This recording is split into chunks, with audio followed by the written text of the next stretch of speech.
Chapter 1 Jamaica Inn. It was a cold, grey day in late November, and although it was now only a little after 2 o'clock in the afternoon, the dark of a winter evening seemed to have come down over the hills, hiding them in mist. The air was cold, and in spite of the tightly closed windows, it found its way into the coach. There must have been a small crack in the roof, because now and again little drops of rain fell softly through onto the leather seats. The wind blew hard, and on high ground it blew with such force that the whole body of the coach trembled and struggled to stay upright. The wheels of the coach sank into the holes in the road, and sometimes they threw up mud against the windows, where it mixed with the rain, so that any view there might have been was blocked out. The few passengers sat close together for warmth. Mary Yellen was sitting where the drops of rain came through the crack in the roof. She brushed them away with impatient fingers. Although she was only 40 miles by road from what had been her home for 23 years, she was already beginning to miss it. The courage, which was so large a part of her, and had helped her so much during the long unhappiness of her mother's illness and death, was now shaken by this rain and wind. She remembered the letter from her aunt. The writer said that the news had shocked her, that she had had no idea that her sister was ill, because it was many years since she had been in Helford. And she went on, "There have been changes with us that you will not know about. I no longer live in Bodmin, but nearly 12 miles outside it, on the road to Lanson. It's a wild and lonely spot, and if you were to come to us, I should be glad of your company in winter time. I have asked your uncle, and he does not object, he says, if you do not talk too much, and will give help when it is needed. He cannot give you money, or feed you for nothing, as you will understand. He will expect your help in the bar in return for your room and meals. You see, your uncle is the landlord of Jamaica Inn." The letter was a strange message of welcome from the smiling Aunt Patience she remembered. A cold, empty letter, giving no word of comfort and little information, except that she must not ask for money. Aunt Patience, with her silk skirts and delicate ways, the wife of an innkeeper. So it was that Mary Yellen found herself travelling north in the coach. Villages were scattered now, and there were few smiling faces at the doors of the small houses. There were almost no trees. The wind blew, and the rain came with the wind.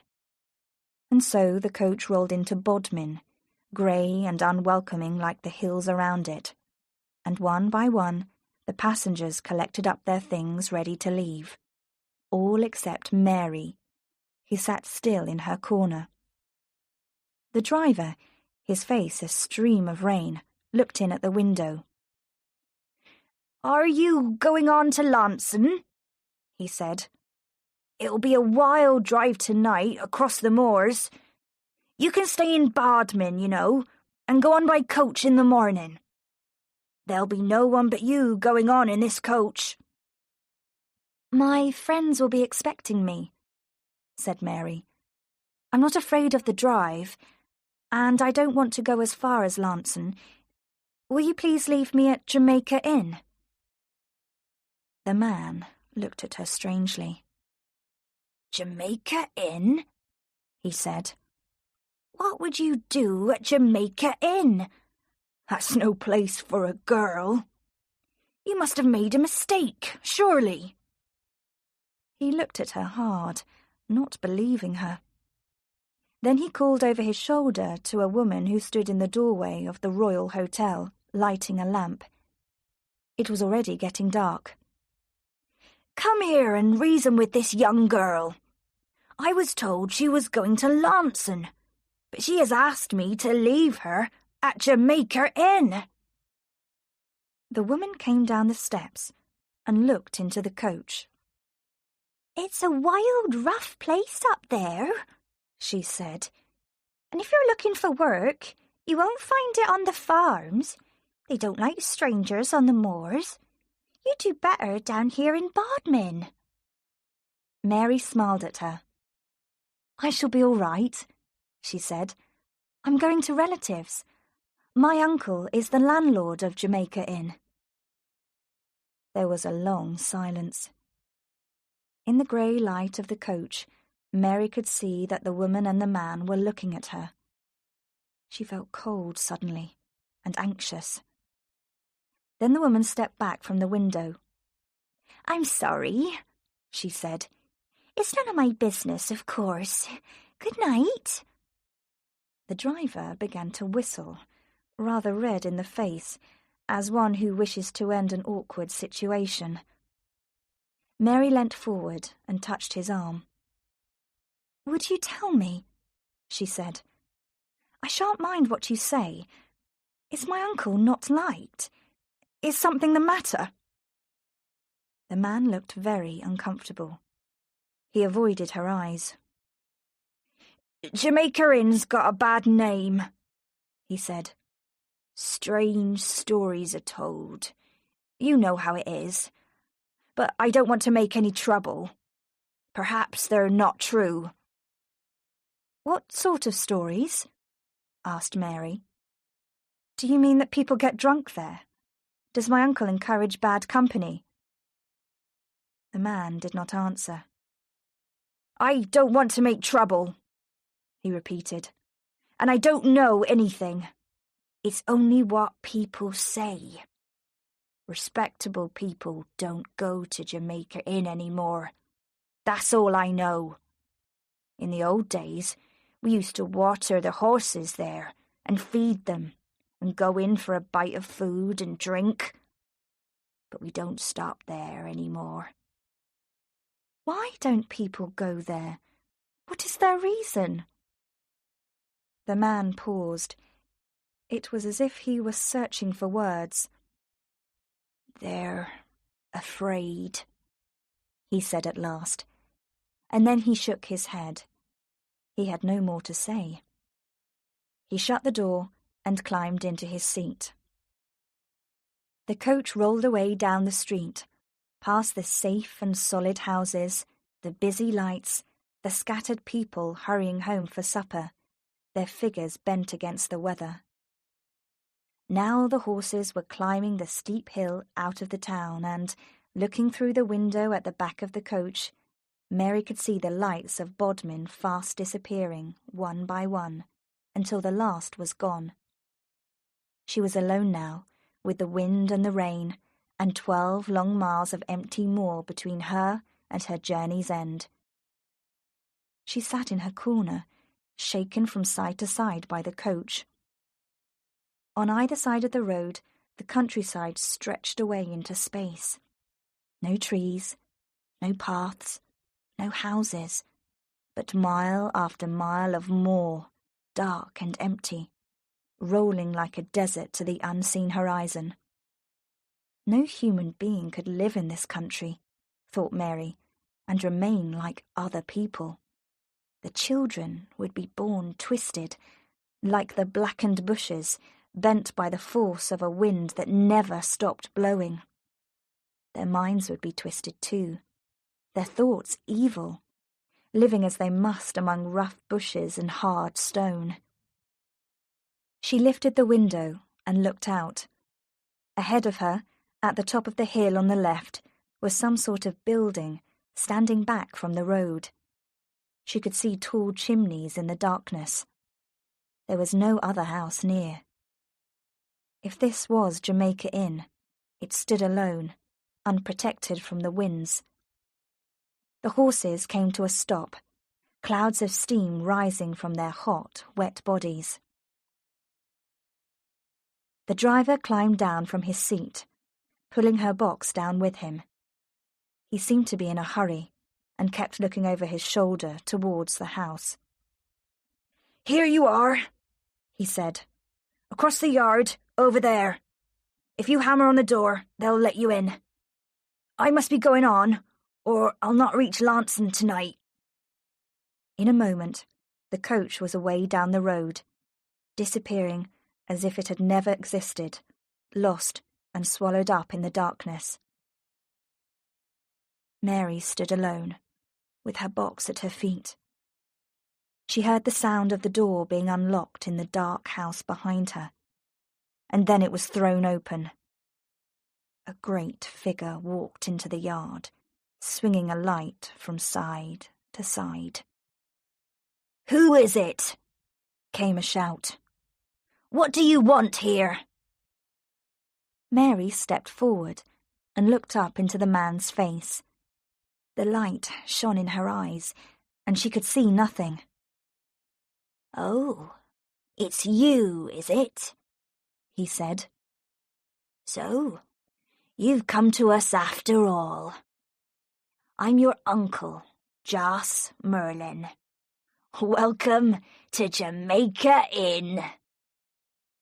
He pulled her into the shelter of the house, laughing, then shut the door and put the light on a table in the passage. And they looked at each other, face to face. Chapter 2. The Landlord. He was a great big man, nearly 7 feet high, with a lined face and dark brown skin.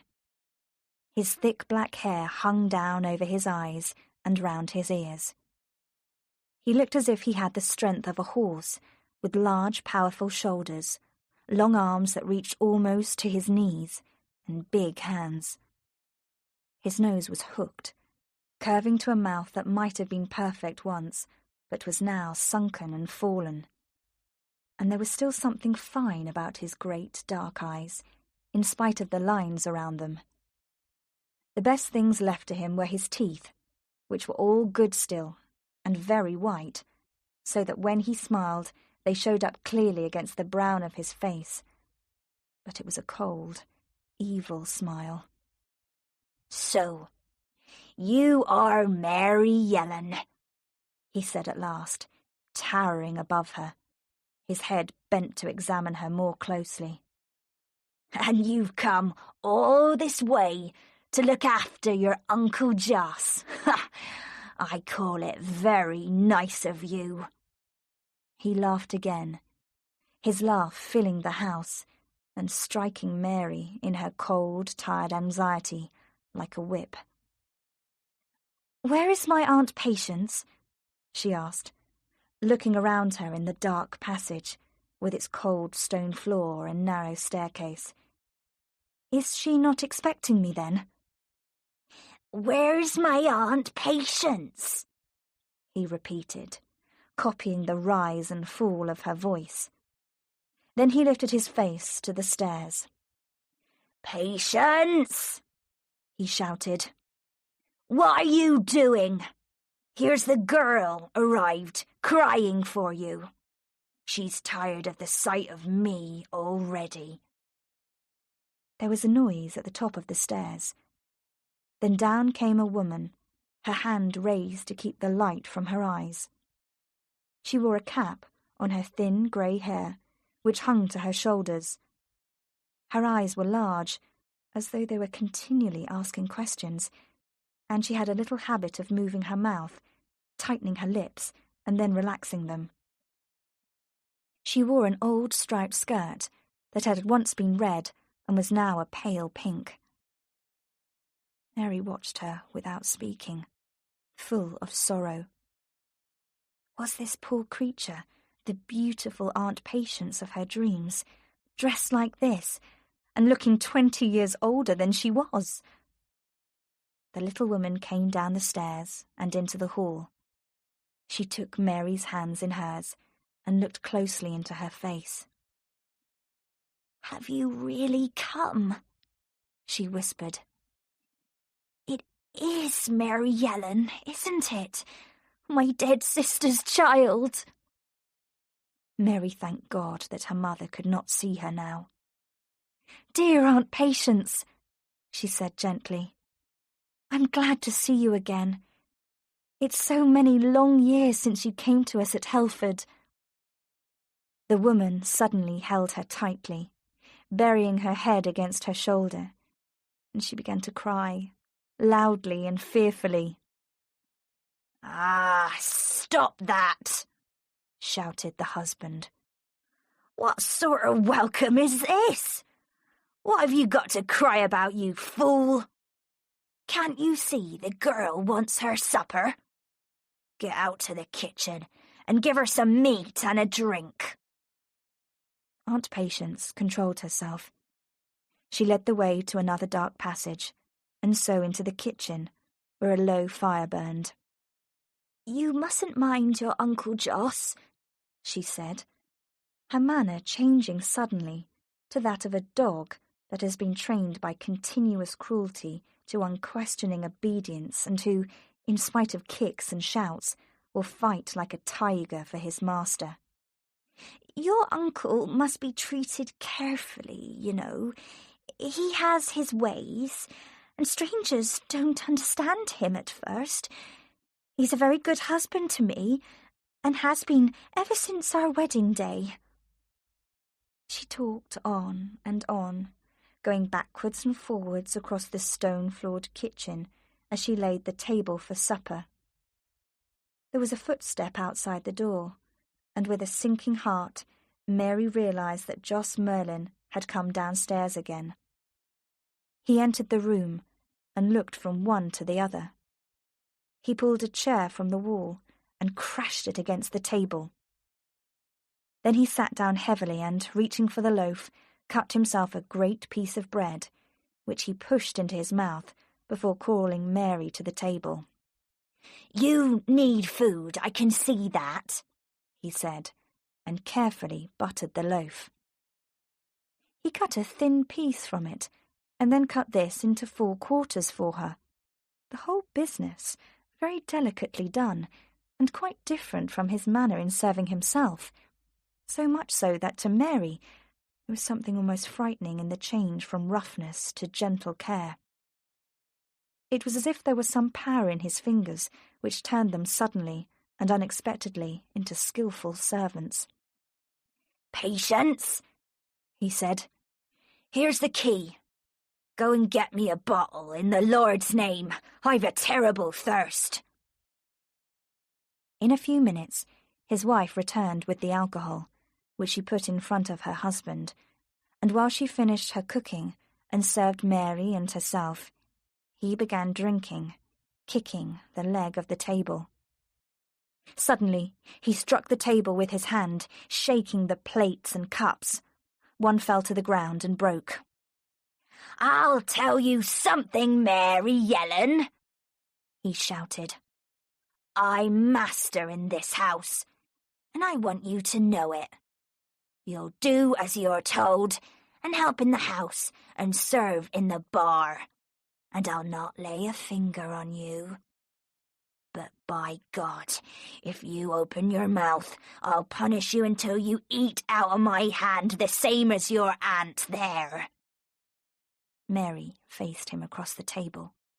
She held her hands below the table so that he could not see them tremble. "I understand you," she said. "It doesn't matter to me what you do in the inn. I'll do my work in the house, and you'll have no cause to complain. But if you hurt my Aunt Patience in any way, I tell you this. I'll leave Jamaica Inn immediately, and I'll find a magistrate and bring him here and use the law against you, and then try to punish me if you like." Mary had turned very pale. She did not know it, but she had saved herself. Her little show of courage had an effect on the man, who leant back in his chair and relaxed. "That's very pretty," he said. "Very prettily put. Now we know just what sort of visitor we have. Make her angry, and she shows her teeth. All right, my dear. you and I are more like each other than I thought. If we're going to play, we'll play together. I may have work for you at Jamaica Inn one day. Work that you've never done before. Man's work, Mary Yellen, where you play with life and death. Mary heard a faint cry from Aunt Patience beside her. "Oh, Joss," she whispered. "Oh, Joss, please." There was so much fear in her voice that Mary looked at her in surprise. Her uncle waved his hand impatiently. "Get up to bed, Patience," he said. "I'm tired of your miserable face at my supper table. This girl and I understand each other." The woman rose immediately and went to the door. After a last helpless look over her shoulder, she went upstairs. Joss Merlin and Mary were alone. He pushed the empty glass away from him and folded his arms on the table. "There's been one weakness in my life, and I'll tell you what it is. It's drink. It's a curse, and I know it. I can't stop myself. One day it will be the end of me, and a good thing too. Days go by, and I don't touch more than a drop. And then I'll feel the thirst come on me, and I'll drink for hours. I talk then. Talk until everything I've done is told to the four winds. I've told you because I've already had too much and I can't hold my tongue. But I've not lost control of my head. I've not had enough to tell you why I live in this forgotten place and why I'm the landlord of Jamaica Inn." His voice was hardly more than a whisper. The fire had sunk low, and dark shadows stretched long fingers on the wall. The light on the table threw a great, ugly shadow of Joss Merlin on the ceiling. "The coaches don't stop here now. I don't worry. I've visitors enough. The farther the gentlemen keep away, the better pleased I am. There's drinking here, all right, and plenty of it too. There are some who come to Jamaica Inn on Saturday night, and there are some who turn the key of their door and sleep with their fingers in their ears. There are nights when every house on the moors is dark and silent, and the only lights for miles are the windows of Jamaica Inn.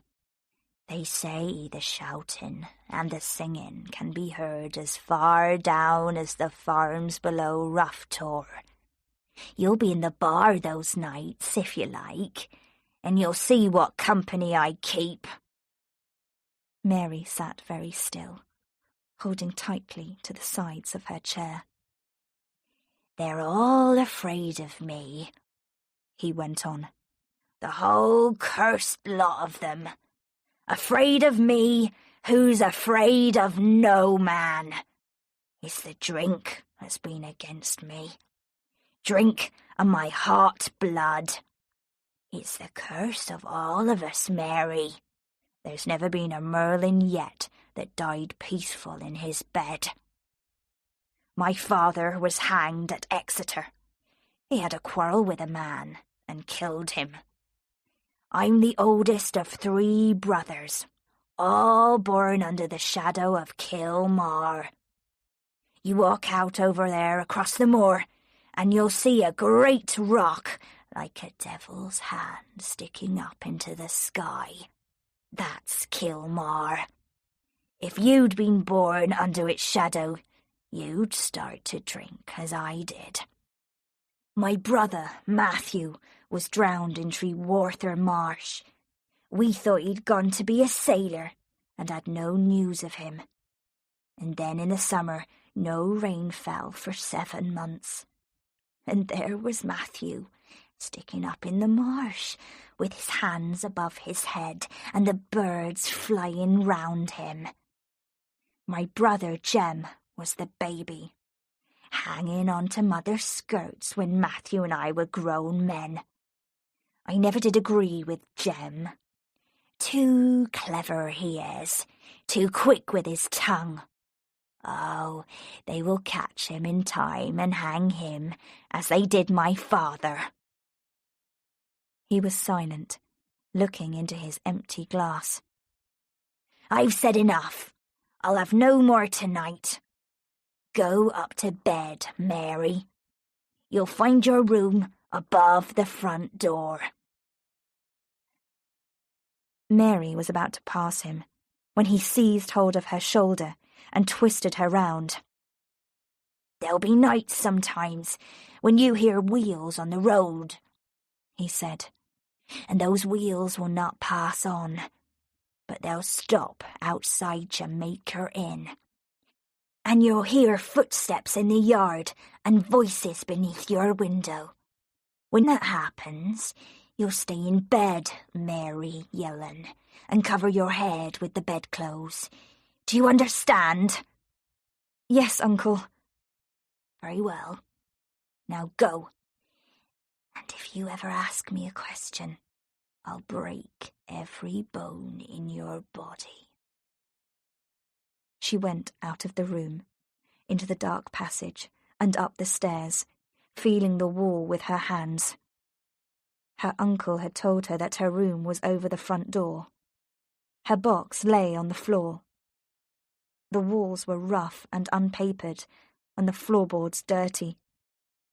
A box, turned on its side, served as a table, with a cracked mirror on top. The thin bedclothes were not dry enough to sleep under. She went to the window and looked out. The wind had gone down, but it was still raining, a thin, miserable rain that ran down the side of the house and mixed with the dirt on the window. Whatever she would have to face in the future, and no matter how frightened she might be, she would not leave Jamaica Inn now. She must stay with Aunt Patience. She was needed here. And so Mary lay, fully dressed, on her hard bed, her mind working while she prayed for sleep. She counted the minutes and the hours of an endless night, and when the first bird sang in the field behind the house, she counted no more, but slept like a dead thing. Chapter 3. The Locked Door. Mary woke to a high wind from the west and a thin, watery sun. After breakfast, during the usual morning housework, Mary was able to explore the inn more thoroughly. It was a dark place, with long passages and unexpected rooms. There was a separate entrance to the bar at the side of the house, and though the room was empty now, there was something heavy in the air from the last time it was full, a taste of old tobacco, the sour smell of drink, and the suggestion of warm, unclean people crowded one against the other on the dark wooden seats. Down a passage in the opposite direction from the kitchen was another room, the door of which was locked. Mary went out into the yard to look at it through the window, but there was a board nailed up against the window frame, and she could not see inside. The house and other buildings formed 3 sides of the square that was the little yard. Beyond this lay the road, a thin white track that stretched to the horizon, surrounded on each side by the moors, brown and wet from the heavy rains. Mary went out on the road and looked round her, and as far as the eye could see, there was nothing but the black hills and the moors. The grey stone inn, with its tall chimneys, was the only house in view. She went back into the house to find Aunt Patience. "Aunt Patience," she began, "why is my uncle the landlord of Jamaica Inn?" The sudden direct attack took the woman by surprise. and for a moment she looked back at Mary without reply. Then she went red. "Well," she said, it's a very important place here, on the road. You can see that. This is the main road from the south. The coaches pass here twice a week. There are always travellers on the road. We do good trade here." "How can you say that, when the rooms are never used, and the bedrooms are fit only for rats and mice? I've seen them for myself." Her aunt was silent for a moment, working her mouth and twisting her fingers together. "Your Uncle Jos doesn't encourage people to stay. We do a good trade, I've told you that. Men come in from the farms. There are farms and houses scattered all over the moors for miles around, and men come from there for a drink. There are evenings when the bar is full." The driver of the coach yesterday said that respectable people did not come to Jamaica Inn anymore. He said they were afraid. Aunt Patience changed colour. She was pale now, and her eyes moved from side to side. She swallowed and ran her tongue over her lips. "Your Uncle Jos has a quick temper," she said. "You have seen that for yourself. He is easily angered." Her eyes begged to be excused further questioning. Mary saw that she had suffered enough, but tried one more question. "Aunt Patience," she said, "I want you to look at me and answer me this, and then I won't worry you again. What has the locked room at the end of the passage to do with the wheels that stop outside Jamaica Inn by night?" As soon as she had spoken, she was sorry. A strange expression came over the woman's face, and her great hollow eyes looked across the table in fear. Her mouth trembled, and one hand wandered to her throat. Mary pushed back her chair and knelt by her side. She put her arms around Aunt Patience and held her close and kissed her hair. "I'm sorry," she said. "Don't be angry with me. It's not my business, and I've no right to question you, and I'm ashamed of myself. Please forget what I said." Her aunt buried her face in her hands. Then she looked over her shoulder, as if she were afraid that Jos himself stood in the shadows behind the door. "Things happen at Jamaica Inn, Mary, that I've never dared to breathe a word about. Bad things, evil things. I can't ever tell you. I can't even admit them to myself. Some of it you'll come to know in time. You can't avoid it living here.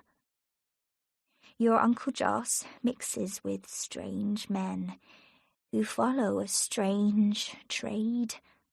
Sometimes they come by night, and from your window you will hear footsteps and voices and knocking at the door. Your uncle lets them in, and he takes them along the passage to that room with the locked door. Before day they are gone, and no sign is left that they have ever been. When they come, Mary, you will say nothing to me or to your Uncle Jos. You must lie in bed and put your hands over your ears." Then she rose from the table and pushed her chair back, and Mary heard her climb the stairs with heavy feet. Jos Merlin was away from the house for nearly a week, and during that time Mary learnt something about the area. After helping her aunt in the house and kitchen, she was free to wander where she pleased. the moors were even wilder than she had at first supposed. Like a wide desert, they rolled from east to west, with paths here and there across the surface, and great hills breaking the skyline. It was a silent, empty country, untouched by human hand. On the high tors the stones leant against one another in strange shapes, great watchmen who had stood there since the hand of God first formed them. Wild sheep lived on the high tors. Black cattle fed on the moors beneath, their careful feet choosing the firm ground, as with inborn knowledge they avoided the long green grass that was not grass at all, but soft, dangerous marsh. There was a silence on the tors that belonged to another age, an age that is past and gone, as though it had never been, an age when man did not exist. One day Mary crossed the east moor, in the direction that Joss had described to her on the first evening. And when she had gone some way and stood alone on a hill, surrounded on all sides by empty moors, she saw that the land sloped down to a deep and dangerous marsh, through which ran a stream. And rising beyond the marsh, away on the other side, pointing its fingers to the sky, was a great rock like a broken hand coming straight out of the moor, its surface neatly formed, as if cut by an artist.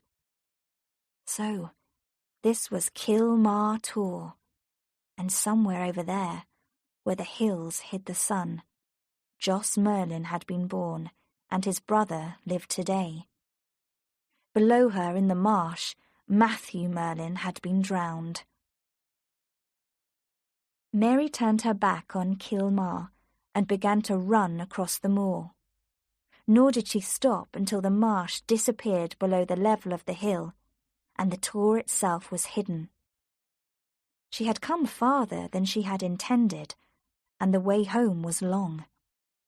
It seemed an age before the last hill was behind her, and the tall chimneys of Jamaica Inn stood out in front of her. As she crossed the yard, she noticed with a sinking heart that the stable door was open and the horse was inside. Joss Merlin had returned.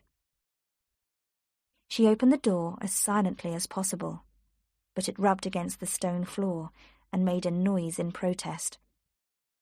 In a moment, the landlord appeared and called to her as she started up the stairs to her room. "Here," he said. "No hiding up there this evening. There'll be work for you in the bar with your uncle. Don't you know what day of the week it is?" Mary paused to think. She was losing count of time. Was it Monday's coach she had taken? That made today Saturday. Saturday night. Immediately she realized what Joss Merlin meant. Tonight, there would be company at Jamaica Inn. Chapter 4. Wagons in the Night. They came one by one, the people of the moors, crossing the yard quickly and silently, as if they had no wish to be seen. They were a strange collection, grouped around Joss Merlin in the bar. Half hidden by rows of bottles and glasses, Mary could look down on the company and remain unseen. They lay on the seats, they leant against the walls, they sat beside the tables, and one or two, whose heads or stomachs were weaker than the rest, already lay full length on the floor. Most of them were dirty, with long hair and broken fingernails, cattle stealers, sailors, wandering salesmen, thieves. The smell of drink and tobacco and unwashed bodies was strong. Mary felt disgust rise up in her, and she knew that she would give way to it if she stayed there long. The evening seemed endless, and her one thought was of escape. The air was so thick with smoke and breath that it was hard to see across the room, and to her tired, half-closed eyes, the faces of the men seemed shapeless, all hair and teeth, their mouths much too large for their bodies, while those who had drunk too much lay on the seats or on the floor like dead men, their faces in their hands. Those who could still stand had crowded round a dirty little peddler from Red Ruth, who had made himself the joker of the group. The mine where he had worked was now in ruins, and he had taken to the road as a peddler, and had stored up a collection of songs with which he now entertained the company. The laughter that greeted his rude songs and jokes nearly shook the roof. To Mary, there was something horrible in this ugly, shouting laughter, which in some strange way held no note of amusement, but rang down the dark stone passages and into the empty rooms above, filling them with hopelessness. Mary could bear it no longer. She touched her uncle on the shoulder, and he turned to her, his face red with the heat of the room. "I can't stand this," she said. "You'll have to serve your friends yourself. I'm going upstairs to my room." "Had enough of it, have you? Think yourself too good for us? Get out, then. It's nearly midnight in any case, and I don't want you. You'll lock your door tonight, Mary. Your aunt's been in bed for an hour with the bedclothes over her head." He lowered his voice, bending down to her ear and seizing her wrist. He twisted it behind her back until she cried out in pain. "Keep your mouth shut, and I'll treat you gently.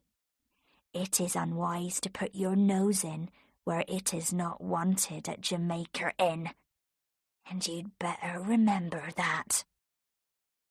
Mary ran out of the room, shutting the door hard behind her, and as she went up the stairs, her hands over her ears, she could not keep out that sound of laughter and wild singing that sounded down the empty passage, following her to her room, and even coming up through the cracks between the floorboards. Then she did as her uncle had told her. She undressed hurriedly and crept into bed, pulling the bedclothes over her head and putting her fingers in her ears, her only thought now to shut out the noise below. She slept. Then, without warning, she was suddenly awake, sitting up in bed. She listened, hearing nothing at first except the beating of her own heart. But in a few minutes there came another sound, from beneath her room this time, the sound of heavy objects being dragged along the stone floor in the passage downstairs. She got out of bed and went to the window, opening the shutters a crack. By the light of the moon, she could see 5 wagons in the yard outside. 3 were covered, each pulled by a pair of horses, and the remaining 2 were not. One of the covered wagons stood directly beneath the window, and the horses were steaming. Around the wagons were some of the men who had been drinking in the bar earlier in the evening. And there were strangers in the yard whom Mary had never seen before. She watched and began to understand. Packages and boxes were brought by the wagons and unloaded at Jamaica Inn. They were now being stored in the locked room. Everything was done in complete silence. The men who had shouted and sung earlier that night were now quiet and serious, their thoughts on nothing but the job. Joss Merlin came out of the front door, the peddler at his side. "Is that everything?" he called softly, and the driver of the last wagon waved and held up his hand. So the wagons moved away from Jamaica Inn, moving out of the yard one after another, some turning north and some south when they came out onto the road, until they had all gone, and there was no one left standing in the yard but one man whom Mary had not seen before, the peddler and the landlord of Jamaica Inn himself. Then they, too, turned and went back into the house. She heard them go along the passage in the direction of the bar, and then a door closed. There was no other sound except that of the big clock in the hall, which rang the hour, 3 o'clock. Mary came away from the window and sat down on the bed. The cold air blew in onto her shoulders, and she trembled. This was smuggling on a grand scale. Had Joss Merlin the necessary brain and skills to lead such a business? Had he been making preparations for tonight's work during the past week when he was away from home? The men working for him must be carefully picked, in spite of their wild appearance, and the whole business carefully controlled, or they could never have escaped the law for so long. A magistrate who suspected smuggling would surely have suspected the inn, unless he were involved himself. If it were not for Aunt Patience, she would walk out of the inn now, find her way to the nearest town, and give information about Joss Merlin. He would soon be in prison, and the rest of them with him, and there would be an end to the trade. But had she seen only part of the business, and was there still more for her to learn? She remembered the fear in Aunt Patience's eyes, and those words spoken when the shadows crept across the kitchen floor. There are things happen at Jamaica Inn, Mary, that I've never dared to breathe a word about. Bad things, evil things. I can't ever tell you. I can't even admit them to myself. And she had climbed the stairs to her room, dragging her feet as she went, like an old woman. Smuggling was dangerous. It was dishonest. It was strictly forbidden by the law of the land. But was it evil? Mary needed advice, and there was no one she could ask. Here she was, a girl of 23, with no weapons except her own brain to fight a man twice her size and 8 times her strength. "I'll not show fear before Joss Merlin or any man," she said. "I will go down now and take a look at them in the bar, and if they kill me, it will be my own fault." She dressed hurriedly, and then, opening her bedroom door, she stood and listened for a moment, hearing nothing but the sound of the clock in the hall. She crept out into the passage and came to the stairs. By now she knew that the 3rd step from the top would make a noise, and so would the last. She stepped gently, and so she came to the dark hall by the front door, empty except for one unsteady chair and the great clock. As she paused, a sudden beam of light shone into the passage, and she heard voices. The door of the bar had swung open. The men must be sitting in silence on the seats against the outside wall, because she could not see or hear them. Then suddenly, a voice rang out, high and trembling, the voice of a stranger. "No, and no again. I tell you for the last time, I'll have no part in it. I'll break with you now and forever, and put an end to the agreement. That's murder you want me to do, Mr. Merlin. There's no other name for it. It's common murder." Someone, the landlord himself no doubt, answered in a low voice. Mary could not catch his words, but his speech was broken by a burst of laughter that she recognized as belonging to the peddler. He must have asked a question, because the stranger's voice was heard again. "Hanging, is it? I've risked hanging before, and I'm not afraid for my neck.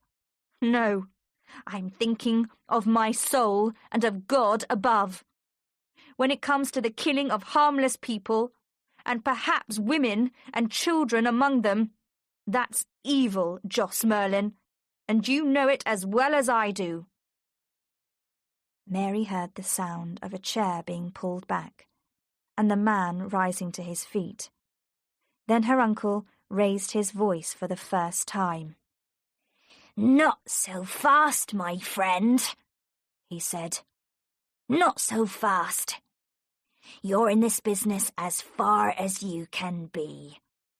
I tell you, there's no going back now. It's too late. Too late for you and for all of us. I've been doubtful of you from the first, with your gentleman's ways and your clean shirts, and by God I've proved myself right. Harry, lock the door over there and put the bar across it." There was a sudden cry, and the sound of someone falling, and at the same time the table crashed to the floor. Once more the peddler laughed his disgusting laugh, and he began to whistle one of his songs. "Harry, stand where you are by the door, and put your knife in him if he tries to pass you. Now, look here, Mr. Lawyer Clark, or whatever you are. You've made a fool of yourself tonight, but you're not going to make a fool of me. You'd like to walk out of that door, wouldn't you, and get on your horse and ride away to Bodmin? Yes, and by 9 in the morning you'd have every magistrate in the country at Jamaica Inn, and a group of soldiers too. That's your fine idea, isn't it?" Mary could hear the stranger breathing heavily, and he must have been hurt, for when his voice came, it was sharp but faint. "Do your devil's work if you must. I can't stop you, and I give you my word that I'll not give information about you. But join you I will not, and there's my last word to you both." There was a silence, and then Joss Merlin spoke again. "Take care," he said softly. "I heard another man say that once, and 5 minutes later he was walking in air. On the end of a rope it was, my friend, and his big toe just missed the floor. I asked him if he liked to be so near the ground, but he didn't answer. The rope forced the tongue out of his mouth, and he bit it in two. They said afterwards that he had taken 7 3/4 minutes to die." Outside in the passage, Mary felt herself go cold, and her arms and legs were suddenly as heavy as lead. With a growing sense of fear, she realized that she was probably going to faint. Her uncle's voice came from very far away. "Leave me alone with him, Harry," he said. "There'll be no more work for you tonight at Jamaica Inn. Take his horse and go. I'll settle this business by myself." Somehow, Mary found her way back down the passage and, hardly knowing what she was doing, she turned the handle of a door in the hall and fell inside. She must have fainted and been unconscious for a minute or two before she sat up again. She heard the sound of a horse in the yard outside, Harry the peddler riding away, and then a sound from above made her lift her head. A floorboard once, and then again. Quiet footsteps above. Mary's heart began to beat faster, and her breath came quickly. Whoever was hiding up above must have been there for hours. He must have hidden so that he would remain unseen by the smugglers. Someone, a friend perhaps, was hiding in the room next to her bedroom and could help her to save the stranger in the bar. But as she waited, trembling, she heard the landlord pass across the hall and climb the stairs. His footsteps stopped above her head. Then he knocked very softly on the door. Once more the floorboard made a noise as someone crossed the floor, and the door was opened from inside. Mary's heart sank, and her misery returned. Her uncle had known him to be there all the time, and that was why he had sent the peddler away. He did not wish the peddler to see his friend. Now they were coming down the stairs. They stopped for a moment outside the door of the room that Mary had entered, and for a moment she thought that they were coming inside. They were so close to her that she could have touched her uncle on the shoulder through the crack of the door. Then he spoke, and his voice whispered right against her ear. "You must say, it's your judgment now, not mine. I'll do it, or we'll do it between us. It's you who must say the word." Hidden as she was by the door, Mary could neither see nor hear her uncle's new companion, and whatever sign he made in reply escaped her. They did not stay outside the room, but went off along the passage to the bar. Then the door closed, and she heard them no more. Her first desire was to run out into the road, and so away from them, but she soon realized that by doing that she would gain nothing. Quite possibly there might be other men on guard along the high road. She must have stood for 10 minutes or more waiting for some sound or signal, but everything was still. Only the clock in the hall made its usual noises, unaffected by events. Then she went out into the dark passage. No crack of light came out under the door to the bar. She laid her ear against it. There was no sound. Through the keyhole came a steady current of cold air. Mary thought for a moment. Then she opened the door and stepped into the room. There was nobody there. The door leading to the yard was open, and the room was filled with fresh November air. The seats were empty, and the table that had crashed to the ground still lay on the floor, its legs pointing to the ceiling.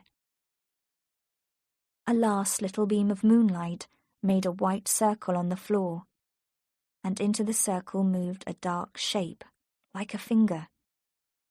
It was a shadow. Mary looked up to the ceiling and saw that a rope had been thrown over a hook in a beam.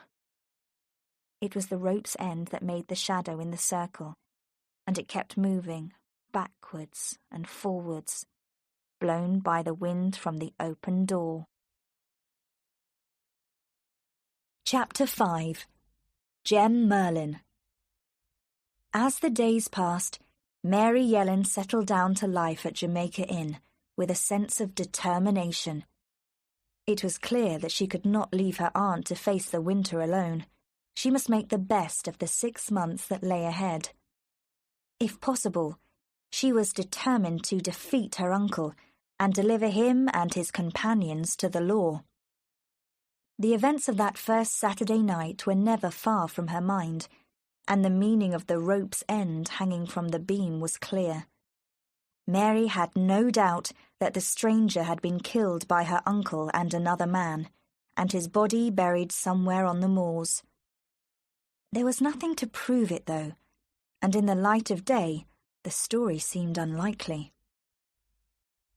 2 weeks went by, and there was no Saturday night like the first one. No one came to the inn. The future seemed very black at times, especially as Aunt Patience made little effort to be a close companion, and though now and again she took hold of Mary's hand, telling her how glad she was to have her in the house, most of the time the poor woman existed in a dream, going about her duties without thinking and rarely speaking. One morning, Mary decided to clean down the long stone passage that ran the full width of the back of the house. As she was doing this, she heard the sound of a horse in the yard, and a moment later, someone thundered on the closed door of the bar. No one had come near Jamaica Inn before. and this knock on the door was an unusual event. Mary wiped her hands and went into the bar. A man was sitting there, with a glass in his hand which he had calmly filled for himself. For a few minutes they considered each other in silence. Something about him was familiar, and Mary wondered where she had seen him before. The heavy eyes, the curve of his mouth, and the shape of his jaw, even the look which he gave her, were known to her and disliked. The sight of him examining her and drinking at the same time made her angry. "What do you think you're doing?" she said. "You haven't any right to walk in here and help yourself." The man finished his drink and held out his glass to be refilled. "Since when have they kept a bar girl at Jamaica Inn?" he asked her, and, feeling in his pocket for a pipe, he lit it, blowing a great cloud of smoke in her face. His manner angered Mary even more, and she leant forward and pulled the pipe out of his hand, throwing it behind her onto the floor, where it broke. "Is this how they train you to serve your customers? I don't think much of their choice. Fill up my glass. That's what you're here for, isn't it?" he said. "As you seem to know your way about here, you can fill your own glass. I'll tell Mr. Merlin you are in the bar, and he can serve you himself if he likes." "Oh, don't worry, Joss." "What's happened to his wife? Has he sent her away to make room for you? I call that unkind to the poor woman." "Do you want to speak to the landlord or not? I can't stand here all day. If you don't want to see him, and you have finished your drink, you can put your money on the table and leave." The man laughed. "Do you give orders to Joss in that way?" he said. "He must be a changed man if you do."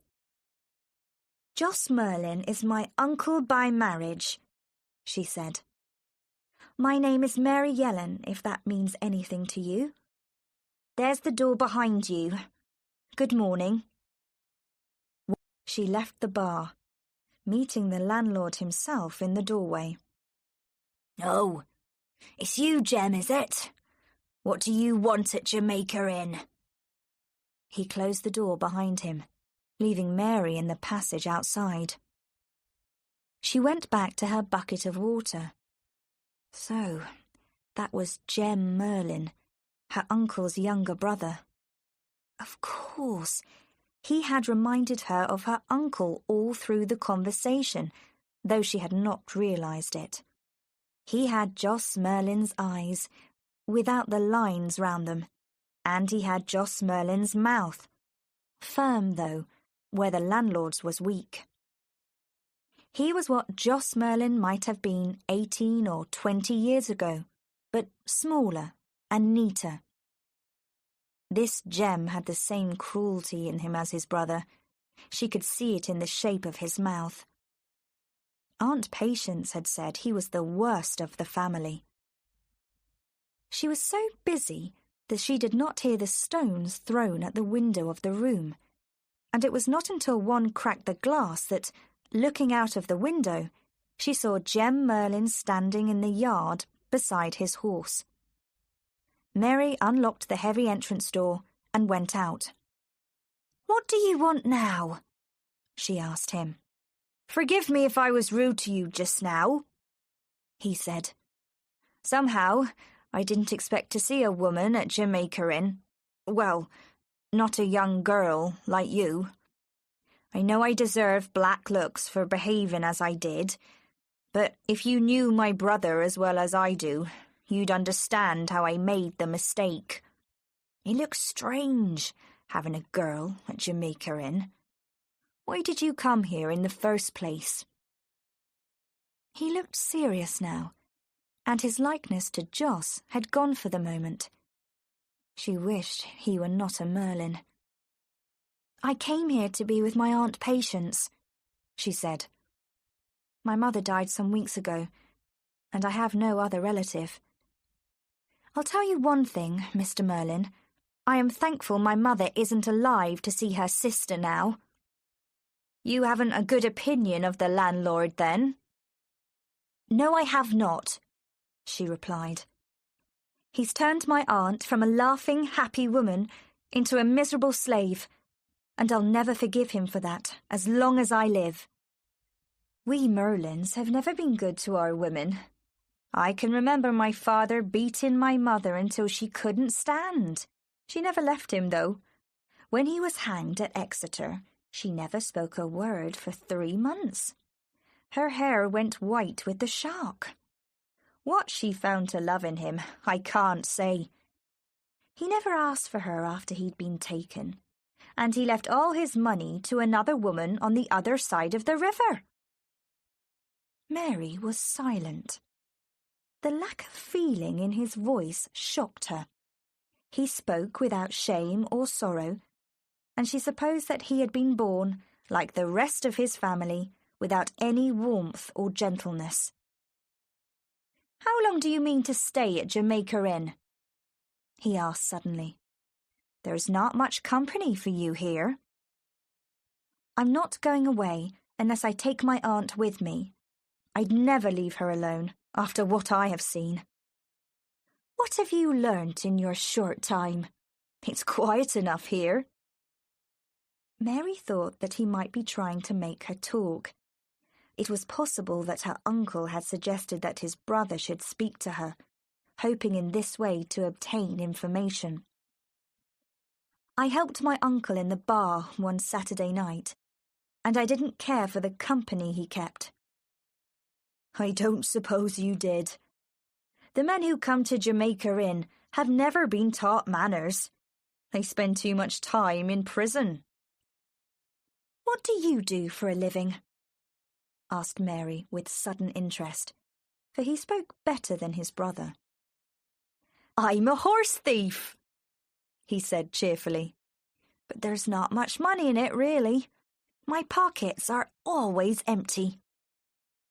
Aren't you afraid of being caught? Said Mary. Stealing is an awkward thing to prove. Suppose a horse wanders away and his owner goes to look for him. These moors are full of wild horses and cattle. It's not going to be easy to find his horse. Say the horse had long hair and one white foot and a diamond mark in his ear. Off goes the owner to Launceston Market with his eyes wide open. But he doesn't find his horse.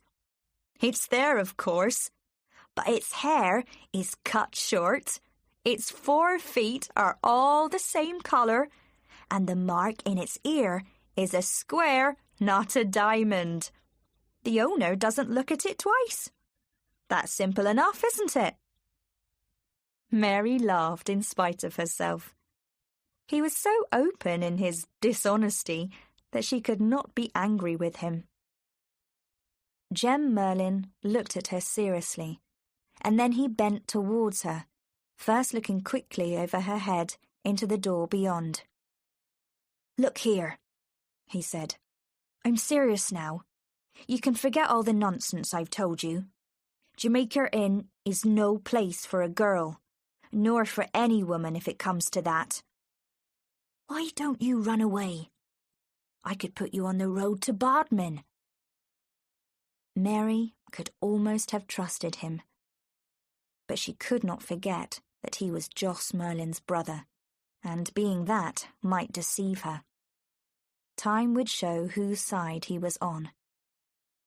I don't need any help, she said. I can look after myself. Jem threw his leg over his horse's back. All right, he said. I won't worry you. My house is the other side of Trewartha Marsh. I shall be there until the spring at least. Good day to you. And he was off, and away down the road before she had time to say a word in reply. Mary went slowly back into the house, and the cold, dead air of Jamaica Inn closed round her again. Chapter 6. Mr. Bassett's Visit. That night, the wagons came again.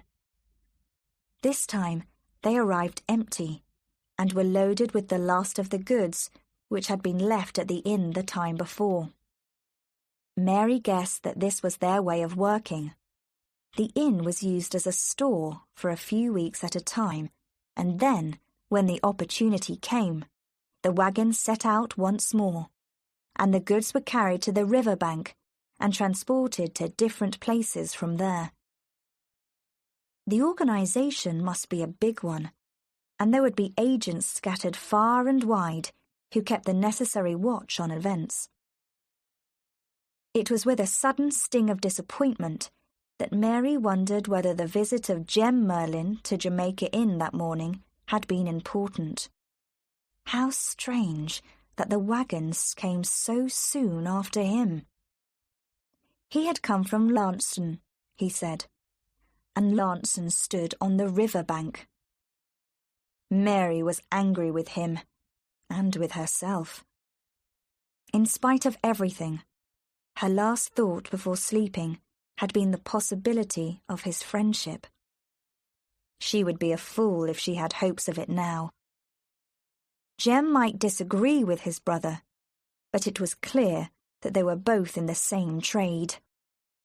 It was a miserable, bad business in every way, and here she was, in the middle of it all, with Aunt Patience like a child to be looked after. The next few days passed uneventfully. Then there came a fine, cold morning when, for a change, the sun shone in a cloudless sky. Mary, whose spirits always rose at the sight of the sun, had turned her morning into a washing day. She felt well and sang as she worked. Her uncle had ridden away on the moors somewhere, and a sense of freedom possessed her whenever he was away. An urgent knocking at the window made her look up, and she saw Aunt Patience making signs to her, very white in the face and clearly frightened. Mary wiped her hands and ran to the back door of the house. "It's Mr. Bassett from North Hill," Aunt Patience whispered. "I saw him from the window. He's come on horseback, and another gentleman with him. Oh, my dear, what are we going to do?" Mary thought quickly. She was in a very difficult position. If this Mr. Bassett represented the law, it was her one chance of telling someone about her uncle. She could tell him about the wagons and about everything that she had seen since her arrival.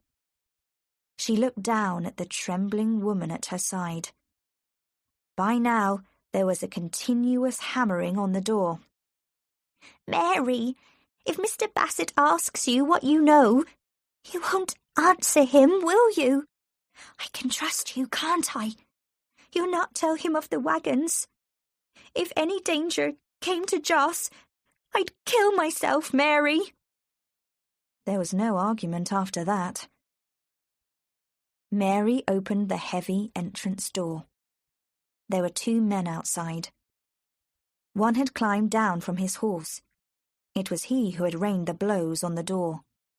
The other was still on horseback. His face was brown and heavily lined.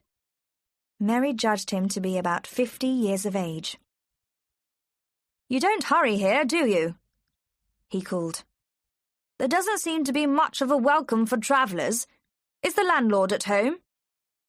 "If you please, Mr. Bassett, my husband went out as soon as he had eaten his breakfast, and whether he will be back before night, I cannot say." "That's a pity. I wanted a word or two with Mr. Joss Merlin." Mr. Bassett climbed heavily to the ground. "While I'm here, I may as well look round, and I'll tell you here and now it's useless to refuse me. I am a magistrate, and I have the necessary documents. He pushed his way past the two women. Aunt Patience made a movement as though to prevent him, but Mary said quietly, "Let him go. If we try to stop him now, we shall only anger him the more." The rooms were thoroughly explored. The magistrate looked into the dusty corners, lifted old bags and boxes, examined the stores of food, all the time crying out in anger and disgust. "Call this an inn, do you? You haven't even got a bed fit for a cat to sleep on. The place is horrible. What does it mean, eh? Have you lost your tongue, Mrs. Merlin?" The poor woman could not reply. She kept shaking her head and working her mouth, and Mary knew that she was wondering what would happen when they came to the locked room in the passage. "What about you, young woman? Have you anything to say?" "I'm here to look after my aunt. She's not very strong. You can see that for yourself. She's easily frightened." "I don't blame her, living in a place like this. Well, kindly show me the room that has barred windows. I noticed it from the yard, and I'd like to see inside." "I'm very sorry, sir," Mary replied. "But if you mean the old storeroom at the end of the passage, I'm afraid the door is locked. My uncle always keeps the key, and where he puts it, I don't know." "Well, that's easily settled. We'll have the door down in no time." He went out into the yard to call his servant. In a few minutes, he returned with his man, Richards, who was carrying an iron bar, which he had found in the stable. For a few minutes the door bore every blow. Then there was a splitting of wood and a crash, and the door gave way. It was dark, of course. The blocked windows kept the light out. The servant produced a light, and the magistrate stepped into the room. For a moment there was silence as the magistrate turned, letting the light shine in every corner, and then, making sounds of annoyance and disappointment, he faced the little group behind him. "Nothing," he said. "Nothing at all. The landlord has made a fool of me again." Except for a pile of empty bags in one corner, there was nothing in the room. It was thick with dust. There was no furniture of any sort. The fireplace had been blocked up with stones, and the floor itself was of stone, like the passage outside. On top of the bags lay a length of twisted rope. Then the magistrate turned once more into the passage. "Well, Mr. Jos Merlin has won this time. I'll admit myself beaten. Now listen to me," he said, pointing his whip at Mary. "This aunt of yours may have lost her tongue, but you can understand plain English, I hope. Do you mean to tell me you know nothing of your uncle's business? Does nobody ever call here, by day or night?" Mary looked him straight in the eye. "I've never seen anyone," she said. "Have you ever looked into that locked room before today?" "No." "Have you any idea why he should keep it locked up?" "No, none at all." "Have you ever heard wheels in the yard by night?" "I'm a very heavy sleeper. Nothing ever wakes me." "Where does your uncle go when he's away from home?" "I don't know." "Don't you think it's very strange to keep an inn on the main road and then to close your door to every traveller?" "My uncle is a very strange man." That is true. In fact, he's so strange that half the people in the countryside won't sleep quietly in their beds until he's been hanged like his father before him. You can tell him that from me." He climbed onto his horse. "One other thing," he called. "Have you seen anything of your uncle's younger brother, Jem Merlin, of Trewartha?" "No," said Mary steadily. "He never comes here." "Oh, doesn't he? Well, that's all I want from you this morning. Good day to you both." And away the two men went from the yard, and so on to the road.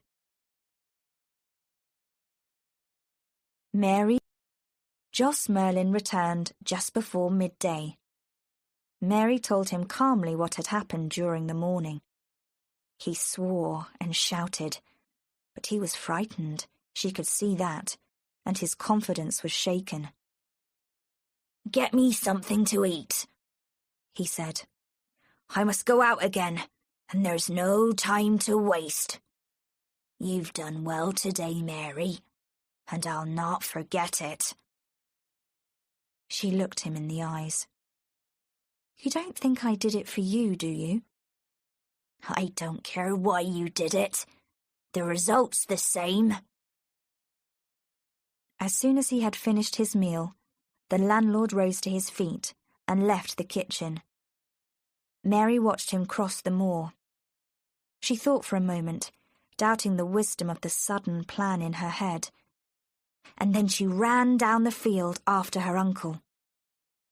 When she reached the bottom, she bent down beside the stone wall until his figure crossed the skyline and disappeared. And then she jumped up again and followed him, picking her way across the rough grass and stones. It was crazy, no doubt, but her idea was to keep Jos Merlin in view, and in this way to learn something of his secret plan. After a few miles, she realized how difficult it was. She had to keep a good distance between them in order to remain unseen, and the landlord walked at such a speed that before long she saw that she would be left behind. The ground was now soft beneath her feet. The whole of the low-lying plain ahead of her was wet with winter rains. Her uncle had crossed the worst of the low ground with the quickness given by many years of practice. Then he was hidden by a big rock, and she saw him no more. It was impossible to discover the path which he had taken across the marsh, but Mary followed as best she could. She was a fool to attempt it, she knew, but a sort of determined stupidity made her continue. When she reached the top of the hill, the evening clouds were thick, and the world was grey. The horizon was hidden. Mary would never find her uncle now. She knew herself to be a fool for having gone so far on a December afternoon. Experience had proved to her that when darkness came on Bodmin Moor, it was sudden and without warning. The low cloud over the marshes was dangerous too. But there was less danger from the marshes if she kept to the high ground, so, pulling up her skirt, she walked steadily forward, feeling the ground with some care when in doubt, and avoiding those places where the grass felt soft and gave way under her feet. Her legs were heavy, and her feet felt as if they hardly belonged to her, and her eyes felt sunken away back in her head. She walked on, her head low and her hands at her side, thinking that the tall grey chimneys of Jamaica Inn would be, for the first time, a welcome sight. The path was wider now, and was crossed by another running from left to right, and Mary stood uncertainly for a few moments, wondering which to take. It was then that she heard the sound of a horse coming out of the darkness to the left. Mary waited in the middle of the track, and after some time the horse appeared out of the low cloud in front of her. The horseman turned sharply to the side as he saw Mary and stopped. "Hello?" he cried. "Who's there? Is anyone in trouble?" Then, looking down closely, he said in surprise, "A woman! What in the world are you doing out here?" "Can you help me to find the road? I'm miles from home and hopelessly lost." "Steady there," he said to his horse. Stand still, will you? Where have you come from? Of course I will help you if I can. His voice was low and gentle. I live at Jamaica Inn, she said, and as soon as the words were out of her mouth, she wished she had not said them. For a moment, the man was silent. But when he spoke again, his voice had not changed, but was quiet and gentle as before. Jamaica Inn, he said. You've come a long way in the wrong direction, I'm afraid. You're tired out. You're not fit to walk another step. And what's more, I'm not going to let you. We're not far from the village, and you shall ride there. You shall come home with me, and dry your clothes, and rest a little, and have some supper before I take you back myself to Jamaica Inn. He spoke with such kindness, but with such firmness, that Mary trusted him. Then she saw his eyes for the first time beneath the edge of his hat. They were strange eyes, like glass, and so pale in colour that they seemed near to white. His hair was white too, under his black hat, and Mary looked at him in some surprise, because his face was unlined, and his voice was not that of an old man. Then, with sudden embarrassment, she understood, and she turned away her eyes. He was an albino. He took off his hat. Perhaps I had better introduce myself, he said with a smile. Even if the meeting is unusual, it is the right thing to do, I believe. My name is Francis Davy, and I am the Vicar of Alternun. Chapter 7. The Vicar of Alternun. There was something strangely peaceful about his house. Mary stretched out her hands towards the fire. The silence pleased her. It took away her fear. She watched Francis Davy as he laid the table for supper. Hannah lives in the village, he said. She leaves every afternoon at 4. I prefer to be by myself. I like getting my own supper, and then I can choose my own time. She had not yet become used to his white hair and his eyes. His black clothes made them even more noticeable. She was tired, but she swallowed her supper. He poured her out a steaming cup of tea. Now and again, she took a quick look at him, but he seemed to sense it immediately, for he would turn his eyes on her with their cold white look, like that of a blind man, and she would look away again. The warmth of the room and the hot tea made her sleepy, and his gentle voice came from far away. Why were you wandering on the moor tonight? Hardly knowing how it happened, she heard her voice reply to his. I'm in terrible trouble, she said. Sometimes I think I shall become like my aunt and go out of my mind. I've not been at Jamaica Inn much more than a month, but it seems like 20 years. It's my aunt that worries me. If only I could take her away. But she won't leave Uncle Joss, in spite of his treatment of her. Every night, when I go to bed, I wonder if I shall wake up and hear the wagons. The first time they came, there were 6 or 7 of them, and they brought great packages and boxes that the men stored in the locked room at the end of the passage. A man was killed that night. I saw the rope hanging from a beam downstairs. She stopped, the warm colour flooding her face. I've never told anyone before. It had to come out. I couldn't keep it to myself any longer. I've done something terrible. For a moment or two, he did not answer. Then he spoke gently and slowly. Don't be afraid. Your secret is safe. No one shall know of this but me. When you have rested, I'll take you back, and I'll make your excuses to the landlord if you wish. "Oh, you mustn't do that," said Mary quickly. "If he suspects half of what I've done tonight, he would kill me, and you too. You don't understand. He's a violent man, and nothing would stop him." "Isn't your imagination running away with you a little?" said the vicar. "This is the 19th century, you know, and men don't murder one another without reason. Having gone so far, don't you think you had better let me hear the rest of your story? What is your name, and why are you living at Jamaica Inn?" Mary looked up at the pale eyes in the colourless face, at his white hair, and she thought again how strange he was, this man who might be 21, who might be 60, and who, with his soft voice, could persuade her to admit every secret she possessed if he wanted. She could trust him.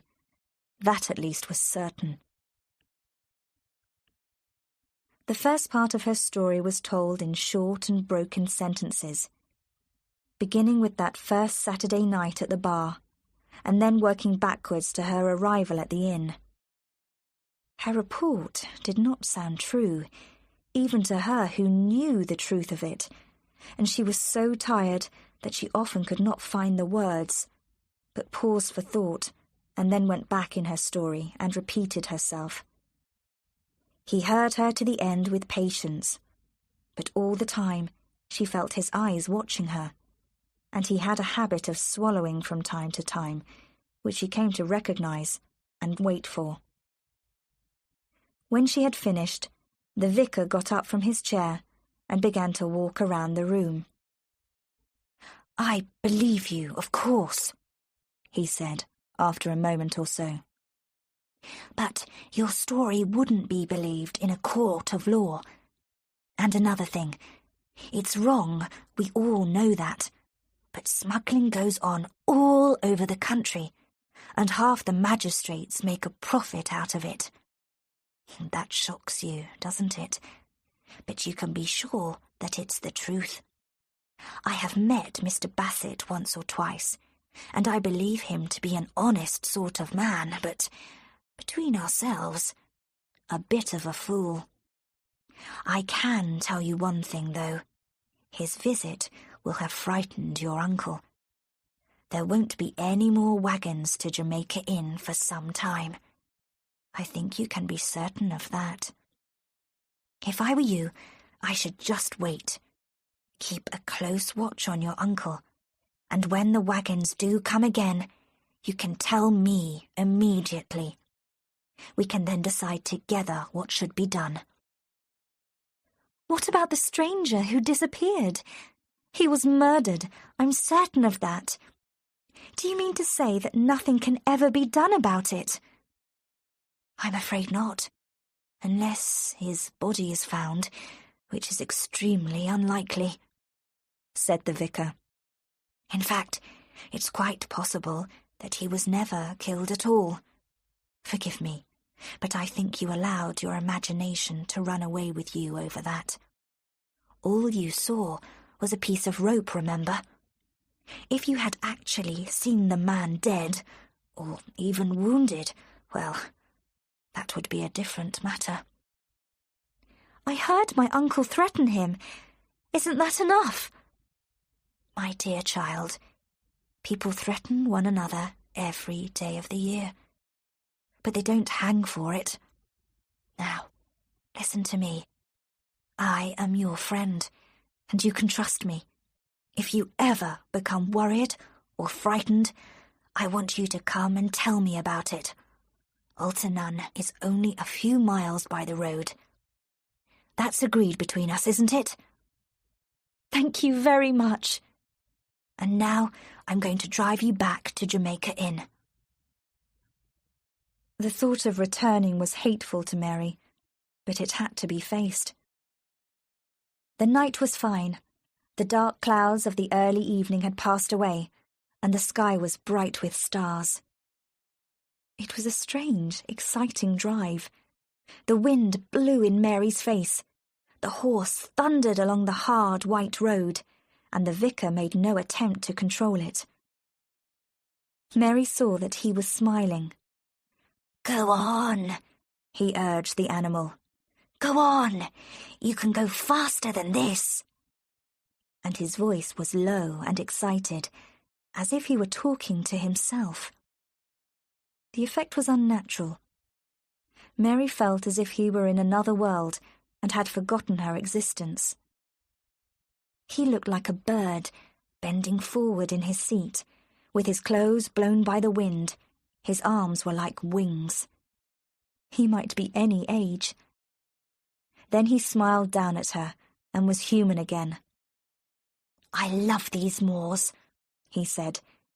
"If you knew them as well as I do, and had seen them in every type of weather, winter and summer, you would love them too. They go back a long way in time.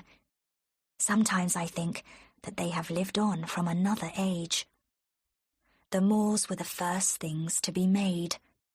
Afterwards came the forests and the valleys and the sea." Already Mary could see the tall chimneys of Jamaica Inn against the sky. The drive was ended, and the excitement left her. The old fear and hatred of her uncle returned. The vicar stopped his horse just before the yard, beside a grassy bank. "There's no sign of anyone," he said quietly. "It's like a house of the dead. I'm going to look in at the window." She watched him go to the side of the house, and he stood there for a few minutes looking. Then he made a sign to her to follow. "There'll be no argument tonight with the landlord of Jamaica Inn." Mary followed the direction of his eyes and came forward to the window. Jos Merlin sat at the table unconscious, his great legs stretched out on either side of him, his hat on the back of his head. He looked straight in front of him at the light, his eyes fixed like those of a dead man. A bottle lay with its neck broken on the table, and beside it an empty glass. The fire had burnt away to nothing. Francis Davy pointed to the door. "You can walk inside and go upstairs to bed. Your uncle will not even see you. Good night to you, Mary Yellen. If you're ever in trouble and need me, I shall be waiting for you at Alton. Then he turned the corner of the house and was gone. Chapter 8. Jos's Dreams. Jos Merlin was drunk for 5 days. He was unconscious most of the time, and lay stretched out on a bed in the kitchen that Mary and her aunt had made up. He slept with his mouth wide open, and the sound of his breathing could be heard from the bedrooms above. At about 5 in the evening, he would wake for about half an hour, shouting for drink and crying like a child. His wife went to him immediately, talking to him gently, holding a glass to his lips, and he looked wildly around, talking to himself and trembling like a frightened dog. Aunt Patience became another woman, showing a calm which Mary would not have believed her to possess. It seemed that every 2 months or so, Jos Merlin would have these periods of uncontrolled drinking. They were becoming more frequent, and Aunt Patience was never quite certain when they would happen. On the 5th morning the wind dropped and the sun shone, and in spite of the adventure of a few days before, Mary decided to try the moors again. This time she made for the East Moor, walking towards Kilmar. With many hours of daylight to come, there was no danger of being lost. Mary had walked for an hour or more before she stopped, her progress barred by a stream that divided and ran in different directions. It lay in a valley in the hills and was surrounded by marshes. The country was not unknown to her. Looking out beyond the green face of the tor ahead, she saw the great hand of Kilmar pointing its fingers to the sky. She was looking at Trewartha Moor once again, where she had wandered that first Saturday. But this time her face was turned to the southeast, and the hills looked different in the sunshine. The stream ran cheerfully over the stones. As Mary crossed it by a rough bridge, a group of horses came down the hill beyond and pushed into the stream to drink. Out of the corner of her eye, she saw a man following them down the path, carrying a bucket in each hand. She was about to continue her walk when he waved a bucket in the air and shouted to her. It was Jem Merlin. There was no time to escape, so she stood where she was until he came to her, looking just as his brother must have looked 20 years ago. "So, you found your way to me, have you?" he said. "I didn't expect you so soon, or I'd have made some bread in your honour. I haven't washed for 3 days, and I've been living on potatoes. Here, take hold of this bucket." He pushed one of the buckets into her hand and ran down to the water after the horses. "Come out of it!" he shouted. "Dirtying my drinking water. Go on, you big black devil." He hit the largest of the horses with the end of the bucket, and they all ran back up the hill, kicking their feet in the air. "Oh, what would you have done if you hadn't found me at home?" he said, wiping his face on his arm. Mary could not help smiling. "I didn't even know you lived here, and I certainly never walked this way with the intention of finding you. I'd have turned left if I'd known." "I don't believe you. You started out with the hope of seeing me, and it's no use pretending anything different." He led the way up the path, and turning the corner, they came to a small grey house built on the side of the hill. There were some rough farm buildings at the back, and a piece of land for potatoes. She followed him in, bending her head under the low doorway. The room was small and square. Mary looked around her in disgust. "Don't you ever do any cleaning?" she asked him. "You ought to be ashamed of yourself. Oh, leave me that bucket of water and find me a brush." She set to work immediately. "How long has your mother been dead?" 7 years this Christmas," he answered. "Because of my father being hanged and Matt drowned and Joss gone off to America and me growing up wild, she turned religious and used to pray here by the hour, calling on the Lord. I couldn't bear that, so I ran away to sea. But the sea didn't suit my stomach, and I came back home. I found Mother very thin. 'You ought to eat more,' I said. But she wouldn't listen to me. So I went off again and stayed in Plymouth for a time, earning a little in my own way. I came back and found the place empty and the door locked. They told me my mother had died. She'd been buried 3 weeks. What's the matter? It'll be a good thing when there's not a Merlin left in Cornwall. It's better to have disease in a country than a family like yours. You and your brothers were born twisted and evil. Do you never think of what your mother must have suffered?"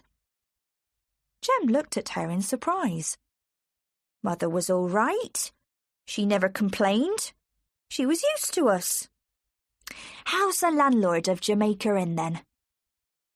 "He's had too much to drink, like his father before him." "That'll be the ruin of Joss," said his brother seriously. "One day he'll kill himself with drink. The fool." "Has anything been happening at Jamaica Inn?" "We had Mr. Bassett from North Hill last week." "You did? What did the magistrate have to say to you?" Uncle Jos was away from home. Mr. Bassett was determined to come into the inn and search the rooms. He broke down the door at the end of the passage, but the room was empty. He seemed disappointed and very surprised, and he rode away in a bad temper. He asked about you as it happened, and I told him I had never seen you. Jem's face was without expression as she told her story, but when she came to the end of her sentence and the mention of himself, he laughed. "Why did you lie to him?" he asked. "It seemed less trouble at the time. If I'd thought longer, no doubt I'd have told him the truth. You've got nothing to hide, have you?" "Nothing much, except that the black horse you saw by the stream belongs to him. He was grey last week, and worth a small fortune to Mr. Bassett. I'll get a few pounds for him at Launceston if I'm lucky. Come down and have a look at him." They went out into the sun. Then Jem spoke again. "What did Mr. Bassett expect to see at Jamaica Inn?" Mary looked him straight in the eyes. "You ought to know that better than I do," she answered. "It was lucky for Joss that everything had been moved," he said quietly. "It's only a matter of time before they catch him. All he does in self-defense is to get drunk, the fool." Mary said nothing. If Jem was trying to trap her by his openness, he would be disappointed. "You must have a good view from that little room over the front door," he said. "Do they wake you from your sleep?" "How do you know that's my room?" Mary asked quickly. She saw the surprise in his eyes. Then he laughed. "The window was wide open when I rode into the yard the other morning. I've never seen a window open at Jamaica Inn before." The excuse was hardly good enough for Mary, and a horrible suspicion came into her mind. Could it have been Jem who had hidden in the empty guest room that Saturday night? Something went cold inside her. "What does it matter to you how much I know? All I think about is getting my aunt away from the place as soon as possible. As for your brother, he can drink himself to death for all I care. His life is his own, and so is his business. It's nothing to do with me." Jem whistled. "So, smuggling doesn't worry you after all. But supposing he were concerned with other things. Supposing it were a question of life and death, and perhaps murder. What then?" "I don't know what you mean," said Mary. He looked at her for a long time, without speaking. "Perhaps not," he said at last. "But you'll come to know if you stay long enough. Why does your aunt look so pale? Ask her, next time the wind blows from the northwest. Why are you going? It's early yet. It won't be dark until after 4. What's the matter with you?" He took her face in his hands and looked into her eyes.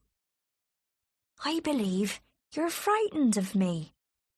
You think I've got boxes of wine and spirits and tobacco in the little bedrooms above, and that I'm going to show them to you and then cut your throat.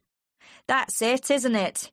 We're a wild lot, we Merlins, and Jem is the worst of us all. Is that what you're thinking?" She smiled back at him in spite of herself. "Something of the sort. But I'm not afraid of you. You needn't think that. I would even like you if you didn't remind me so much of your brother." "I can't help my face," he said. "And I'm a much better-looking man than Joss. You must admit that." "Oh, you've confidence enough to make up for all the other qualities you lack. And I'll not argue about your face. Now let me go." Are you coming to Launceston with me on Christmas Eve? What will you be doing over at Launceston, Jem Merlin? Only selling Mr. Bassett's horse for him, my dear. Oh, say you'll come. Supposing you were caught in Launceston with Mr. Bassett's horse. No one's going to catch me. Take a risk, Mary. Don't you like excitement?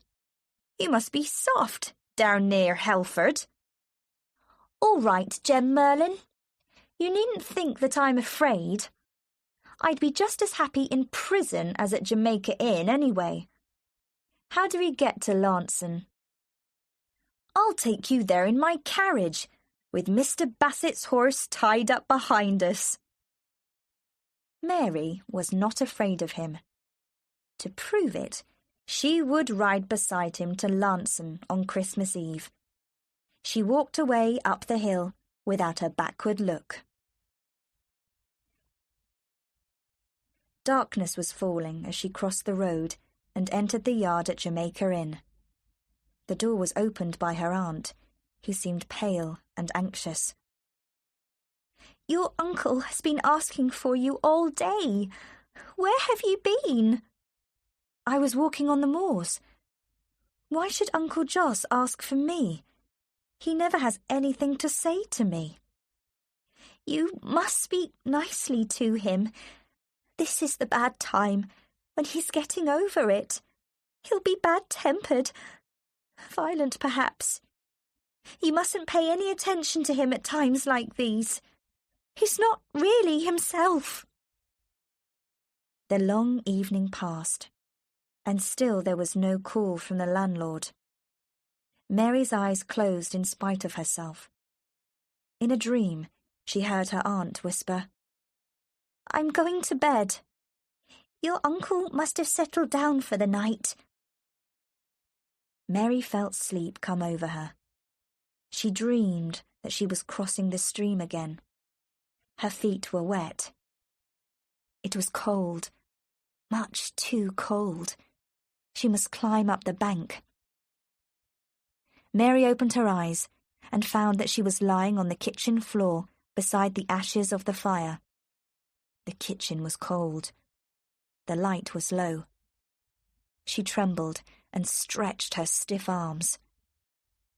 Then she saw the door of the kitchen open very slowly, little by little.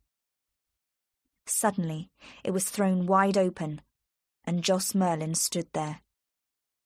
At first, she thought that he had not seen her.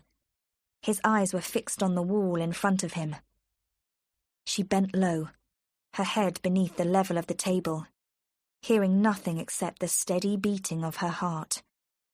Slowly, he turned in her direction.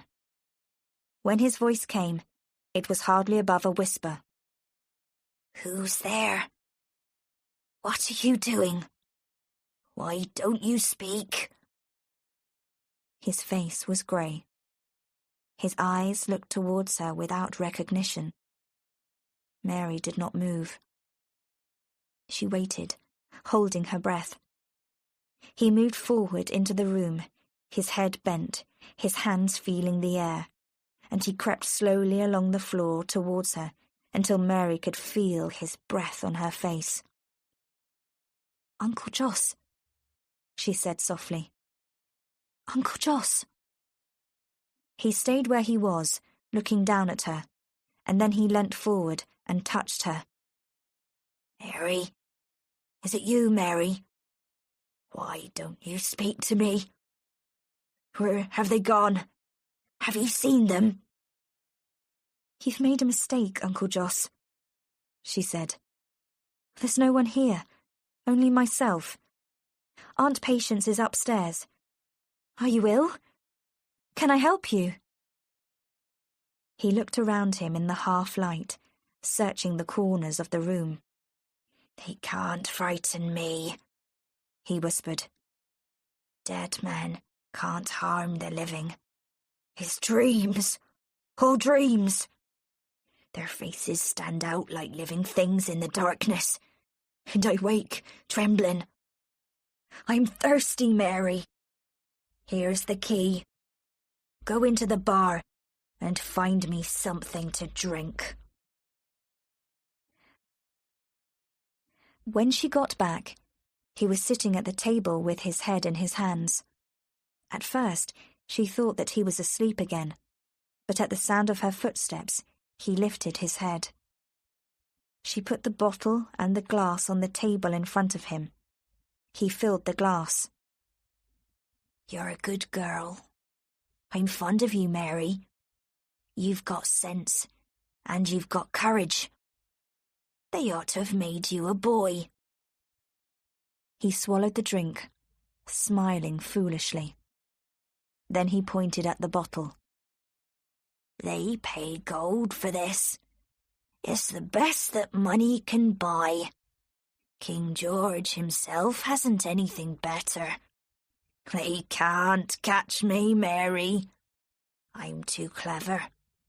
I've been at the game too long. There are over 100 of us now, working towards the border from the coast.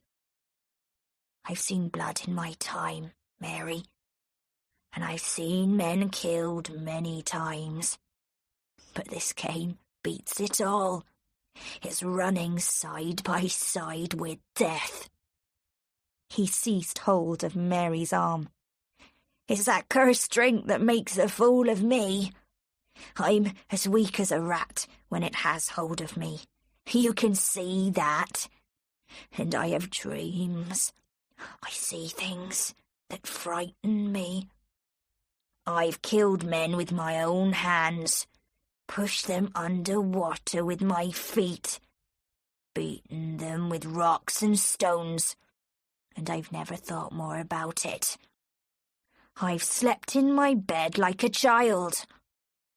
But when I've had too much to drink, I see them in my dreams. I see their white, green faces in front of me, with their eyes eaten by fish, and some of them are torn, with the flesh hanging off their bones. His face was close to Mary's, his reddened eyes looking into hers, and his breath on her cheek. Did you never hear of wreckers before? He whispered. I've seen men hanging on the ropes of their ships for safety, shouting in terror at the sight of the breaking waves. Just like flies they are, spread out on the ropes, little black dots of men. I've seen the ship break up beneath them, and the ropes break like thread, and all of them thrown into the sea to swim for their lives. But when they reach the shore, they're dead men, Mary. He wiped his mouth on the back of his hand. His eyes never left her face. Dead men tell no stories, Mary.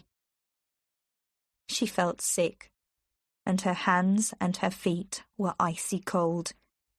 She could see the pale faces of the drowned men, their arms above their heads. She could hear the cries of fear. She trembled again. She looked at her uncle and saw that he had slipped forward in his chair, and his head had fallen on his chest. His mouth was wide open, and he breathed noisily as he slept. His arms rested on the table in front of him, and his hands were folded, as if in prayer. Chapter 9. Christmas Eve. On Christmas Eve, the sky was cloudy and threatened rain.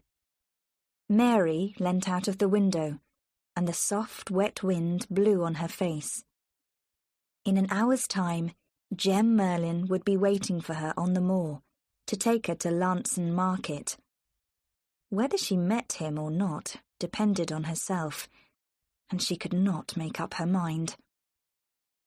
She had grown older in 4 days, and the face that looked back at her from her cracked mirror was pale and tired. There were dark rings under her eyes. Sleep came to her late at night, and she had no desire for food. For the first time in her life, she saw a likeness between herself and Aunt Patience. If she tightened her mouth and bit her lips, it could be Aunt Patience who stood there, with the straight brown hair framing her face. The habit of working her mouth was an easy one to catch, as was the continuous twisting of her hands. Mary turned away from the mirror and began to walk up and down her small room. They shared a secret now, a secret that must never be spoken between them.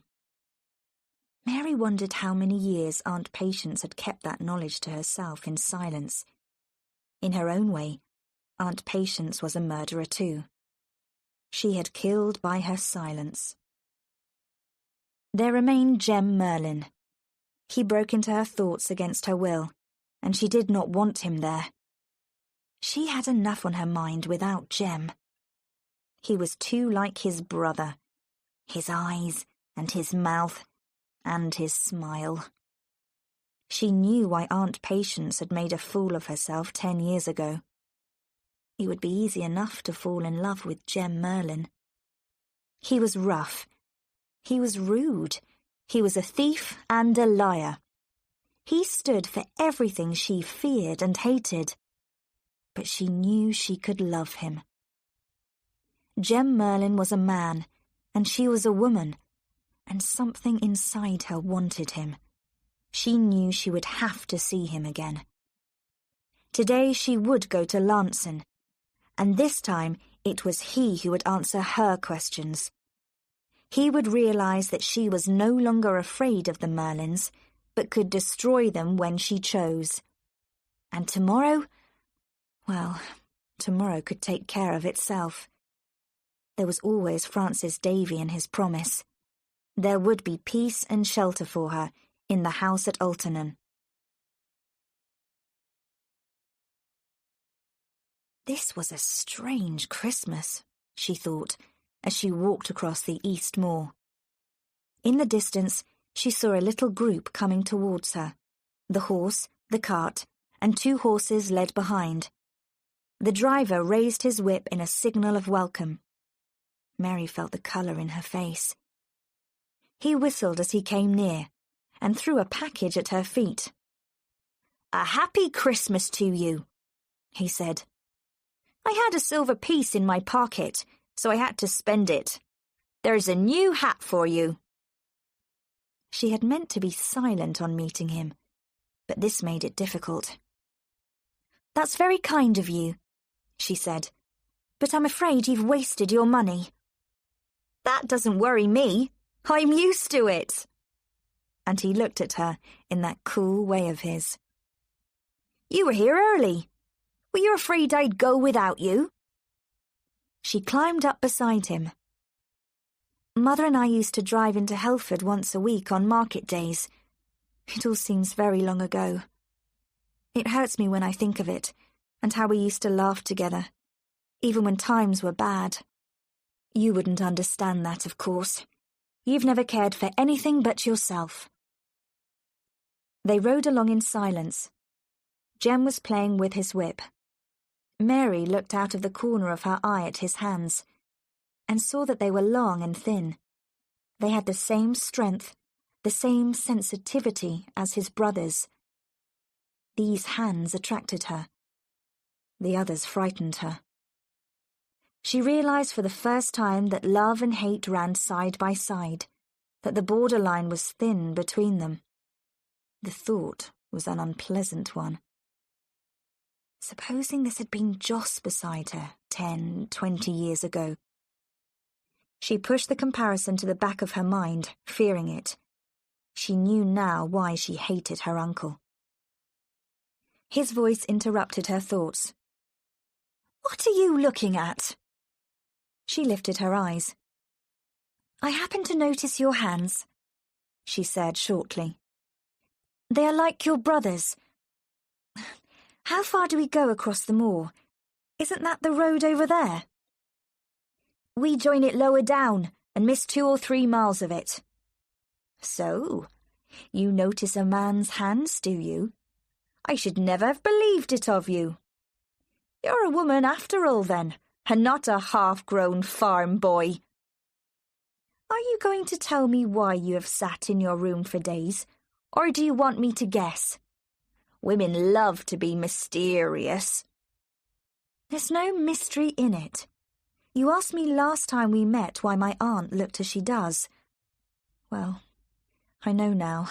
That's all." "What are you going to do about it?" Mary said. "I haven't made up my mind. I have to consider Aunt Patience." "You don't expect me to tell you, do you?" "Why not? I'm not concerned with Joss. You're his brother, and that's enough for me. Do you think I'd waste my time working for my brother? He can put a rope round his own neck. I may have helped myself to some tobacco now and then, and I've smuggled goods. But I'll tell you one thing, Mary Yellen, and you can believe it or not as you like. I've never killed a man. Yet." He cracked the whip hard over the horse's head. "So, you think I wreck ships, do you? And stand on the shore and watch men drown? And then put my hands into their pockets afterwards when they're swollen with water? It makes a pretty picture." Whether his anger was pretended or sincere, she could not say, but his mouth was set firmly, and there was a flaming spot of colour high on his cheek. "You haven't said yet that you don't." "If you believe it of me, why do you drive with me to Lanson?" "Because of your bright eyes, Jem Merlin. I ride with you for no other reason." And she met his eyes with a directness that surprised him. He laughed at that, and shook his head, and began whistling again. And suddenly there was a relaxed familiarity between them. The very directness of her words had deceived him. He suspected nothing of the weakness that lay behind them, and for the moment they were companions, in spite of being man and woman.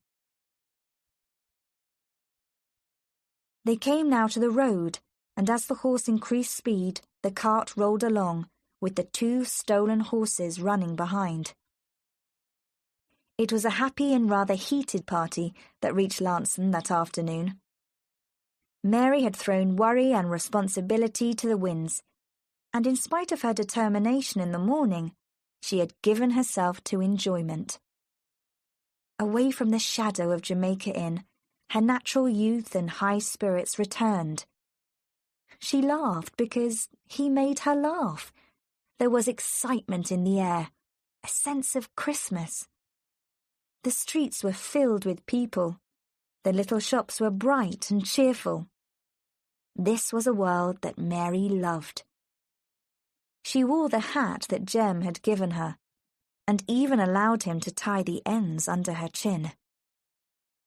They had left the horse and carriage at the top of the town, and now Jem pushed his way through the crowd, leading his 2 stolen horses, Mary following close behind him. He led the way with confidence, making straight for the main square. Before long, a man pushed through the crowd and came up to the horses. His voice was loud and important. He kept hitting his boot with his whip and then pointing to the horses. Mary imagined him to be a dealer. Soon he was joined by a little sharp-eyed man in a black coat, who now and again touched his arm and whispered in his ear. Mary saw him look hard at the black horse that had belonged to Mr. Bassett. He went up to him and bent down and felt his legs. Then he whispered something in the ear of the loud-voiced man. Mary watched him nervously. "Where did you get this horse?" said the dealer, touching Jem on the shoulder. "Never on the moors, not with that head and shoulders." "I bought him from old Tim Bray. You remember Tim? He sold his farm last year and went to Dorset. Tim always told me I'd get my money back on this horse. Have a look at him, won't you? But he's not going cheap, I'll tell you that. Look at those shoulders. There's quality for you. I tell you what, I'll take £18 for him. The sharp-eyed man shook his head, but the dealer was interested. Make it 15, and we might do business, he suggested. No, 18 is my price, and no less. The dealer talked to his companion, and they appeared to disagree. All right, the dealer said finally. I've no doubt you're right. Perhaps we would be wise to have nothing to do with it. You can keep your horse, he added to Jem. My friend doesn't like him. Take my advice and bring down your price. If you have him for long, you'll be sorry. And he pushed his way through the crowd, with the sharp-eyed man beside him, and they disappeared in the direction of the local hotel. Mary was glad to see them go. Jem sold the other horse to a cheerful, honest-looking farmer. It began to get dark in the market square, and the lamps were lit. Mary was thinking of going back to the cart when she heard a woman's voice behind her. Oh, look, James. Did you ever see such a beautiful horse in your life? He holds his head just like poor Beauty did. The likeness would be quite striking. Only this animal, of course, is black. What a pity Roger isn't here. He's in his meeting. What do you think of him, James? Her companion said, Come on, Maria. I don't know anything about horses. The horse you lost was grey, wasn't it? This thing is black. Coal black, my dear. Do you want to buy him? It would be such a good Christmas present for the children. They've been begging poor Roger for another horse ever since Beauty disappeared. Ask the price, James, will you? The man came forward. Here, my good man, he called to Jem. Do you want to sell that black horse of yours? What is your price? £25, said Jem. I'm not anxious to sell him. The lady swept towards him. I'll give you 30 for him. I'm Mrs. Bassett from North Hill, and I want the horse as a Christmas present for my children. Mr. Bassett is in Lanson now, but I want the horse to be a surprise to him as well. My man shall take the horse immediately and ride him to North Hill before Mr. Bassett leaves the town. Here's the money. Jem took off his hat to her. Thank you, madam, he said. I hope Mr. Bassett will be pleased. You'll find the horse very safe with children. Oh, I'm certain he'll be very happy. Of course, the horse is not at all like the one we had stolen. Beauty was a fine horse, and worth a great deal of money. But this little animal is pretty enough, and will please the children. Come along, James. It's getting quite dark. Jem looked quickly over his shoulder and touched on the arm a boy who stood behind him. Here, he said. Would you like to earn some money? The boy showed that he would, his mouth open in surprise. Hold on to this horse, then, until the servant comes for him, will you? Here, take him. A happy Christmas to you. And he was away in a moment, walking quickly across the square, his hands in his pockets. Mary followed 10 yards behind. She struggled to hide her laughter and was near to bursting when they got out of sight of the people.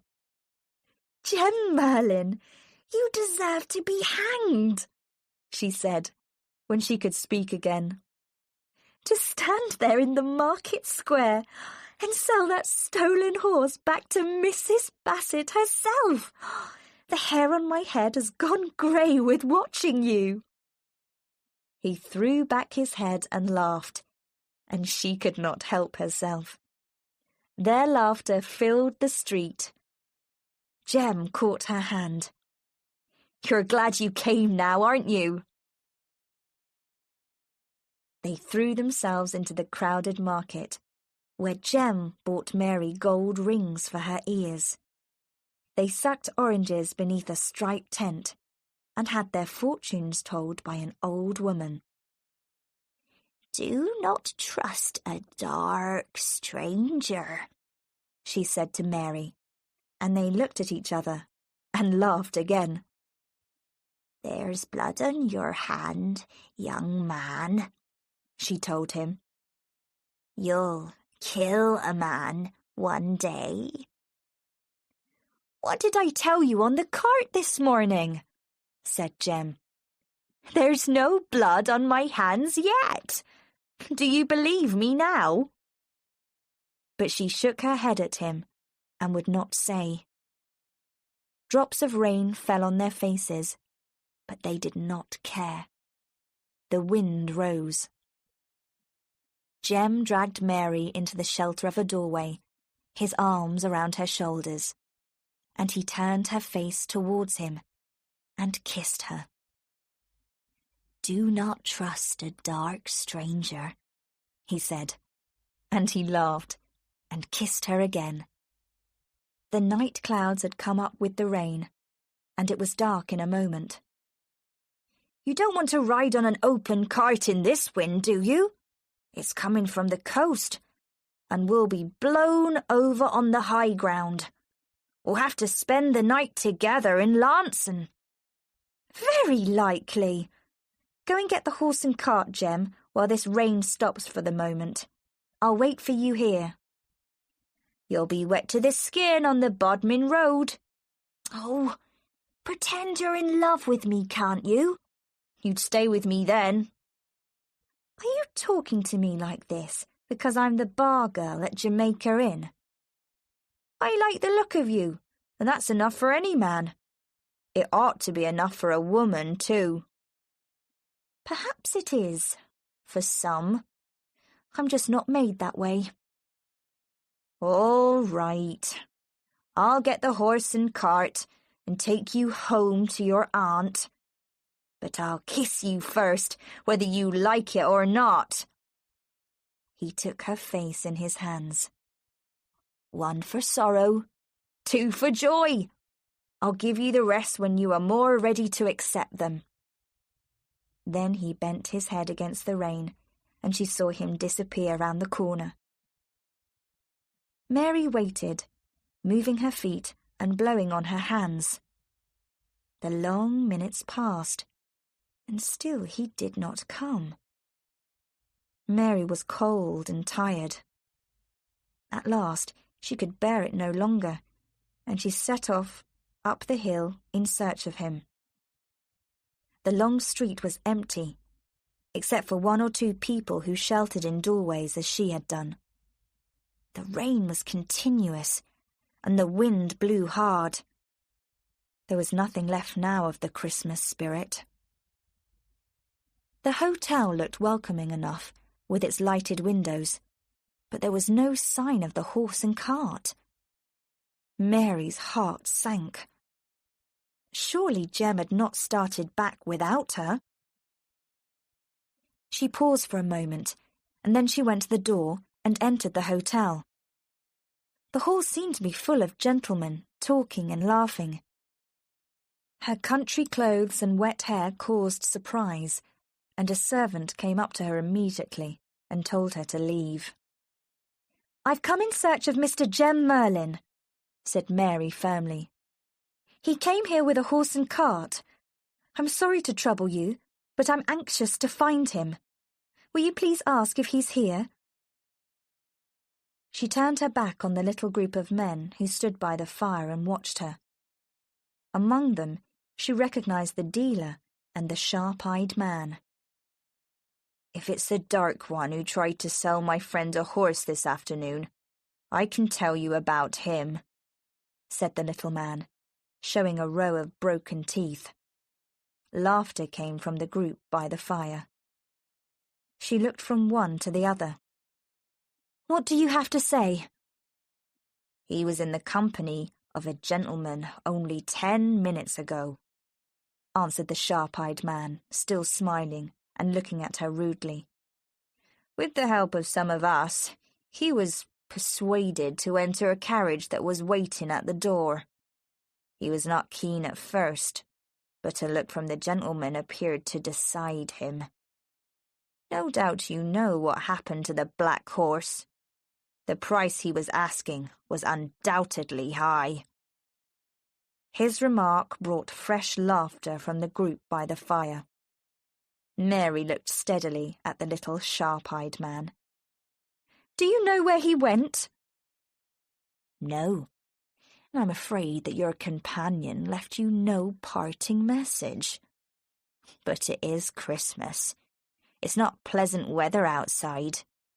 If you'd like to wait here until your friend returns, myself and these gentlemen will be happy to entertain you. Come in and rest, and forget him." Mary turned her back on him and went out through the door once more. As it closed behind her, she could hear their laughter. She stood in the empty market square, with the wind and the rain for company. So the worst had happened, and the stolen horse had been recognized. There was no other explanation. Jem had gone. Did they hang men for stealing as well as for murder? She felt ill, and her brain was in confusion. She could make no plans. She supposed that Jem was lost to her now anyway, and she would never see him again. The adventure was over. There was no happiness left in Larnson anymore. It was a cold, grey, hateful place. She walked along with the rain beating in her face, caring little where she went, or that 11 miles lay between her and her bedroom at Jamaica Inn. She walked on. Then, out of the darkness, she saw a carriage coming up the hill. Its progress was slow, with the full force of the wind against it. She watched it with dull eyes.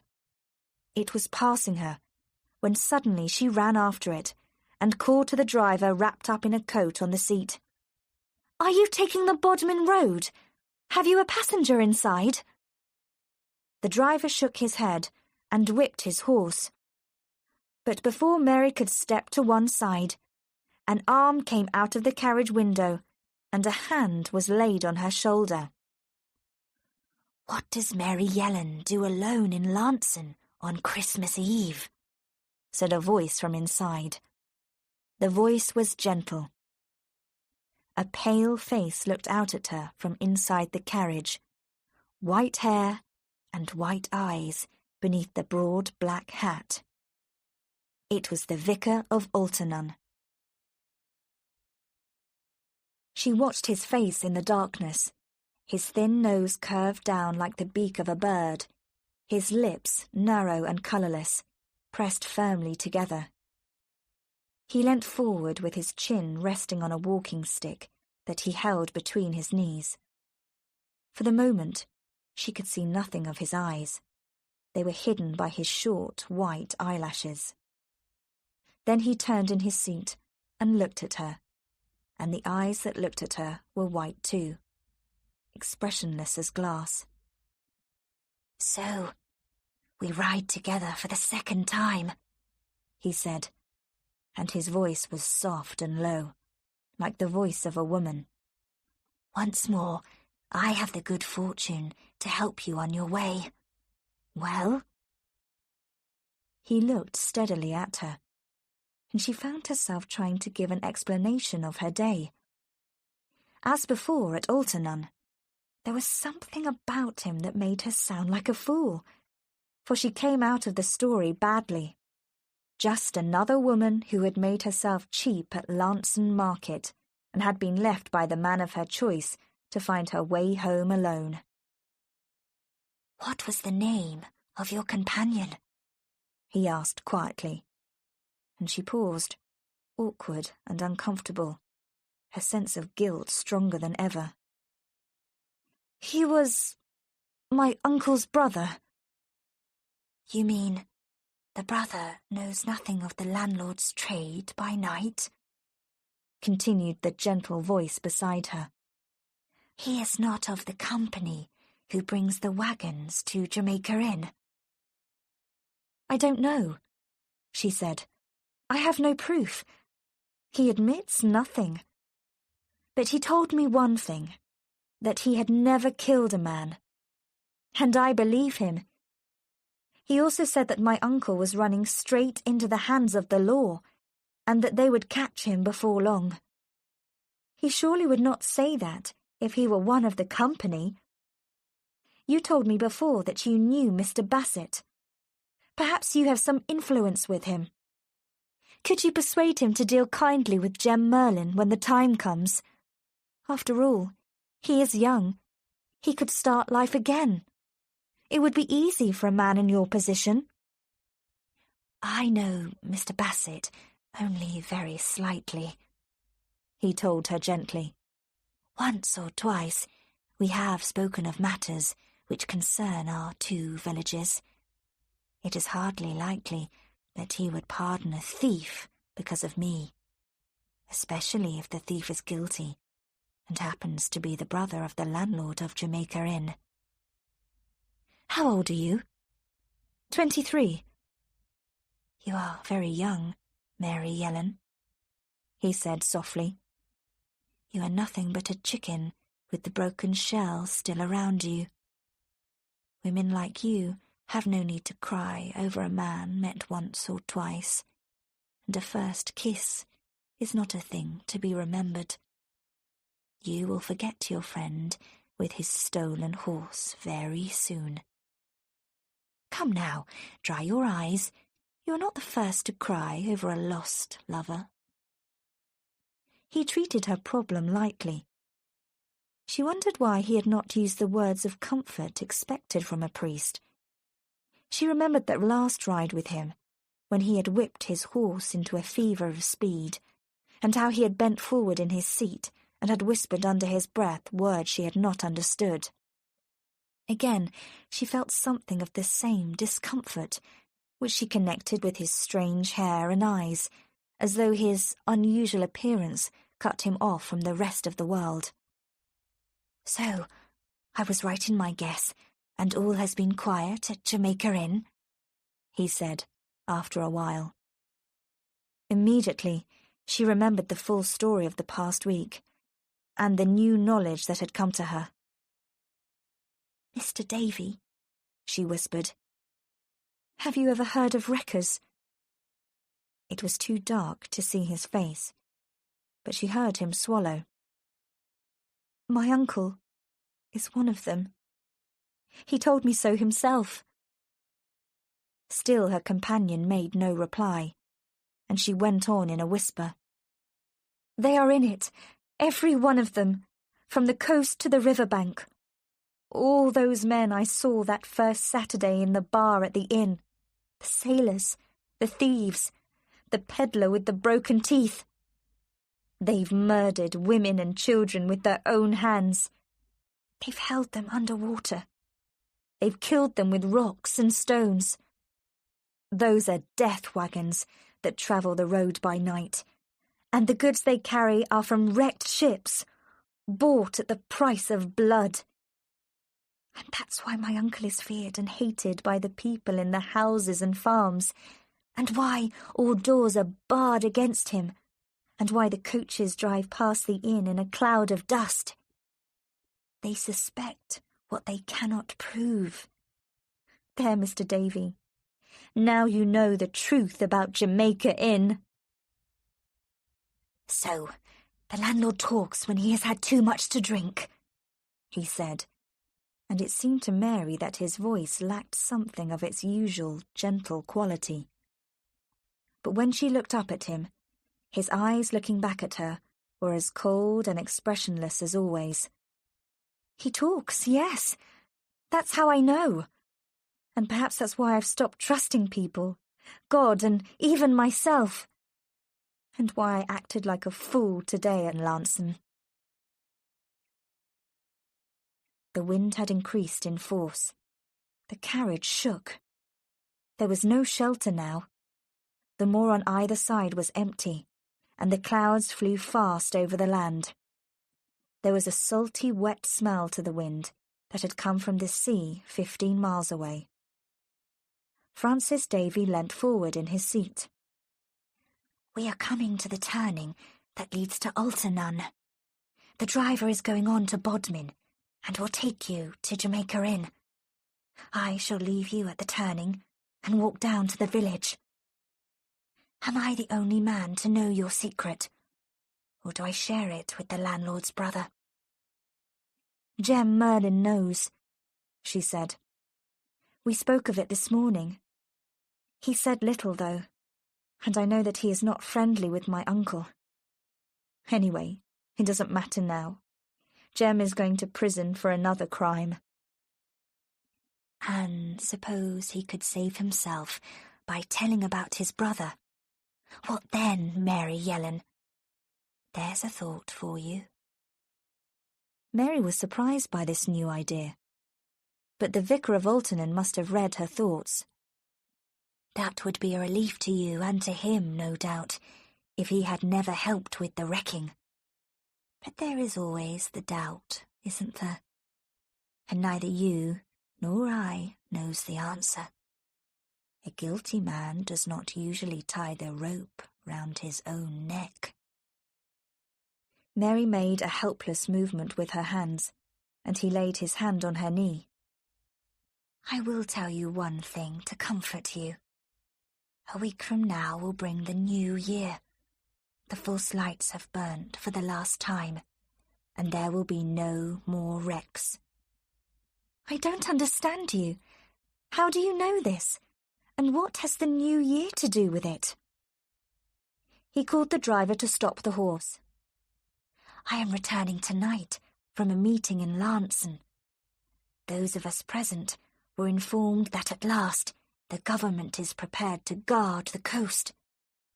There will be watchers on the cliffs, and the paths now known only to men like your uncle and his companions will be followed by officers of the law. There will be a chain across England, Mary, that will be very hard to break. Now, do you understand? He opened the door of the carriage and stepped out into the road. Your troubles are over. Tomorrow is Christmas Day, and the bells at Alternun will be ringing for peace. I shall think of you. He waved his hand to the driver, and the carriage went on without him. There were still 3 miles to go, and those miles were the wildest of all. She sat in the corner of the carriage. Through the open window, travelling down on the wind, she heard a shot, and a distant shout and a cry. The voices of men came out of the darkness. She leant out of the window. The road rose steeply from the valley, and there, in the distance, were the tall chimneys of Jamaica Inn. Down the road came a company of men, led by one who carried a light before him as he ran. Another shot sounded, and the driver of the carriage slipped over in his seat and fell. The horse went towards the edge of the road like a blind thing. The carriage swung wildly, then was still. Somebody laughed. There was a whistle and a cry. A face appeared at the carriage window, wild hair above the reddened eyes. The lips were parted to show white teeth. One hand held a light, the other a smoking gun. They were long, thin hands, things of beauty and sensitivity, though the rounded nails were dirty. Joss Merlin laughed. Then he pulled her out beside him on the road, holding the light above his head so that all could see her. There were 10 or 12 of them standing in the road, with torn and dirty clothes. half of them as much the worse for drink as their leader, wild eyes rolling in their bearded faces. One or two had guns in their hands, or were armed with broken bottles, knives, and stones. Harry the peddler stood holding the horse's head, while face down on the road lay the driver of the carriage, his arm bent under him, his body still. When they saw who she was, a shout of laughter broke from the men, and the peddler put 2 fingers to his mouth and whistled. The landlord seized her loose hair in his hand and twisted it like a rope. "So, it's you, is it? You've chosen to come back again." Mary said nothing. She looked from one to the other of the men in the crowd, and they pushed in on her, laughing, pointing to her wet clothes and shouting insults. "So, you can't talk," cried her uncle, and hit her across the face with the back of his hand. She put up an arm to protect herself, but he knocked it away, and holding her wrist, twisted it behind her back. She cried with the pain, and he laughed again. "I'll get the better of you if I kill you first. Do you think you can stand against me with your monkey face and your rudeness? And what do you think you are doing at midnight, riding in a hired carriage with your hair down your back?" He twisted her wrist again, and she fell. "You're nothing but a common—" "Leave me alone!" she cried. "You have no right to touch me or speak to me. You're a murderer and a thief, and the law knows it too. The whole of Cornwall knows it. Your game is over, Uncle Jos. I've been to Lancing today to inform against you." A loud cry came from the group of men. They pressed forward, shouting at her and questioning. But the landlord swore at them, waving them back. "Get back, you fools! Can't you see she's trying to save herself by lies?" he thundered. "How can she give information about me when she knows nothing? She's never walked the 11 miles to Lancing. Look at her feet. She's been with a man somewhere down the road, and he sent her back on wheels. Get up!" He pulled her to her feet. Then he pointed to the sky, where the low clouds were blown by the wind and a single star shone. "Look there! There's a break in the sky, and the wind's going east. There'll be more wind still, and a wild grey morning on the coast in 6 hours' time. We'll waste no more time here. Come on, you lazy devils. Don't you want to feel gold and silver run through your hands? Who'll come with me?" A shout rose, and hands were raised in the air. One of the men burst into song, waving a bottle over his head. The peddler pulled at the horse. Jos Merlin stood for a moment, looking at Mary with a foolish smile. Then he pulled her towards the carriage, threw her on the seat in the corner, and then, leaning out of the window, he shouted to the peddler to whip the horse up the hill. His cry was repeated by the men who ran beside him, and some of them jumped onto the step and held onto the empty driver's seat and hit the horse with sticks. The animal sped up the hill in its fear, dragging the carriage behind it.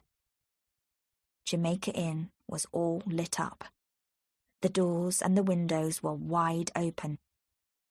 The landlord placed his hand over Mary's mouth and forced her back against the side of the carriage.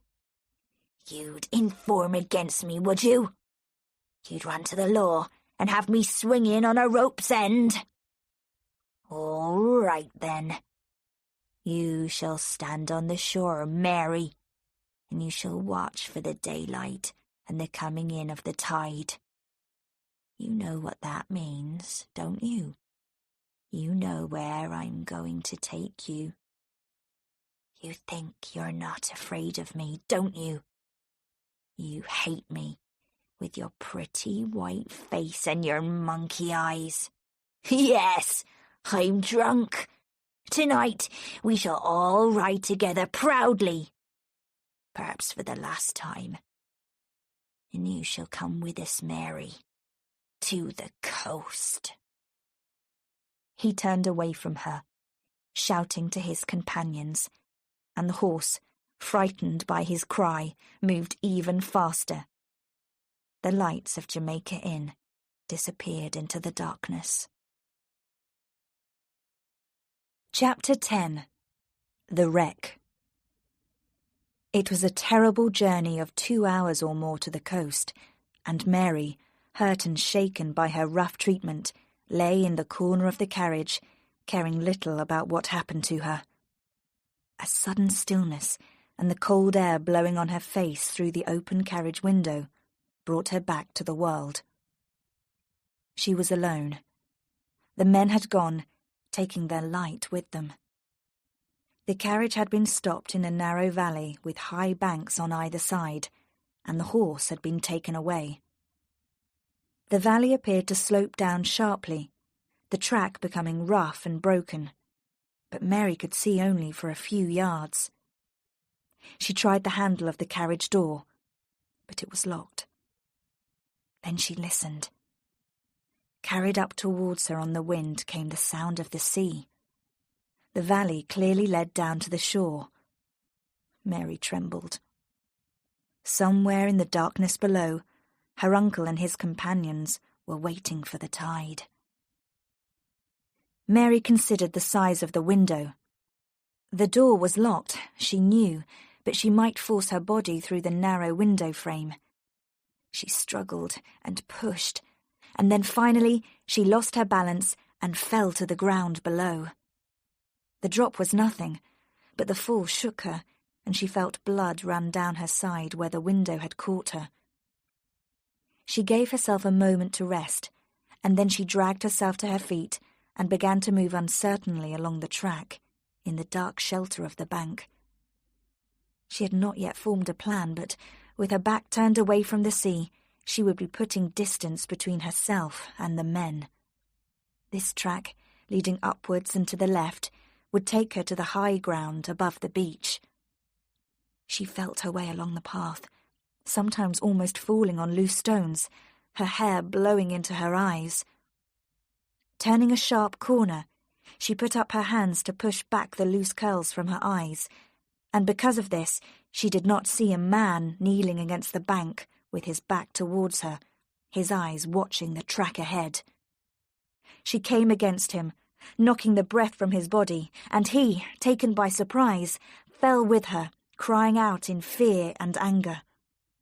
They fought on the ground, her hands tearing at his face. But he was too strong for her.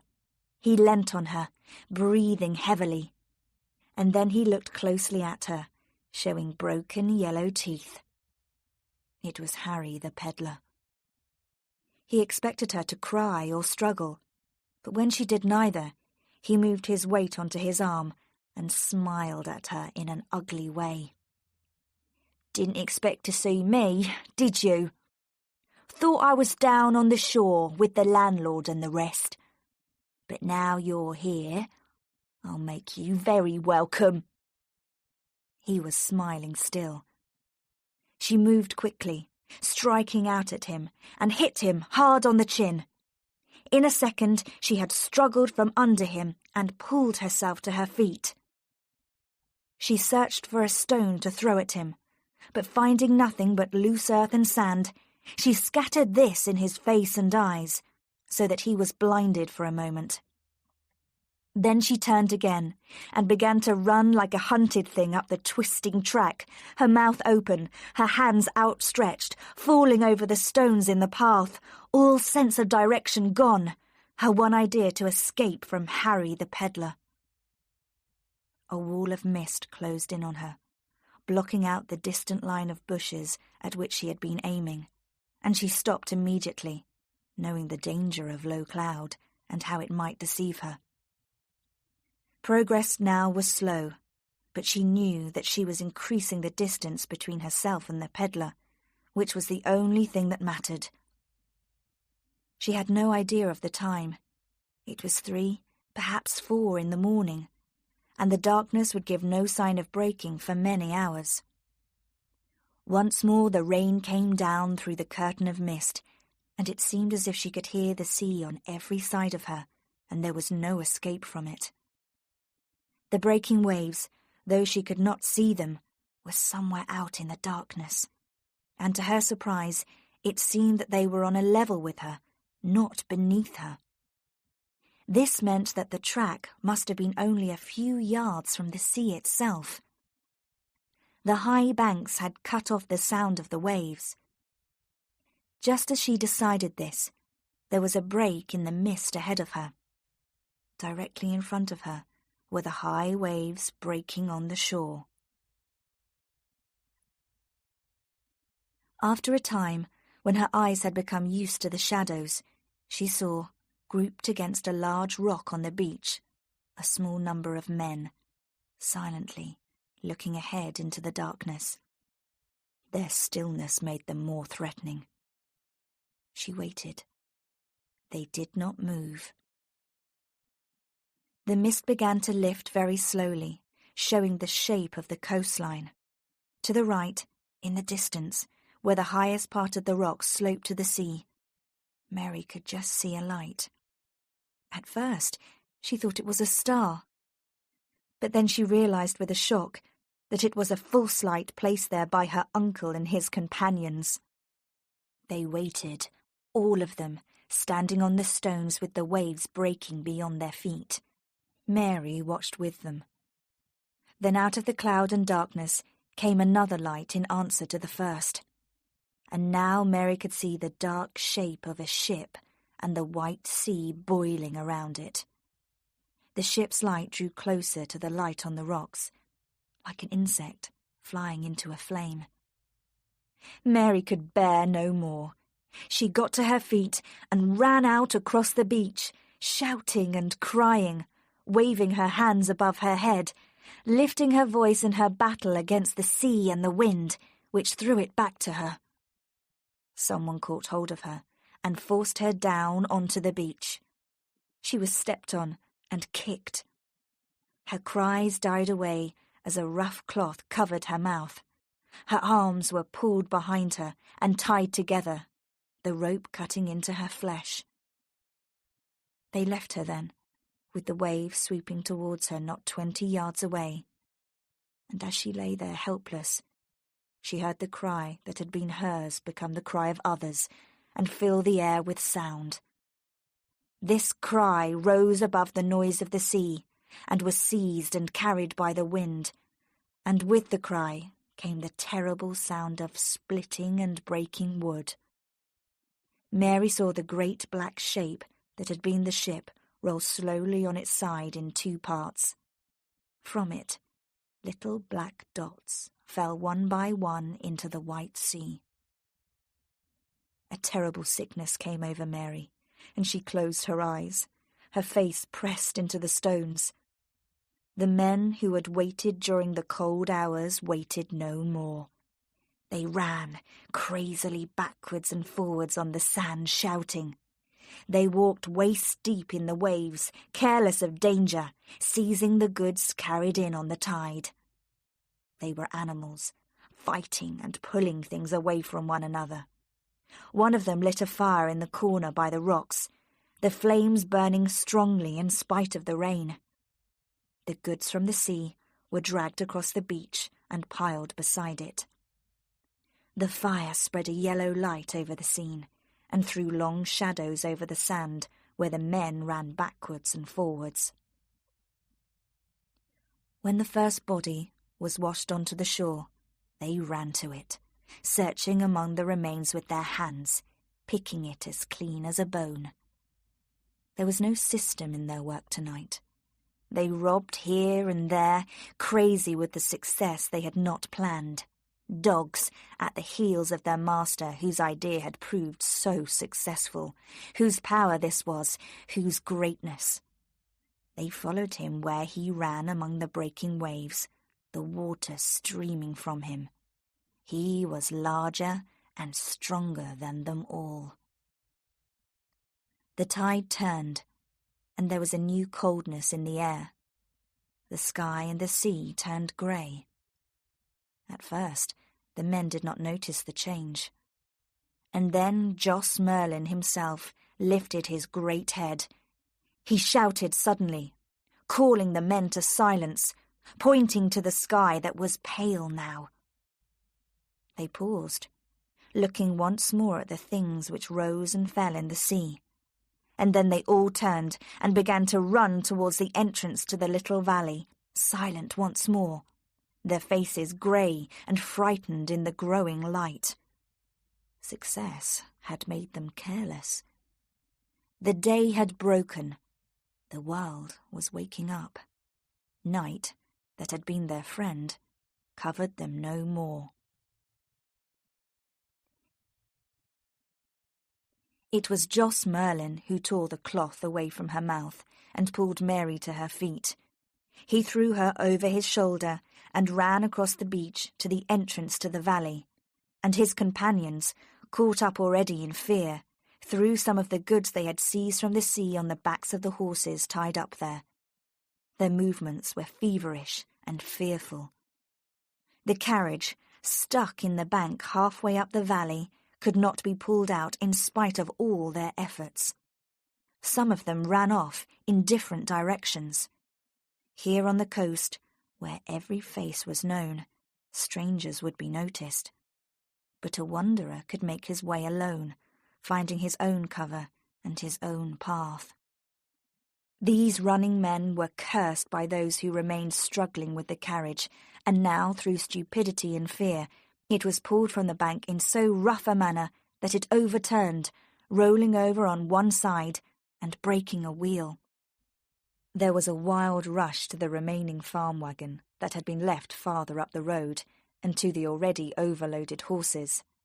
Someone, still obedient to the leader, set fire to the broken carriage, whose presence beside the track meant danger to them all. A terrible fight broke out between man and man for possession of the farm wagon that might yet carry them away to safety. Those who carried guns now had the advantage, and the landlord, with his remaining supporter Harry the peddler by his side, stood with his back to the wagon and shot into the crowd. This won the wagon for the landlord. The remaining men, frightened at the sight of the blood and the dying men, turned all at the same moment and scattered up the twisting track, anxious now to put a safe distance between themselves and their former leader. The landlord leant against the wagon, holding the smoking, murderous gun, blood running freely from a cut beside his eye. Now that they were alone, he and the peddler wasted little time. The goods that had been brought up the valley they threw on the wagon with Mary next to them. The main store was still down on the sand and washed by the tide. They dared not risk collecting it. There was simply no time. The two men who had been shot lay in the road beside the wagon. Their bodies bore witness and must be destroyed. It was Harry the peddler who dragged them to the fire. It was burning well. Much of the carriage had disappeared already, though one red wheel stuck up above the blackened and broken wood. Jos Merlin led the remaining horses to the wagon, and without a word, the two men climbed in and whipped them into action. Lying on her back, Mary watched the low clouds pass across the sky. Darkness had gone. The morning was wet and grey. From far away across the fields came the sound of church bells. She remembered suddenly that it was Christmas Day. Chapter 11. Jos plans to escape. The square of glass was familiar to her. It was larger than the carriage window, and there was a crack across it that she remembered well. She kept her eyes on it, struggling with memory, and she wondered why she no longer felt the rain on her face and the steady current of wind. Mary cried and turned her head restlessly from side to side. Out of the corner of her eye, she saw the brown, discoloured wall beside her and the old nail head where a picture had once hung. She was lying in her bedroom at Jamaica Inn. Now there was a face bending down to her, and she drew back, her hands in front of her, because the ugly mouth and broken teeth of the peddler were still in her mind. Her hands were held gently, though, and the eyes that looked down at her, reddened like her own from crying, were watery and blue. It was Aunt Patience. "How long have I been lying here?" Mary asked, and she was told that this was the second day. For a moment she was silent, considering this information. Then she sat up in bed and swung her legs to the floor, her head aching with the effort. "What are you going to do?" Aunt Patience pulled at her nervously, but the young woman shook her off and began, slowly and painfully, to put on her clothes. "Aunt Patience, I have gone through enough out of loyalty to you. You can't expect me to stand any more. Whatever Uncle Jos may have been to you once, he isn't human now. He's an animal, half crazy with drink and blood. Men were murdered by him on the coast. Don't you understand? Men were drowned in the sea. I can see nothing else. I shall think of nothing else until my dying day." The door opened. The landlord of Jamaica Inn stood in the doorway. He looked tired and grey. The cut above his eye was still bright red.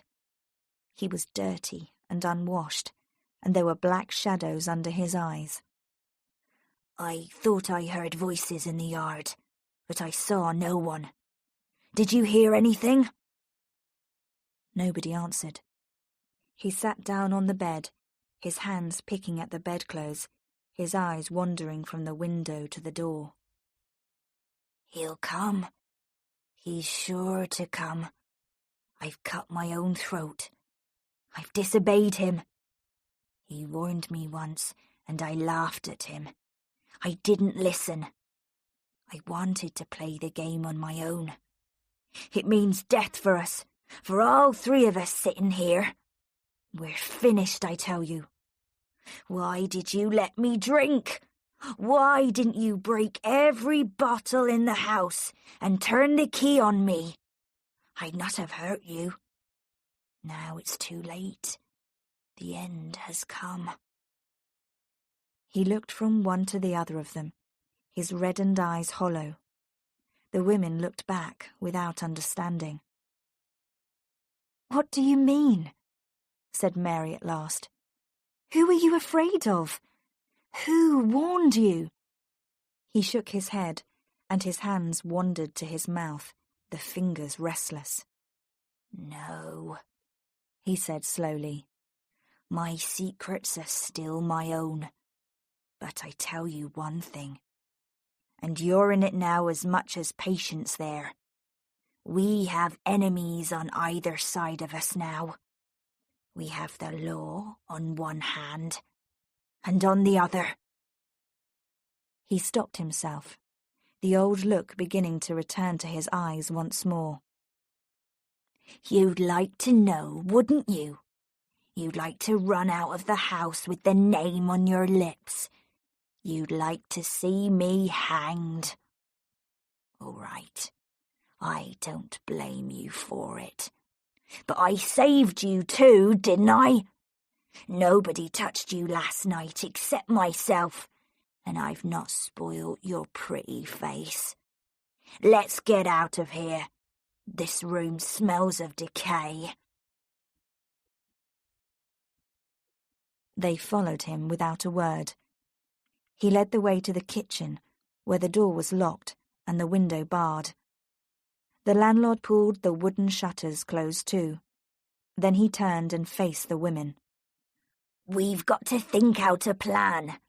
We've been sitting here for nearly 2 days now, like rats in a trap. And I've had enough, I tell you. I never could play that sort of game." His wife crept over to him and touched him on the arm, passing her tongue over her lips. "Well, what is it?" he said wildly. "Why can't we creep away now, before it's too late? We'd be in Lanson and then out of the area in a few hours. We could travel by night. We could head east, where we'd be safe." "You fool!" he shouted. "Don't you realize that there are people on the road between here and Lanson who think I'm the devil himself, who are only waiting for their chance to charge me with every crime in Cornwall? Everybody round here knows by now what happened on the coast on Christmas Eve, and if they see us running away, they'll have the proof. Don't you think I've wanted to get away and save myself? No, we've got one chance, one single chance in a million. We've got to lie quiet. If we stay here at Jamaica Inn, it may confuse them. They've got to look for proof. They've got to get sworn proof before they lay hands on us.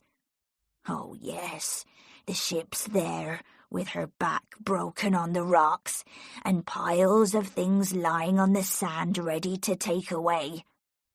They'll find 2 burnt bodies and a pile of ashes.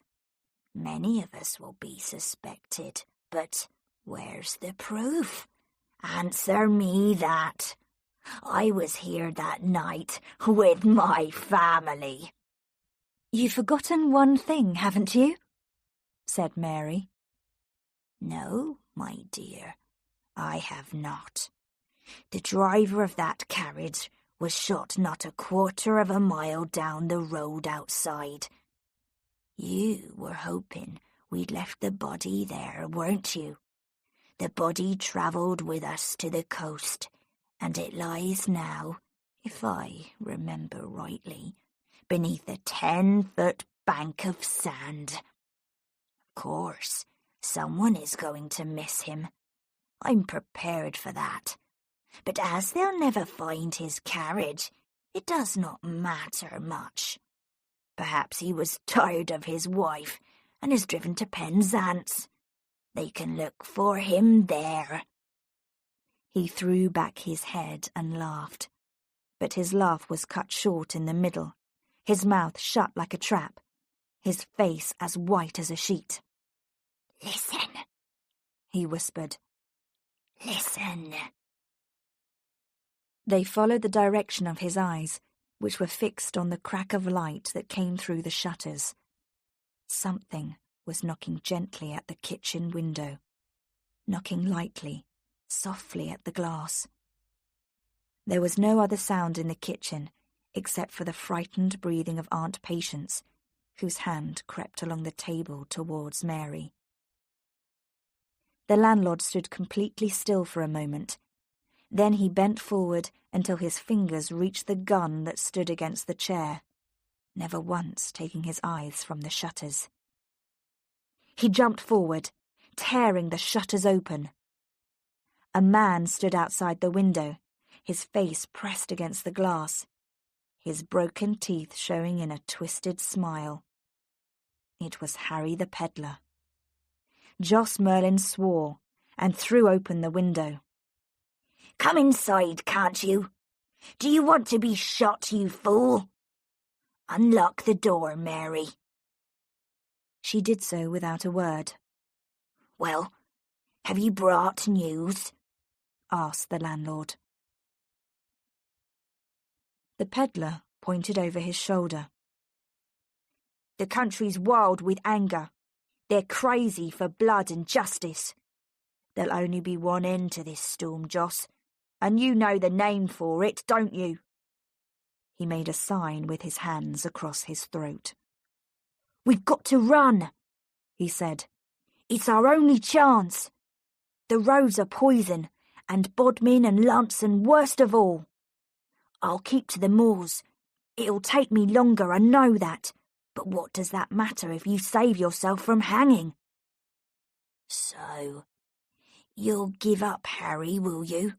Run like a beaten dog? Have they proved it was us? Tell me that. Or are you worried about your soul?" "Curse my soul, Joss. It's common sense I'm thinking of. This part of the country is dangerous, and I'll leave while I can. I've stayed by you, haven't I? I've come out here today, risking death, to give you warning. I'm not saying anything against you, Joss, but it was your stupidity that brought us to this, wasn't it? You made us crazy like yourself, and led us to the coast on an adventure that none of us had planned. We took a chance in a million, and succeeded. Too well. We became stupid with excitement, left 100 tracks scattered on the sand. And whose fault was it? Why, yours, I say!" He banged the table, his yellow face pushed close to the landlord's. Joss Merlin considered him for a moment, and when he spoke, his voice was dangerous and low. "So, you blame me, do you, Harry? You're like the rest of your kind when the luck of the game turns against you. Run then, if you like. Run to the river bank like a beaten dog. I'll fight the world alone." The peddler forced a laugh. "We can talk, can't we, without cutting each other's throats? I've not gone against you. I'm on your side still. We were all crazy that night, I know that. Let's leave it alone then. What's done is done. Our men are scattered, and we needn't worry about them. They'll be too frightened to show their heads. That leaves you and me, Joss. We've been in this business, the pair of us, deeper than most, and the more we help each other, the better it'll be for us both. Now then, that's why I'm here, to talk and see what we ought to do." The landlord watched him calmly. "Just what are you aiming at, Harry?" he said, filling his pipe. "I'm not aiming at anything. I want to make things easier for all of us. We've got to go, unless we want to hang. But it's like this, Joss. I don't see the fun of going empty-handed. There are a lot of things we put in the storeroom 2 days ago. That's right, isn't it? It belongs to all of us who worked for it on that night. But there's none of them left to claim it except you and me. I'm not saying that there's much of value there, but I don't see why some of it shouldn't help us out of the area, do you?"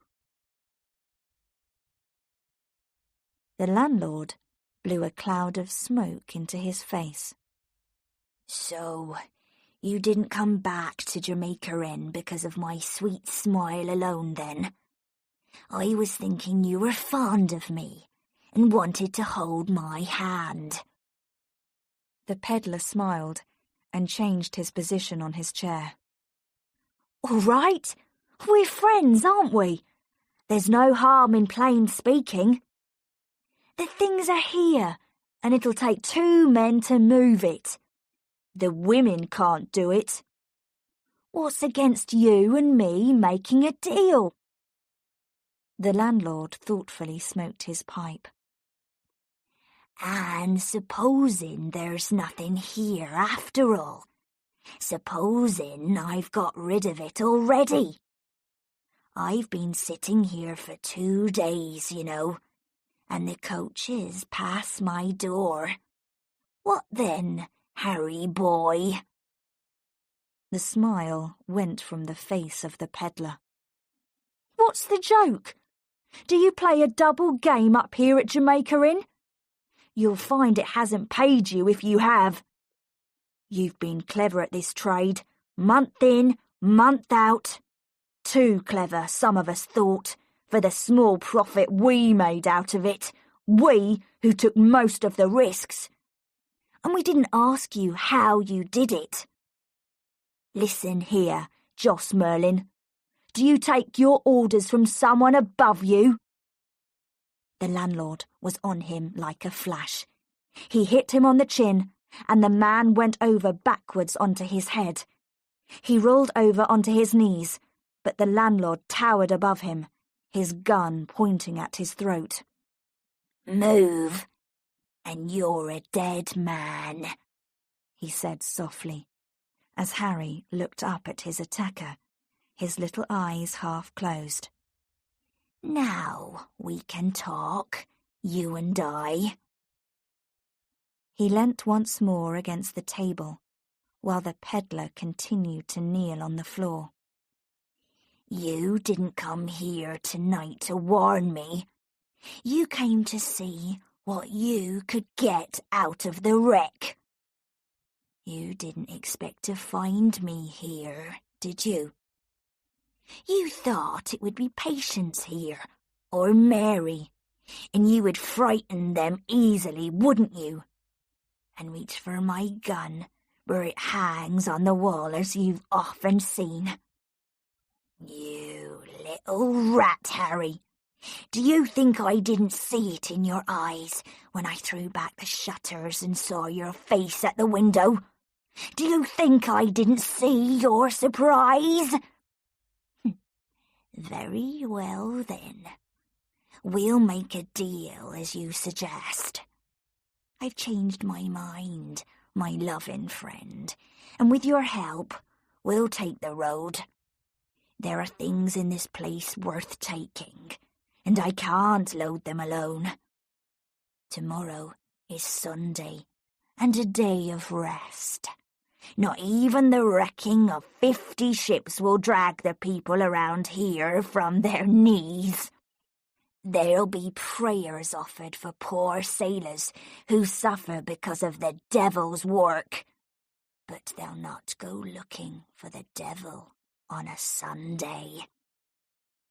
24 hours we have, Harry, my boy. And tomorrow night, when you've broken your back loading my property into the farm wagon and kissed me goodbye, why, then you can go down on your knees and thank Joss Merlin for letting you go free with your life. He raised his gun again, bringing it close to the man's throat. The peddler cried out, showing the whites of his eyes. The landlord laughed. Come on, he said. Do you think I'm going to play with you all night? Open the kitchen door and turn to the right and walk down the passage until I tell you to stop. Your hands have been waiting to explore the goods brought from the shore, haven't they, Harry? You shall spend the night in the storeroom among them all. Pressing his gun into the peddler's back, he pushed him out of the kitchen and down the dark passage to the store. The door had been mended with new wood and was stronger than before. After he had turned the key on his friend, the landlord returned to the kitchen. I thought Harry would turn soon, he said. I've seen it coming in his eyes for weeks. He'll fight on the winning side, but he'll turn against you when your luck changes. He's jealous of me. They're all jealous of me. They knew I had brains, and they hated me for it. you'd better get your supper and go to bed. You've a long journey to make tomorrow night, and I warn you here and now, it won't be an easy one." Mary looked at him across the table. Tired as she was, because all that she had seen and done weighed heavily on her, her mind was full of plans. Sometime, somehow, before tomorrow night, she must go to Alternun. Once there, her responsibility was over. Action would be taken by others. It would be hard for Aunt Patience, hard for herself at first, perhaps, but at least justice would win. It would be easy enough to clear her own name and her aunt's. The thought of her uncle standing as he would, with his hands tied behind him, powerless for the first time and forever, was something that gave her great pleasure. She dragged her eyes away from him. "I'll have no supper tonight," she said. He crossed into the hall as she climbed the stairs, and he followed her to the room over the front door. "Give me your key," he said, and she handed it to him without a word. He stayed for a moment, looking down at her, and then he bent low and laid his fingers on her mouth. "I like you, Mary. You've got spirit still, and courage, in spite of all the rough treatment I've given you. I've seen it in your eyes tonight. If I'd been a younger man, I'd have fallen in love with you, and won you too, and ridden away with you. You know that, don't you?" He lowered his voice to a whisper. "There's danger for me ahead. Never mind the law. The whole of Cornwall can come running at my heels and I shall not care. It's other things I have to watch for. Footsteps, Mary, that come in the night and go again, and a hand that is waiting to strike me down. We'll put the river between us and Jamaica Inn," he said. And then he smiled, the curve of his mouth painfully familiar to her, like something from her past. He shut the door on her and turned the key. She went then to her bed and sat on it. And she began to cry, softly and secretly, the tears tasting bitter as they fell on her hand. Chapter 12.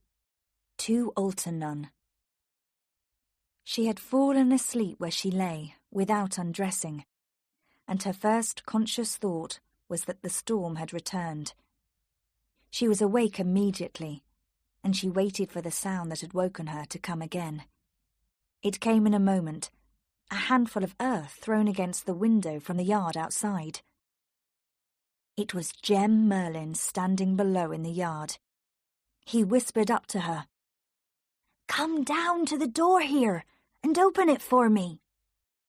She shook her head. "I can't. I'm locked in my room." He looked back at her, confused, and examined the house as if it might offer some solution of its own. He ran his hand along the wall, feeling for old nails that might once have been used for training climbing plants and would now give him a foothold of a sort. Swinging himself up to the low roof over the front door, he was able to pull himself up to the level of her window. "I shall have to talk to you here," he said. "Come closer where I can see you." She knelt on the floor of her room, her face at the window, and they looked at each other without speaking. He looked tired, and his eyes were hollow like those of one who has not slept. There were lines around his mouth that she had not noticed before, and he did not smile. "I'm sorry," he said at last. "I left you alone without excuse at Lanson on Christmas Eve. You can forgive me or not, but the reason for it, that I can't give you. I'm sorry." She was hurt by his manner. His coldness upset her, and she hoped that he could not see the disappointment in her face. He did not even ask how she had returned that night. "Why are you locked in your room?" Her voice was flat and dull when she replied, "My uncle fears that I may wander in the passage and discover his secrets." "Where is he?" "He's going to spend the night in the kitchen. He's afraid of something, or someone. The windows and doors are barred, and he has his gun." Jem laughed bitterly. "I don't doubt he's afraid. He'll be even more frightened before many hours have passed, I can tell you that. I came here to see him, but if he is sitting there with a gun across his knee, I shall come again tomorrow, when the shadows have gone." "Tomorrow may be too late." "What do you mean?" "He intends to leave Jamaica Inn tonight." "Are you telling me the truth?" "Why should I lie to you now?" Jem was silent. The news had clearly come as a surprise to him. She was thrown back now on her old suspicion of him. He was the visitor expected by her uncle, and therefore hated by him and feared. The face of the peddler returned to her, and his words that had stung Jos Merlin to anger. "Listen here, Jos Merlin. Do you take your orders from someone above you?" The man whose brains made use of the landlord's strength. The man who had hidden in the empty room. Leaning forward suddenly, he looked into her face and touched the long cut that ran from her forehead to her chin. "Who did these?" he said, turning now to the mark on her cheek. She paused a moment and then answered him. "I got them on Christmas Eve." The look in his eye told her that he understood and had knowledge of the evening, and because of it was here now at Jamaica Inn. "You were with them, on the shore," he whispered. "Why did you go with them?"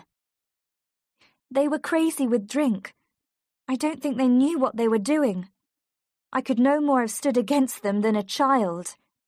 There were 10 of them or more. And my uncle, he led them. He and the peddler. If you know about it, why do you ask me? Don't make me remember. I don't want to remember." "How much did they hurt you?" "You can see for yourself. I tried to escape, and I hurt my side. They caught me again, of course. They tied my hands and feet and tied a cloth over my mouth so that I could not cry out. I saw the ship come through the darkness, and I could do nothing, alone there in the wind and the rain. I had to watch them die." She stopped, her voice trembling, her face in her hands. He made no move towards her, and she felt him far from her, wrapped in secrecy. She felt lonelier than ever. "Was it my brother who hurt you most?" he said after a while. It was too late. It did not matter now. "I've told you he was very drunk. You know better than I, perhaps, what he can do then." "Yes, I know." He paused for a moment, and then he took her hand. "He shall die for this." "His death will not bring back the men he has killed." "I'm not thinking of them now." "If you're thinking of me, don't waste your sympathy. I can deal with it in my own way. I've learnt one thing: to depend on myself." "What do you intend to do?" "He expects me to go with him, and Aunt Patience as well. If I asked you to do something, how would you answer me?" He smiled then, for the first time, as he had done in Lanson, and her heart warmed, encouraged at the change. "How can I tell?" he said. "I want you to go away from here." I'm going now. No, I mean away from the moors, away from Jamaica Inn. I want you to tell me you won't return here. I can stand up against your brother. I'm in no danger from him now. I don't want you to come here tomorrow. Please promise me you'll go away. What have you got in mind? Something which does not concern you, but might bring you into danger. I can't say any more. I would rather you trusted me. Trust you? Of course I trust you. It's you who won't trust me, you little fool. He laughed silently and bent down to her, putting his arms round her, and kissed her then as he had kissed her in Lanson, but with anger. Play your own game by yourself then, and leave me to play mine. If you must be a boy, I can't stop you. But keep that face, which I have kissed and shall kiss again, away from danger. You don't want to kill yourself, do you? I have to leave you now. It will be light in less than an hour. And if both our plans go wrong, what then? Would you mind if you never saw me again? No, of course you wouldn't care. You'll marry a farmer one day, or a small tradesman, and live quietly among your neighbours. Don't tell them you once lived at Jamaica Inn, or had a horse thief make love to you. They'd shut their doors against you. Goodbye, and good luck to you. He lowered himself to the ground. She watched him from the window, waving to him, but he had turned and gone without looking back at her, crossing the yard like a shadow. Morning would soon be here. She would not sleep again.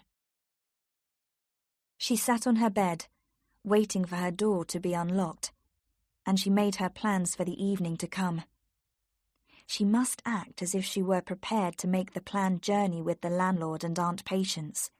Later, she would make some excuse, a desire to rest in her room before the journey perhaps, and then would come the most dangerous moment of her day. She would have to leave Jamaica Inn secretly and run to Alternun. Francis Davy would understand. Time would be against them, and he would have to act quickly. She would then return to the inn and hope that her absence had remained unnoticed. That was the risk.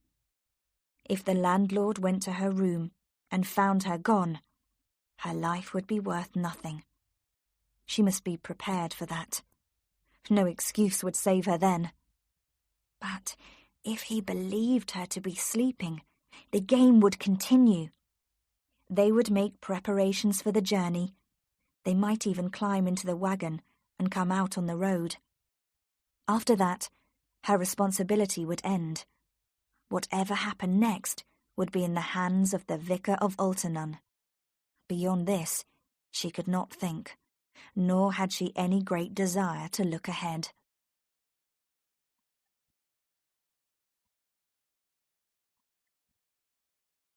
When she had helped them clear the midday meal away and had persuaded her aunt to pack a basket of food for the journey, she turned to her uncle and spoke to him. If we are to travel tonight, would it not be better if Aunt Patience and I rested now during the afternoon, so we could start out fresh on the journey? There will be no sleep for any of us tonight. You may rest if you like. There'll be work for both of you later. You're right when you say there will be no sleep for you tonight. Go then. I shall be glad to get rid of you for a time. Mary entered her own little room and closed the door, turning the key. Her heart beat fast at the thought of adventure. It was nearly 4 miles to Alternun by road, but she could walk the distance in an hour. If she left Jamaica Inn at 4 o'clock, when the light was failing, she would be back again soon after 6, and the landlord would be unlikely to come to wake her up before 7. She had 3 hours then in which to play her part. She would climb out of the window and drop to the ground, as Jem had done. She sat by the window, looking out on the empty yard and the high road where no one ever passed, waiting for the clock in the hall to strike 4. When it struck at last, the sound rang out in the silence. Every second was important to her now, and she must waste no time in going. She climbed through the window. The jump was nothing, as she had thought. She looked up at Jamaica Inn. It looked evil in the half-darkness, the windows barred.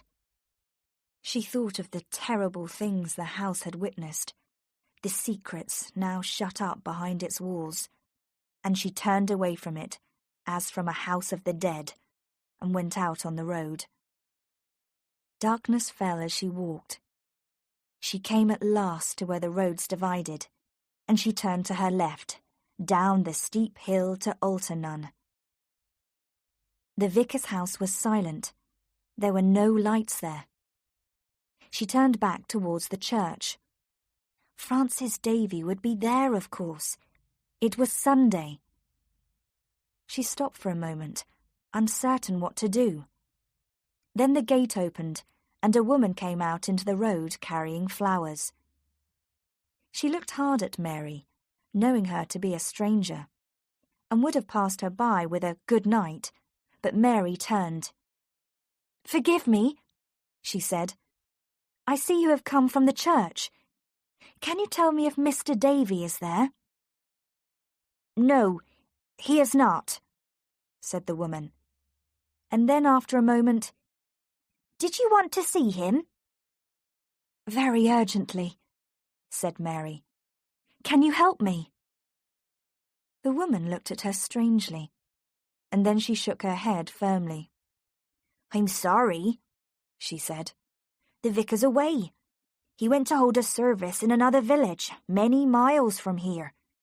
He is not expected back in Alternun tonight." Chapter 13. Murder at Jamaica Inn. At first, Mary looked at the woman in disbelief. "But that's impossible. Surely you're mistaken." "The vicar has left. He rode away after dinner. I ought to know. I am his housekeeper." Mary wondered hopelessly what she could do now. To come to Alternun and then return without help to Jamaica Inn was impossible. She could not place confidence in the village people, nor would they believe her story. She must find someone with power, someone who knew something of Joss Merlin and Jamaica Inn. "Who is the nearest magistrate?" she said at last. The woman considered the question. "Well, the nearest would be Mr. Bassett over at North Hill, and that must be over 4 miles from here. Perhaps more, perhaps less. I can't say for certain, for I've never been there. You surely don't intend to walk out there tonight?" "I must. There is nothing else for me to do. I must waste no time either. I'm in great trouble now, and only your vicar or a magistrate can help me." "You'd better stay here and wait for the vicar if you can." "That's impossible," said Mary. "But when he does return, could you tell him perhaps that... But wait, if you have pen and paper, I'll write him a note of explanation. That would be better still." "Come into my house here, and you may write what you like. I can take the note to his house." Mary followed the woman to her house. Time was slipping away fast. Her uncle would take warning from the fact that she had run away and leave the inn before the intended time, and then her effort would have been for nothing. Mary wrote with the speed of hopelessness. Then she folded the note and gave it to the woman by her side. So she set out on a walk of 4 miles or more to North Hill. She had placed such trust in Francis Davy that it was hard to realize that he had failed her. He had not known, of course, that she needed him. She was anxious about Aunt Patience, and the thought of her setting out on the journey like a trembling dog tied to its master made Mary run along the empty road. She came at last to big gates and the entrance to a driveway. This must be North Hill, and this house must belong to the magistrate. In the distance, a church clock struck 7. She had been away from Jamaica Inn for about 3 hours already. Her fear returned as she came to the house. She swung the great bell and waited. After some time, she heard footsteps inside, and the door was opened by a servant.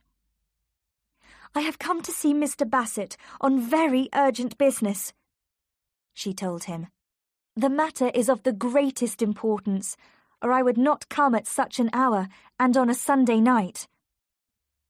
"Mr. Bassett left for Launceston this morning," answered the man.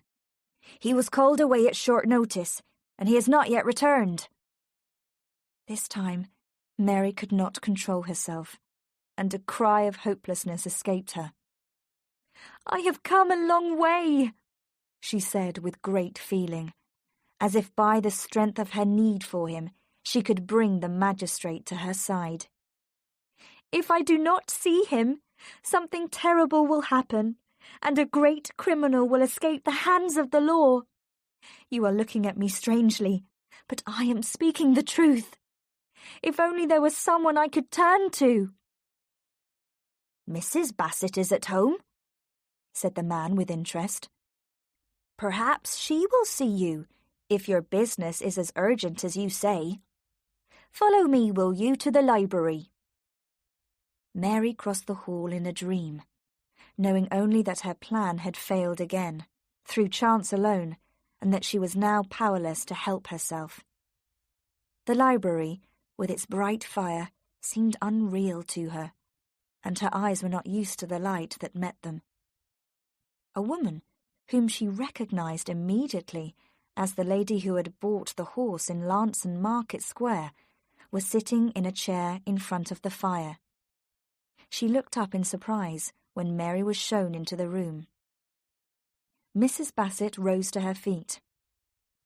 "What can I do for you?" she said kindly. "You look pale and tired. Won't you sit down?" Mary shook her head impatiently. "Thank you, but I must know when Mr. Bassett is returning home." "I have no idea," replied his wife. "He had to leave this morning at a moment's notice, and, to tell you the truth, I am really anxious about him.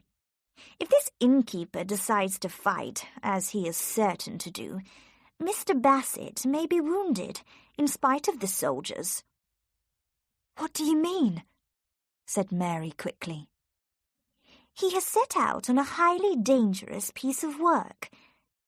Your face is new to me, and I suppose you're not from North Hill, or you would have heard of the man Merlin who keeps an inn on the Bodmin Road. Mr. Bassett has suspected him for some time of terrible crimes, but it was not until this morning that the full proof came into his hands. He left immediately for Launceston to get help, and he intends to surround the inn tonight and seize the people inside. He will go well armed, of course, and with a large body of men, but I shall not rest until he returns."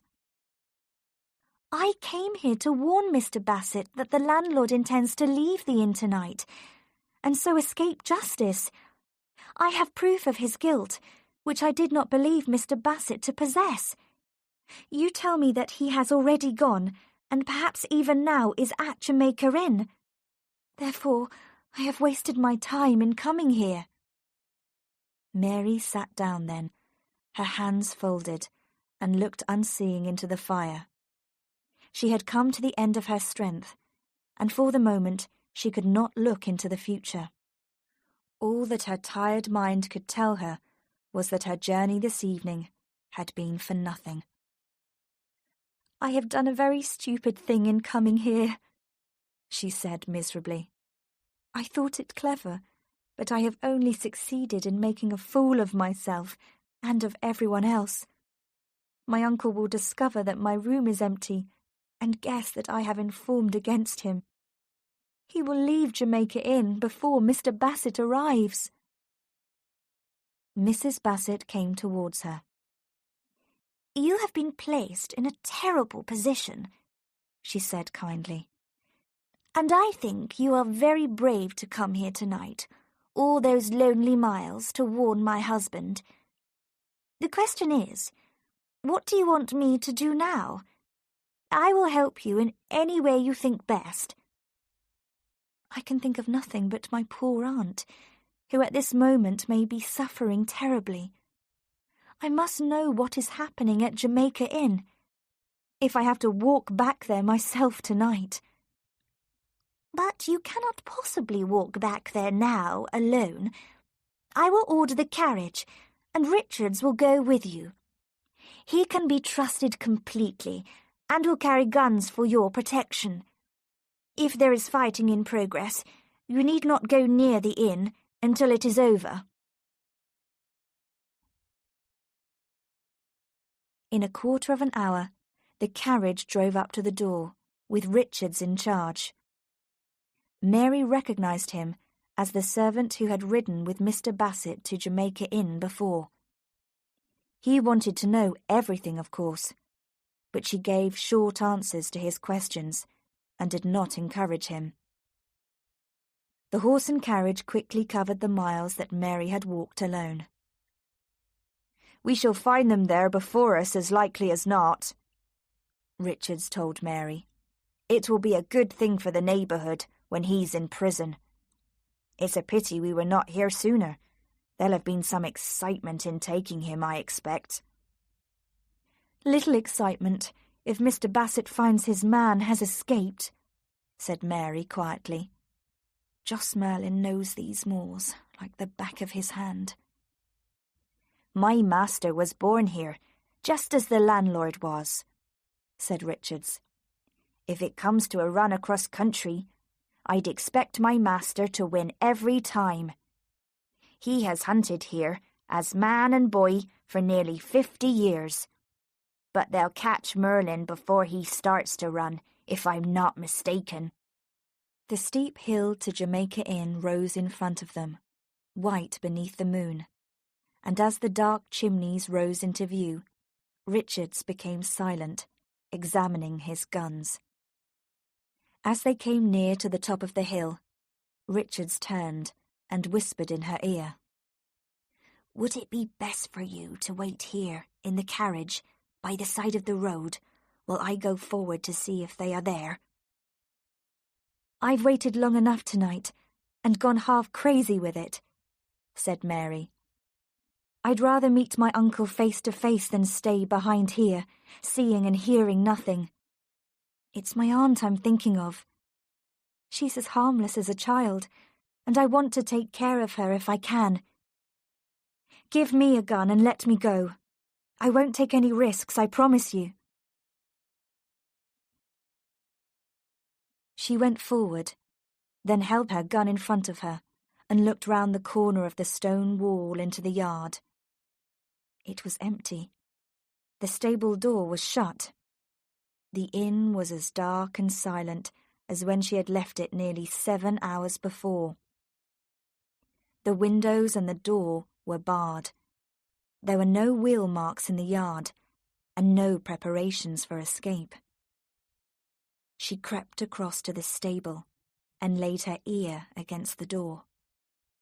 She waited a moment, and then she heard the horse move restlessly. She heard his feet on the stone floor. Then they had not gone, and her uncle was still at Jamaica Inn. Her heart sank, and she wondered if she should return to Richards and wait until the magistrate and his men arrived. Surely, if her uncle intended to leave, he would have gone before now. He might have changed his plans and decided to go on foot, but then Aunt Patience could never go with him. Mary went round the corner of the house. She came to where a crack of light would show through the kitchen window shutter. There was no light. She laid her hand on the handle of the door. It turned to her surprise, and the door opened. This easy entrance, completely unexpected, surprised her for the moment, and she was afraid to enter. Supposing her uncle sat on his chair, waiting for her, his gun across his knee. She had her own gun, but it gave her no confidence. Very slowly, she put her face around the door. No sound came to her. Out of the corner of her eye, she could see the ashes of the fire, but they were hardly red. She knew then that the kitchen had been empty for hours. She pushed the door open and went inside. She lit the lamp and looked about her. The door to the passage was wide open, and the silence became more frightening than before, strangely and terribly still. Something was not as it had been. Some sound was missing that must account for the silence. Then Mary realized that she could not hear the clock. It had stopped. She stepped into the passage and listened again. She was right. The house was silent because the clock had stopped. She turned the corner, and she saw that the clock, which always stood against the wall beside the door, had fallen forward onto its face. The glass was in pieces on the stone floor, and the wood had split. The clock had fallen across the narrow hall, and it was not until she came to the foot of the stairs that Mary saw what was beyond it. The landlord of Jamaica Inn lay on his face among the broken glass. The fallen clock had hidden him at first. He lay in the shadow, one arm thrown above his head and the other holding the door. There was blood on the stone floor, and blood between his shoulders, dark now and nearly dry, where the knife had entered him. When he was attacked from behind, he must have stretched out his hands and fallen, dragging at the clock, and when he fell on his face, the clock had crashed with him to the ground, and he had died there, trying to reach the door. Chapter 14. The Peddler is Found. It was a long time before Mary moved away from the stairs. Something of her own strength had gone, leaving her powerless like the figure on the floor. It was the silence that frightened her most. Now that the clock was no longer going, her ears missed the sound of it. Her light shone on the walls, but it did not reach to the top of the stairs, where the darkness waited for her. She knew that she could never climb those stairs again, nor walk along that upper passage. Whatever lay above her must stay there. She backed away down the hall along the passage, and when she came to the kitchen and saw the door still open, her self-control left her, and she ran blindly through the door to the cold air outside, where the familiar figure of Richards met her. He put out his hands to save her, and she seized him, feeling for comfort, cold now from the shock. "He's dead," she said. "He's dead there, on the floor. I saw him." And although she tried hard, she could not stop shaking. He led her to the side of the road, back to the carriage. "Has your aunt gone?" he whispered. Mary shook her head. "I don't know. I didn't see. I had to come away." He saw by her face that her strength had gone. "All right, then," he said. "All right. Sit quiet, then. No one shall hurt you. There now." His rough voice helped her, and she sat close beside him. "That was no sight for a girl to see. You should have let me go. I wish now you'd stayed back here in the carriage. That's terrible for you, to see him lying there, murdered." Talking helped her. The horse was still in the stable. I listened at the door and heard it moving about. They had never even finished their preparations for going. The kitchen door was not locked, and there were packages on the floor there, ready to load into the wagon. It must have happened several hours ago. "I don't know what the magistrate is doing," said Richards. "He should have been here before this. You should tell your story to him. There's been bad work here tonight." They fell silent, and both of them watched the road. "Who could have killed the landlord?" said Richards, confused. "He can deal with most men, and should have been able to defend himself. There were plenty who might have done it, though. If ever a man was hated, he was." "There was the peddler," said Mary slowly. "I'd forgotten about him. It must have been him, breaking out from the locked room." She seized on this idea to escape from another, and she retold the story, eagerly now, of how the peddler had come to the inn the night before. It seemed then that the crime was proved, and there could be no other explanation. "He'll not run far before the magistrate catches him," said Richards. "No one can hide on these moors, unless he's a local man, and I've never heard of Harry the peddler before. But then, they came from every hole and corner in Cornwall, Joss Merlin's men. They were the lowest of the low from the whole area." He paused, and then, "I'll go to the inn, if you would like me to, and see for myself whether he has left any tracks behind him. There might be something." Mary seized hold of his arm. "I don't want to be alone again," she said quickly. "Think me a fool if you will, but I couldn't bear it. If you had been inside Jamaica Inn tonight, you would understand. Something has happened to my aunt as well. I know that. I know she is dead. That's why I was afraid to go upstairs. She's lying there in the darkness, in the passage above. Whoever killed my uncle will have killed her too." The servant coughed. "She may have run out onto the moor. She may have run for help along the road." "No," whispered Mary. "She would never have done that. She would be with him now, by his side. She's dead. I know she's dead. If I hadn't left her, this would never have happened." The man was silent. He could not help her. After all, she was a stranger to him, and what had happened was no concern of his. Mary held up a warning hand.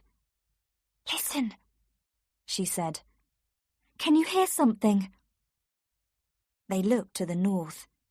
The distant sound of horses was unmistakable. "It's them," said Richards excitedly. "It's the magistrate. He's coming at last." They waited. The noise drew near, and Richards, in his relief, ran out onto the road to greet them, shouting and waving his arms.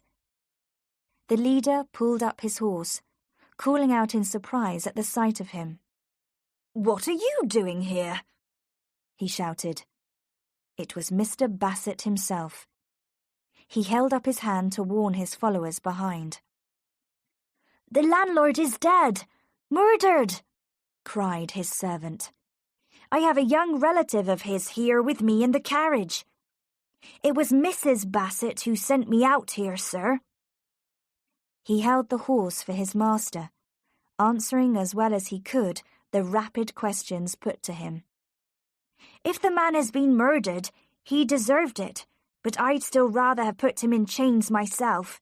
You cannot punish a dead man."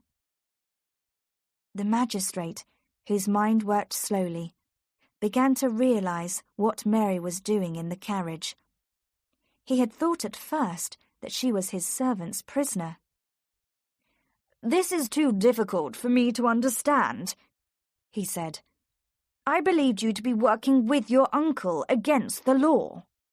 Why did you lie to me when I came earlier in the month? You told me you knew nothing." "I lied because of my aunt," said Mary. "Whatever I said to you then was only for her, nor did I know as much then as I do now." "You did a brave thing in walking all that way to Alternun to warn me, but all this trouble could have been avoided, and the terrible crime of that night could have been prevented if you had been open with me before. But we can talk about that later. I must ask you to wait in the yard." He led his men round the back, and before long the dark and silent house seemed to come to life. The windows were thrown open, and some of the men went upstairs and explored the rooms above. Someone called sharply from the house. After a time, the magistrate himself came out into the yard and walked over to the carriage. "I'm sorry," he said. "I have bad news for you. Perhaps you expected it." "Yes," said Mary. "I don't think she suffered at all. She was lying just inside the bedroom, at the end of the passage. Killed with a knife, like your uncle. She could have known nothing. Believe me, I'm very sorry. I wish I could have kept this from you." He stood by her awkwardly, and then, seeing that Mary was better left alone, he walked back across the yard to the inn. Mary sat without moving, and prayed in her own way that Aunt Patience would understand what she had tried to do, and would forgive her and find peace now, wherever she might be. Once again, there was excitement in the house, shouting and the sound of running feet. There was a crash of splitting wood, and the shutters were torn away from the windows of the locked room, which no one, it seemed, had entered until now. Then round the corner of the yard they came, 6 or 7 of them, led by the magistrate, holding among them something that fought to escape. "They've got him! It's the murderer!" shouted Richards. The prisoner looked up at her, his face and clothes dirty. It was Harry the peddler. "What do you know of this man?" the magistrate said to Mary. "We found him in the locked room there, lying on the floor. He says he knows nothing of the crime." "He was one of the company," said Mary slowly, "and he came to the inn last night and quarrelled with my uncle. My uncle aimed a gun at him and locked him up in the locked room, threatening him with death. He had every reason to kill my uncle, and no one could have done it except him. He is lying to you." "But the door was locked. It took 3 of us to break it down from the outside. This man had never been out of the room at all. Look at his clothes. Look at his eyes, blinded still by our light. He's not your murderer." Mary knew then that what Mr. Bassett had said was the truth. Harry the peddler could not have done the murders. "We'll have him in prison, in spite of that, and hang him too, if he deserves it, which I'll swear he does. But first, he shall give us the names of his companions. One of them has killed the landlord, you may be sure of that, and we'll track him down if we have to set every dog in Cornwall on his heels." They dragged the peddler away, swearing and begging them to let him go, turning his rat's eyes now and again on Mary, who sat above him in the carriage a few yards away. She neither heard his curses nor saw his ugly, narrow eyes. She remembered other eyes that had looked at her that morning, and another voice that had spoken calmly and coldly, saying of his brother, "He shall die for this." there was the sentence, thrown out carelessly on the way to Lanson Fair. "I have never killed a man. Yet." And there was the old woman in the market square. "There's blood on your hands. You'll kill a man one day." All the little things she wanted to forget rose up and shouted against Jem. His hatred of his brother, his cruelty, his bad Merlin blood. He had gone to Jamaica Inn as he had promised, and his brother had died as he had sworn. The whole truth was there in front of her in its ugliness. He was a thief, and like a thief in the night, he had come and gone again. When morning came, he would jump on a horse and ride away out of Cornwall forever, a murderer like his father before him. In her imagination, she heard the sound of his horse on the road, far away in the quiet night. But the sound she heard was not the dream thing of her imagination, but the real sound of a horse coming towards her. She turned her head and listened. The sound of a horse drew nearer still. She was not alone now as she listened. The men looked towards the road, and Richards went quickly to the inn to call the magistrate. The sound of the horseman was loud now as he came over the top of the hill, and when he came into view, Mr. Bassett came out of the inn. "Stop!" he called. "In the name of the king, I must ask your business on the road tonight." The horseman turned into the yard. When he took off his hat, his thick hair shone white under the moon, and the voice that spoke in answer was gentle and sweet. "Mr. Bassett of North Hill, I believe," he said, and he leant forward with a note in his hand. "I have a message here from Mary Yellen of Jamaica Inn, who asks for my help in trouble. But I see by the company here that I came too late. You remember me, of course. We have met before. I am the vicar of Altarnun." Chapter 15. The Truth is Told. Mary sat alone in the living room in the vicar's house and looked into the fire. She had slept for a long time, and now felt rested, but the peace which she desired had not yet come to her. They had all been kind to her, and patient. The vicar had driven her himself in the carriage to Altarnun, and they arrived there as his church clock struck 1. He called his housekeeper from her home nearby, the same woman that Mary had spoken with in the afternoon. She lit a fire and warmed a rough woolen nightdress in front of it, while Mary took off her clothes, and when the bed was ready for her, and the bedclothes turned back, Mary allowed herself to be led to it, like a child. She would have closed her eyes immediately, but an arm came suddenly round her shoulders, and a voice said in her ear, "Drink this." Francis Davy himself stood beside the bed, with a glass in his hand, his strange eyes looking into hers, pale and expressionless. "You will sleep now," he said, and she knew from the bitter taste that he had put some powder in the hot drink which he had made for her. The last thing she remembered was those still white eyes that told her to forget, and then she slept. It was nearly 4 in the afternoon before she woke.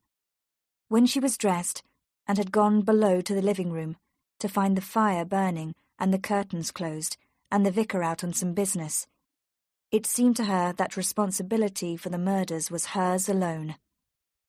Jem's face was always with her as she had seen it last, tired and lined in the grey light, and there had been a determination in his eyes then that she had tried not to see.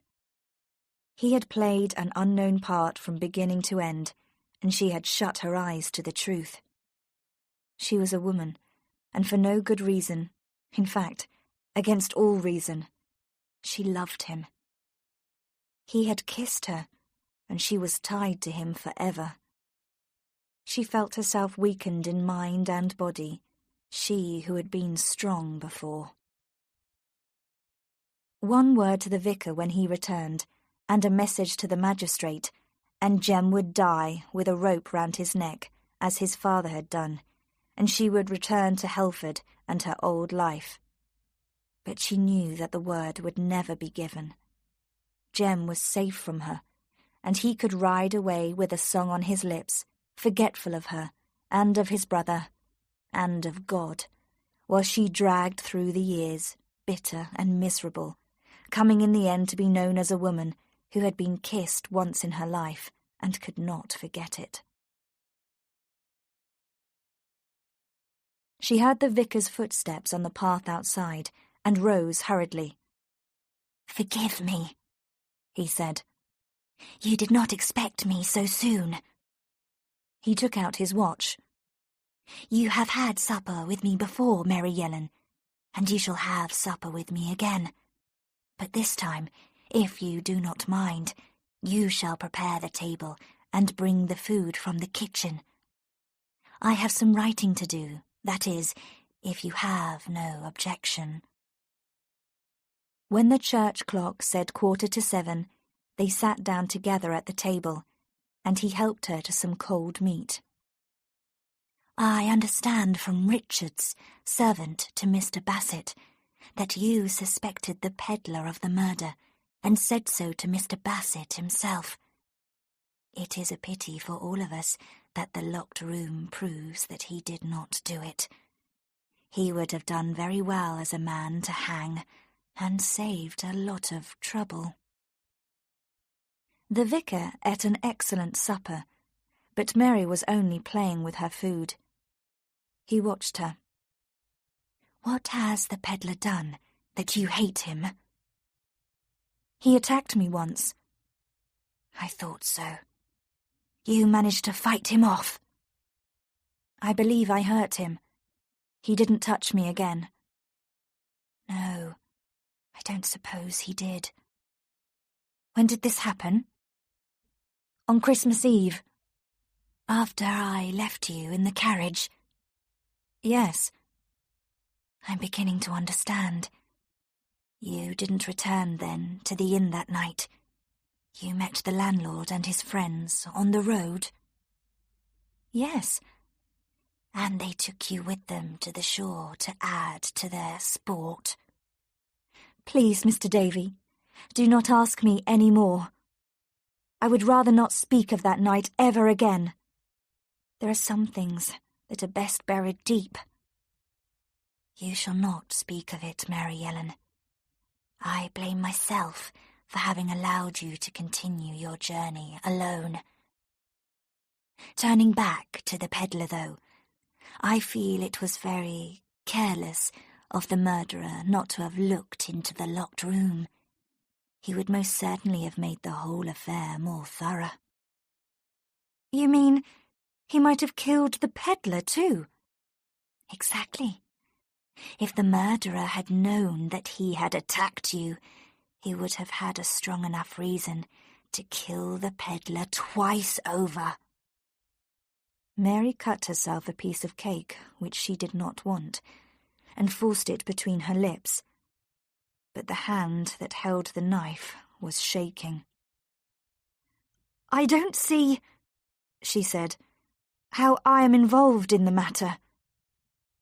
"You have too low an opinion of yourself."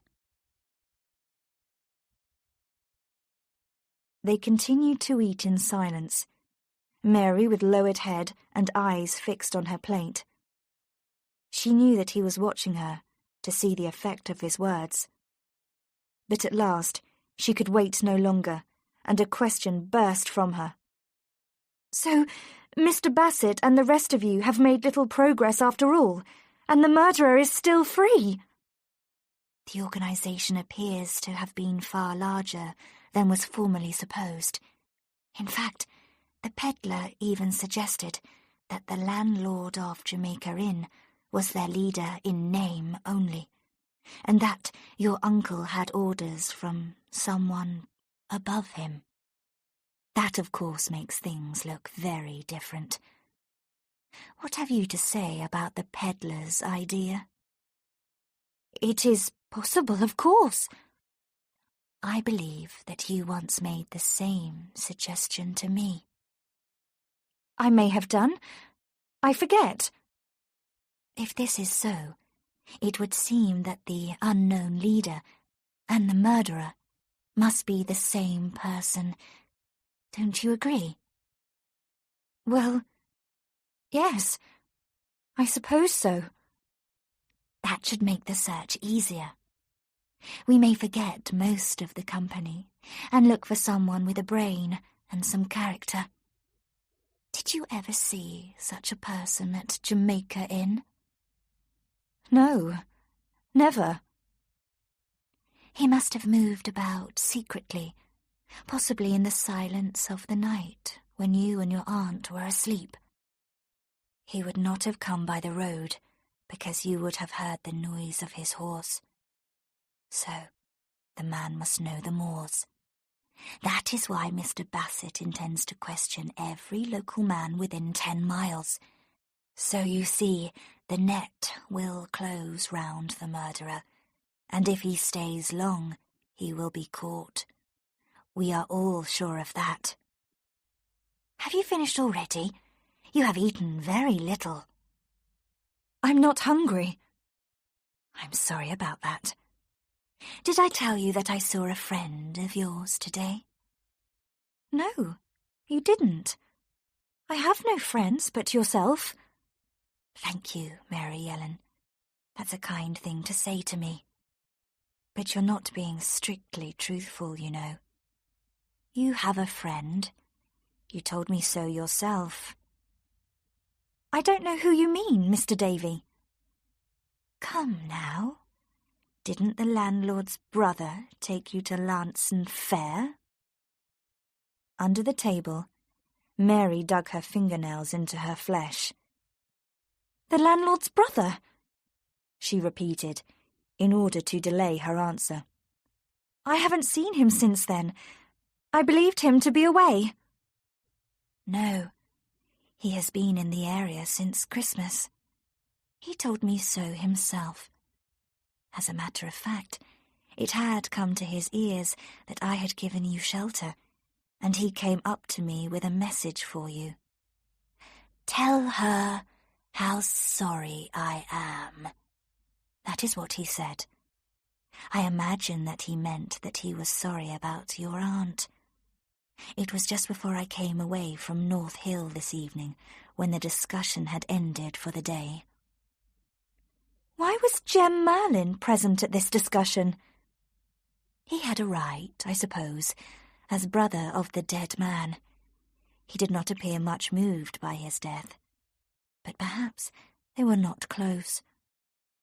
Did Mr. Bassett and the gentleman question him? There was a great deal of talk among them the whole day. Young Merlin appears to have brains. His answers were very clever. He must have far better brains than his brother ever had. You told me he lived rather riskily, I remember. He steals horses, I believe. Mary agreed. Her fingers followed a pattern on the tablecloth. He seems to have done that when there was nothing better to do, but when a chance came for him to use his brains, he took it. And one cannot blame him, I suppose. No doubt he was well paid.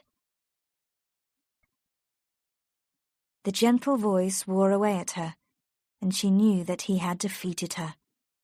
She could no longer pretend that she did not care. What will they do to him, Mr. Davy? What will they do to him? The pale, expressionless eyes looked back at her, and for the first time she saw a shadow pass across them, and a momentary surprise. Do? He said. Why should they do anything? I suppose he has made his peace with Mr. Bassett and has nothing more to fear.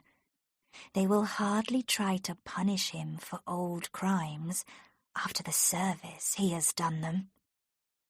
I don't understand you. What service has he done? Your mind works slowly tonight, Mary Yellen. Did you not know that it was Jem Merlin who informed against his brother? She looked at him stupidly, her brain refusing to work. She repeated the words after him like a child who learns a lesson. Jem Merlin informed against his brother. The vicar pushed away his plate and began to clear the table. Yes, certainly. It appears that it was Mr. Bassett himself who took away your friend from Lanson that night and carried him off to North Hill. You've stolen my horse, he said, and you're as big a criminal as your brother. I've the power to throw you into prison tomorrow, and you wouldn't set eyes on a horse for 10 years or more.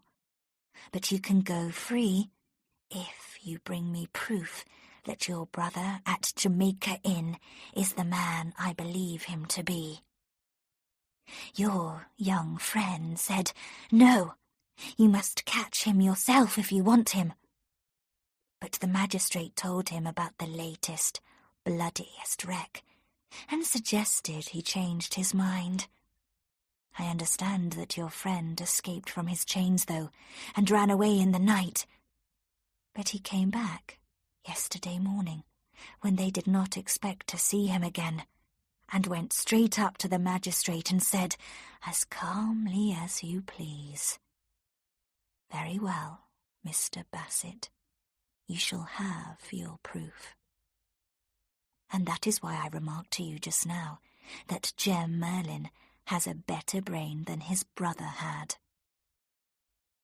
Mary looked blindly before her into space, her whole mind split, as it were, by his information, the evidence she had so fearfully and so painfully built against the man she loved, falling like a house of cards. Mr. Davy, she said slowly, I believe I am the biggest fool that ever came out of Cornwall. I believe you are, Mary Yellen, said the vicar. After the gentle voice that she was used to, the sharpness of these words was a punishment in itself. The anxiety and fear had gone from her at last. What else did Jem Merlin say and do? She asked. The vicar looked at his watch. I wish I had time to tell you, he said, but it is nearly 8 already. The hours go by too fast for both of us. I think we have talked enough about Jem Merlin for the present. Tell me something. Was he at North Hill when you left? He was. In fact, it was his last remark that hurried me home. What did he say to you? He was not speaking to me. He told Mr. Bassett he intended to ride over tonight to visit the blacksmith at Warlegan. It's a long way from North Hill, but I expect he can find his way in the dark. What has it to do with you if he visits the blacksmith? He will show him the nail he picked up in the grass down in the field below Jamaica Inn. The nail comes from a horse's shoe. The work was carelessly done, of course. The nail was a new one, and Jem Merlin, being a stealer of horses, knows the work of every blacksmith on the moors. Look here, he said to the magistrate. I found it this morning in the field behind the inn. I'll ride to Warlegan with your permission and throw this in Tom Jory's face as an example of bad work. Well, and what then? Yesterday was Sunday, was it not? And on Sunday, no blacksmith works unless he has a special respect for his customer. Only one traveller passed Tom Jory's workshop yesterday and begged for a new nail for his horse's shoe, and the time was, I suppose, somewhere near 7 o'clock in the evening, after which the traveller continued his journey, a journey which included a visit to Jamaica Inn. "How do you know this?" said Mary. "Because the traveller was the Vicar of Altarnun," he said. Chapter 16. The Night on the Moors. A silence had fallen on the room. Although the fire burnt as steadily as ever, the air was cold as it had not been before. Each waited for the other to speak, and Mary heard Francis Davy swallow once. At last, she looked into his face and saw what she expected. The pale, steady eyes looking at her across the table, cold no longer, but burning in his white face like living things. She knew now what he wanted her to know, but still she said nothing, trying to gain time to think. "There is no longer any need for us to pretend," he said. "You say to yourself, what sort of man is this Vicar of Altarnun? You say, he is a strange product of nature, and his world is not my world. You are right, Mary Yellen. I live in the past, long ago in the beginning of time, when the rivers and the sea were one, and the old gods walked the hills." He rose from his chair and stood before the fire, a thin, black figure with white hair and pale eyes, and his voice was gentle now, as she had known it first. "If you studied history, you would understand," he said. "But you are a woman, living in the 19th century, and because of this my language is strange to you. Yes, I am a strange product of nature and of time. I do not belong here, and I was born with a desire for revenge against our times and against the human race. Peace is very hard to find in the 19th century. The silence has gone, even on the hills. I hope to find it in the church, but its teaching is false. We can talk of these things later, though, when we are no longer being hunted. One thing at least, we have nothing to carry and can travel light, as they travelled in the old days." Mary looked up at him, holding tightly to the sides of her chair. "I don't understand you, Mr. Davy." "You do. You understand me very well. You know by now that I killed the landlord of Jamaica Inn, and his wife too. Nor would the peddler have lived if I had known of his existence. You have put the story together in your own mind while I talked to you just now. You know that it was I who directed every move made by your uncle, and that he was a leader in name alone. He was powerless without my orders, but the greater his fame among his companions, the better he was pleased. We were successful, and he served me well. No other man knew our secret, that we were partners. You were the difficulty, Mary Yellen. When you came among us, I knew that the end was near. In any case, we had played the game to its limit, and the time had come to make an end. How you troubled me with your courage and your sense of justice, and how I admired you for them. Of course, you had to hear me in the empty bedroom at the inn, and had to creep down to the kitchen and see the rope on the beam. That was the first piece of trouble that you caused. And then you had to go out on the moor after your uncle, who had an appointment with me on Roughtor, and, losing him in the darkness, meet myself and tell me your secrets. Well, I became your friend, did I not? And gave you good advice, which, believe me, could not have been improved on by the magistrate himself. Your uncle knew nothing of our strange friendship. He caused his own death by disobeying me. I knew something of your determination, and that time alone would quieten your suspicions. But your uncle had to drink himself crazy on the night before Christmas and, behaving like a fool, put the whole country in a fever. I knew then that when the rope was round his neck, he would play his last card and name me as the leader. Therefore, he had to die, Mary Yellen, and your aunt, who was his shadow. And if you had been at Jamaica Inn last night when I passed by, you too... No, you would not have died.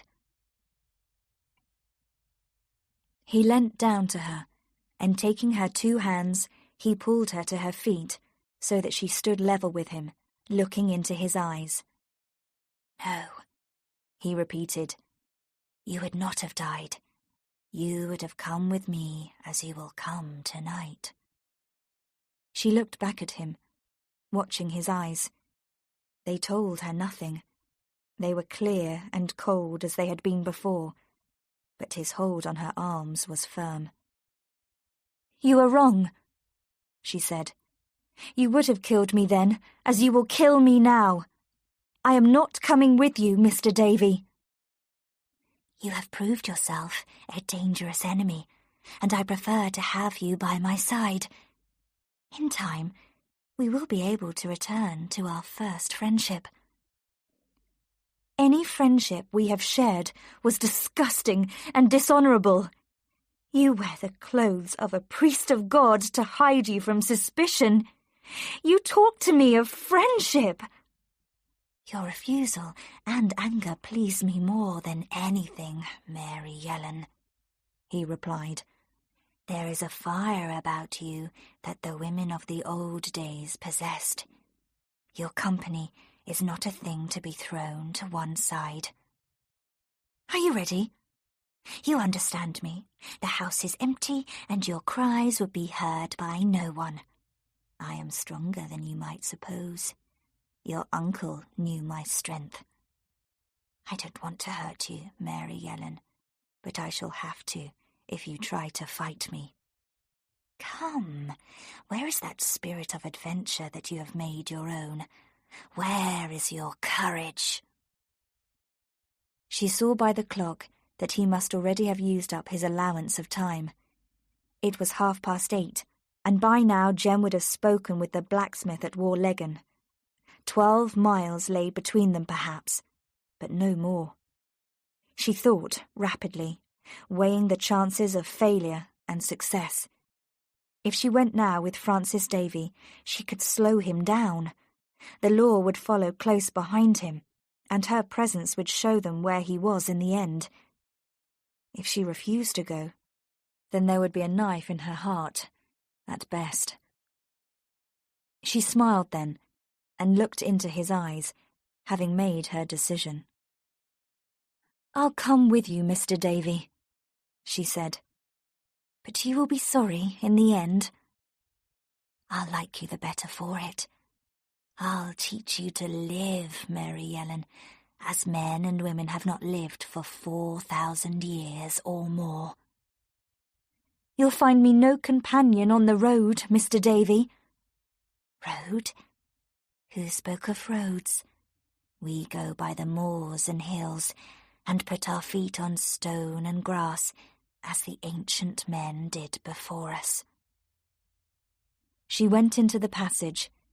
She was filled with the wild spirit of adventure, and she had no fear of him, and no fear of the night. Nothing mattered now, because the man she loved was free, and had no mark of blood on him.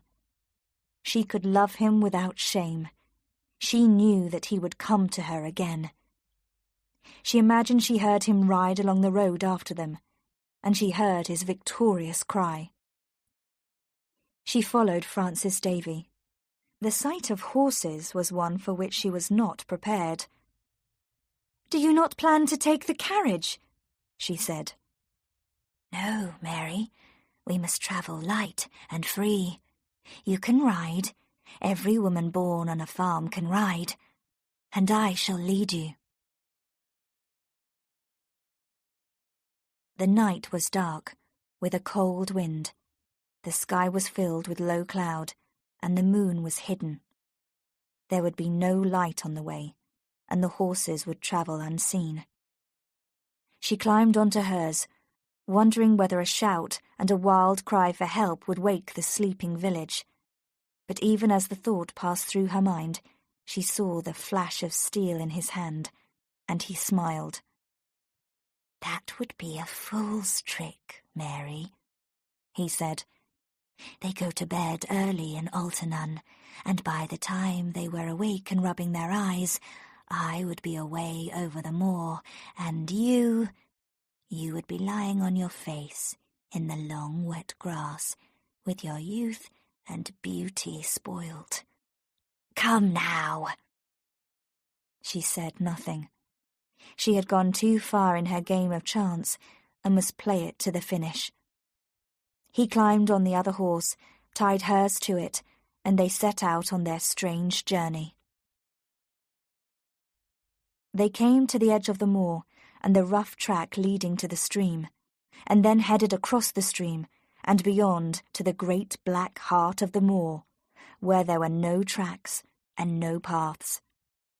The tors rose up around them and hid the world behind, and the two horses were lost between the steep hills. Mary's hopes began to fail as she looked over her shoulder at the black hills that rose behind her. There was an ancient mystery about these moors. Francis Davy knew their secrets, and he cut through the darkness like a blind man in his home. "Where are we going?" she said at last, and he turned to her, smiling beneath his wide black hat, and pointed to the north. "The Atlantic has been my friend before. A ship shall carry us from Cornwall. You shall see Spain, Mary, and Africa, and learn something of the sun. You shall feel the sand under your feet, if you wish. I care little where we go. You shall make the choice. Why do you smile and shake your head?" "I smile because everything you say is wild and impossible. You know as well as I do that I shall run from you at the first chance, at the first village perhaps. I came with you tonight because you would have killed me otherwise. But in daylight, within sight and sound of men and women, you will be as powerless as I am now." "I am prepared for the risk. You forget that the north coast of Cornwall is very unlike the south.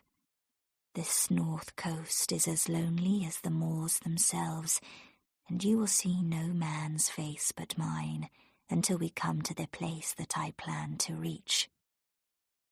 "Supposing, then, that the sea is reached, and we are on your ship, with the coast behind us. Name any place you please, Africa or Spain. Do you think that I would follow you there, and not tell about you, a murderer of men?" "You will have forgotten it by then, Mary Yellen." "Forgotten that you killed my mother's sister?" "Yes, and more besides.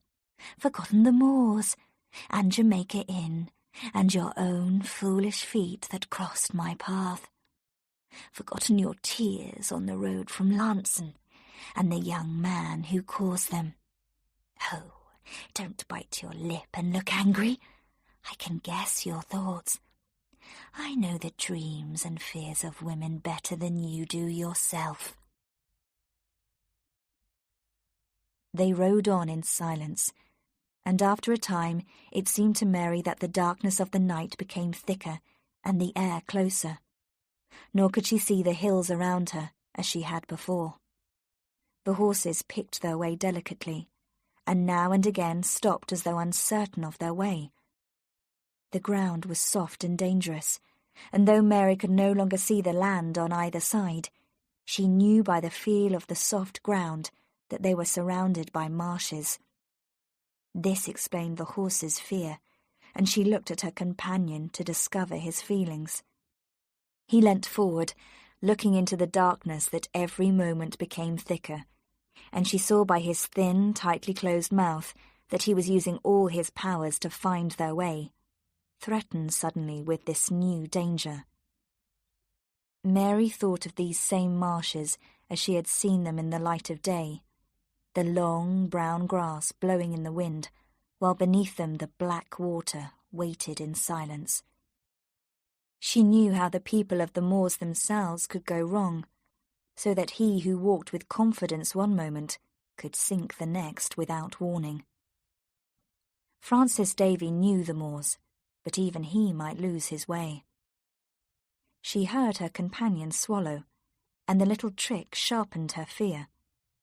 He looked to the right and left, and then in front of them, barring their further progress, there rolled out of the night a great bank of low cloud, a white wall that blocked out everything.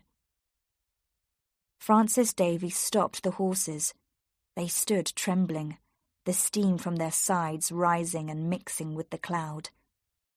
Then he turned to Mary, his white face as expressionless as ever. "The gods have gone against me after all," he said. "To continue now among the marshes would be worse than to return. We must wait for the daylight." She said nothing, her first hopes returning to her. But then she remembered that the weather would be an enemy to the hunters as well as to the hunted. He urged the horses to the left, away from the marsh, until they reached firmer ground and loose stones, while the white cloud moved up with them, step by step.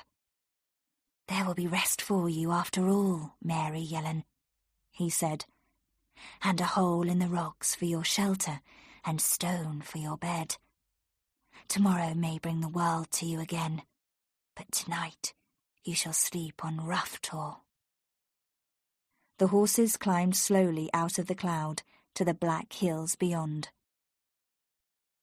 Later, Mary sat with her back against a large stone. The great tor's broken top towered above them, while below them the clouds hung unchanged. Up here the air was pure and clean. There was a wind that whispered in the stones. Its breath, sharp as a knife and cold, blew on the rocks. The horses were restless. They stood against a rock for shelter, and turned now and again towards their master. He sat apart, a few yards away from his companion, and sometimes she felt his eyes on her.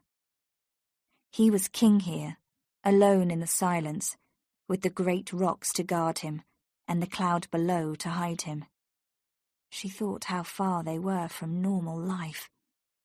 Here on the tor, the wind whispered of fear, bringing old memories of violence and hopelessness, and there was a wild, lost note that sounded in the stone high above Mary's head, on the very top of Rough Tor, as if the gods themselves stood there with their great heads lifted to the sky.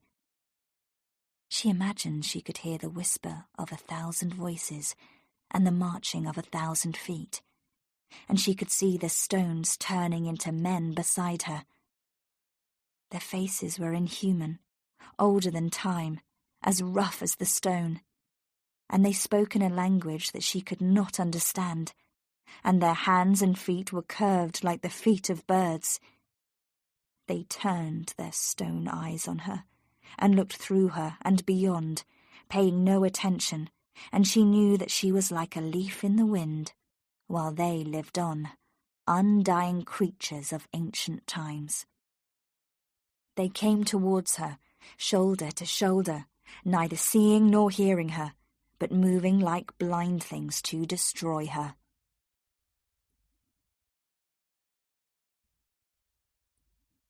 She woke from this dream to reality, feeling the vicar's hand on her mouth. She would have struggled with him, but he held her fast, speaking coldly in her ear and telling her to be still. He forced her hands behind her back and tied them, using his own belt. Then he took a cloth from the pocket of his coat and folded it and put it in her mouth, tying it behind her head so that any sound was now impossible. When he had done this, he helped her to her feet and he led her a little way beyond the rocks to the slope of the hill. "I have to do this, Mary, for both of us," he said. "When we set out last night, I did not expect this cloud. Listen to this, and you will understand why I have tied you up, and why your silence may still save us." He pointed downwards to the white cloud below. "Listen," he said again. The darkness had broken above their heads, and morning had come. To the east a faint light came before the pale sun. The cloud was with them still, and hid the moors below like a white sheet. Then she listened, as he had told her, and far away, from beneath the cloud, there came a sound between a cry and a call. It was too faint at first to tell what it was, unlike a human voice, unlike the shouting of men. It came nearer, and Francis Davy turned to Mary. "Do you know what it is?" he said. She looked back at him and shook her head. She had never heard the sound before. "I'd forgotten that Mr. Bassett keeps hunting dogs in his stables. It's a pity for both of us that I didn't remember." She understood, and with sudden fear of that distant, eager crying, she looked up at her companion, and from him to the two horses standing as patiently as ever by the side of the rock. "Yes," he said, following her eyes. "We must let them loose and drive them down to the moors below. They would only lead the dogs to us." She watched him, sick at heart, as he untied the horses and led them to the steep slope of the hill. Then he bent down to the ground, picked up stones in his hands, and rained blow after blow on their sides. They ran off in fear, kicking stones and earth as they went, and so disappeared into the white clouds below. The crying of the dogs came nearer now, deep and continuous, and Francis Davy ran to Mary, pulling off his long black coat and throwing his hat away onto the grass. "Come," he said. "Friend or enemy, we are both in danger now." They climbed up the hill among the stones and rocks, he with his arm round her, because her tied hands made progress difficult, and they ran in and out of pools, struggled knee-deep in wet grass, climbing higher and higher to the top of Roughtor. Here, on the very top, the stone was strangely shaped, twisted into the form of a roof. Mary lay beneath this great stone, breathless and bleeding. He reached down to her, and though she shook her head and made signs that she could climb no further, he bent and dragged her to her feet again, cutting at the belt that tied her and tearing the cloth from her mouth. "Save yourself, then, if you can!" he shouted, his eyes burning in his pale face, his white hair blowing in the wind. She held onto a table of stones some 10 feet from the ground, while he climbed above her and beyond, his thin black figure hanging on the smooth surface of the rock. The crying of the dogs was unearthly, coming as it did from the sheet of cloud below, and the sound was increased by the cries and shouting of men, a confusion that filled the air with sound and was the more terrible because it was unseen. The high clouds moved across the sky, and the yellow sun swam into view between them. The cloud below her melted away, and the land that it had covered for so long looked up at the sky, pale and newborn. Mary looked down the sloping hillside. There were little dots of men standing knee-deep in the long grass, while the dogs ran in front of them like rats among the fallen rocks. They followed the track fast, 50 men or more, shouting and pointing up to the great tables of rock, and as they came near, the sound of the dogs filled the cracks and the hollows. Somebody shouted again, and a man who knelt on the ground about 50 yards from Mary lifted his gun to his shoulder and fired. The shot hit the rock without touching her, and when he rose to his feet, she saw that the man was Jem, and that he had not seen her. The dogs were running in and out among the stones, and one of them jumped up at the rock beneath her. Then Jem fired once more, and looking beyond her, Mary saw the tall, black figure of Francis Davy standing out against the sky on a wide, flat rock high above her head. He stood for a moment, his hair blowing in the wind, and then he threw his arms wide as a bird throws his wings to fly, and fell, down from his high rock to the wet grass and the little scattered stones below. Chapter 17. A New Life. It was a hard, bright day in early January. The holes in the road, which were generally thick with mud or water, were covered with thin ice, and the wheel tracks were white. The air was cold. Mary walked alone on the moor, and wondered why it was that Kilmar, to the left of her, no longer seemed threatening. The moors were still empty, and the hills were friendless, but the old sense of evil had left them, and she could walk on them without fear. She was free now to go where she chose, and her thoughts turned to Helford and the green valleys of the south. She had a strange desire in her heart for home and the sight of warm, friendly faces. She remembered with pain every smell and sound that had belonged to her for so long. She was from the soil and would return to it again, rooted to the earth as her fathers before her had been. Helford had given birth to her, and when she died, she would be part of it once more. Only among the woods and streams of her own Helford Valley would she know peace again. There was a cart coming towards her from Kilmar, across the white moor. It was the one moving thing on the silent plain. She watched it with suspicion, for there were no houses on this moor except Trewalter, and Trewalter she knew stood empty. She had not seen its owner since he had fired past her at Roughtor. "He's an ungrateful devil, like the rest of his family," the magistrate had said. "If I hadn't helped him, he'd be in prison now, with a long stay in front of him to break his spirit. I admit he did well. He was the means of finding you, Mary, and that black-coated murderer. But he's never even thanked me for clearing his name in the business, and has taken himself to the world's end for all I know. There's never been a Merlin yet that came to any good, and he'll go the same way as the rest of them." The cart came nearer to the slope of the hill. The horse bent to pull its load, and she saw that it was struggling with a strange pile of pots and pans and furniture. Someone was setting out on a journey, with his house on his back. Even then she did not realize the truth, and it was not until the cart was below her, and the driver, walking by its side, looked up to her and waved, that she recognized Jem. "Are you better?" he called from beside the cart. "I heard that you were ill, and had been staying in bed."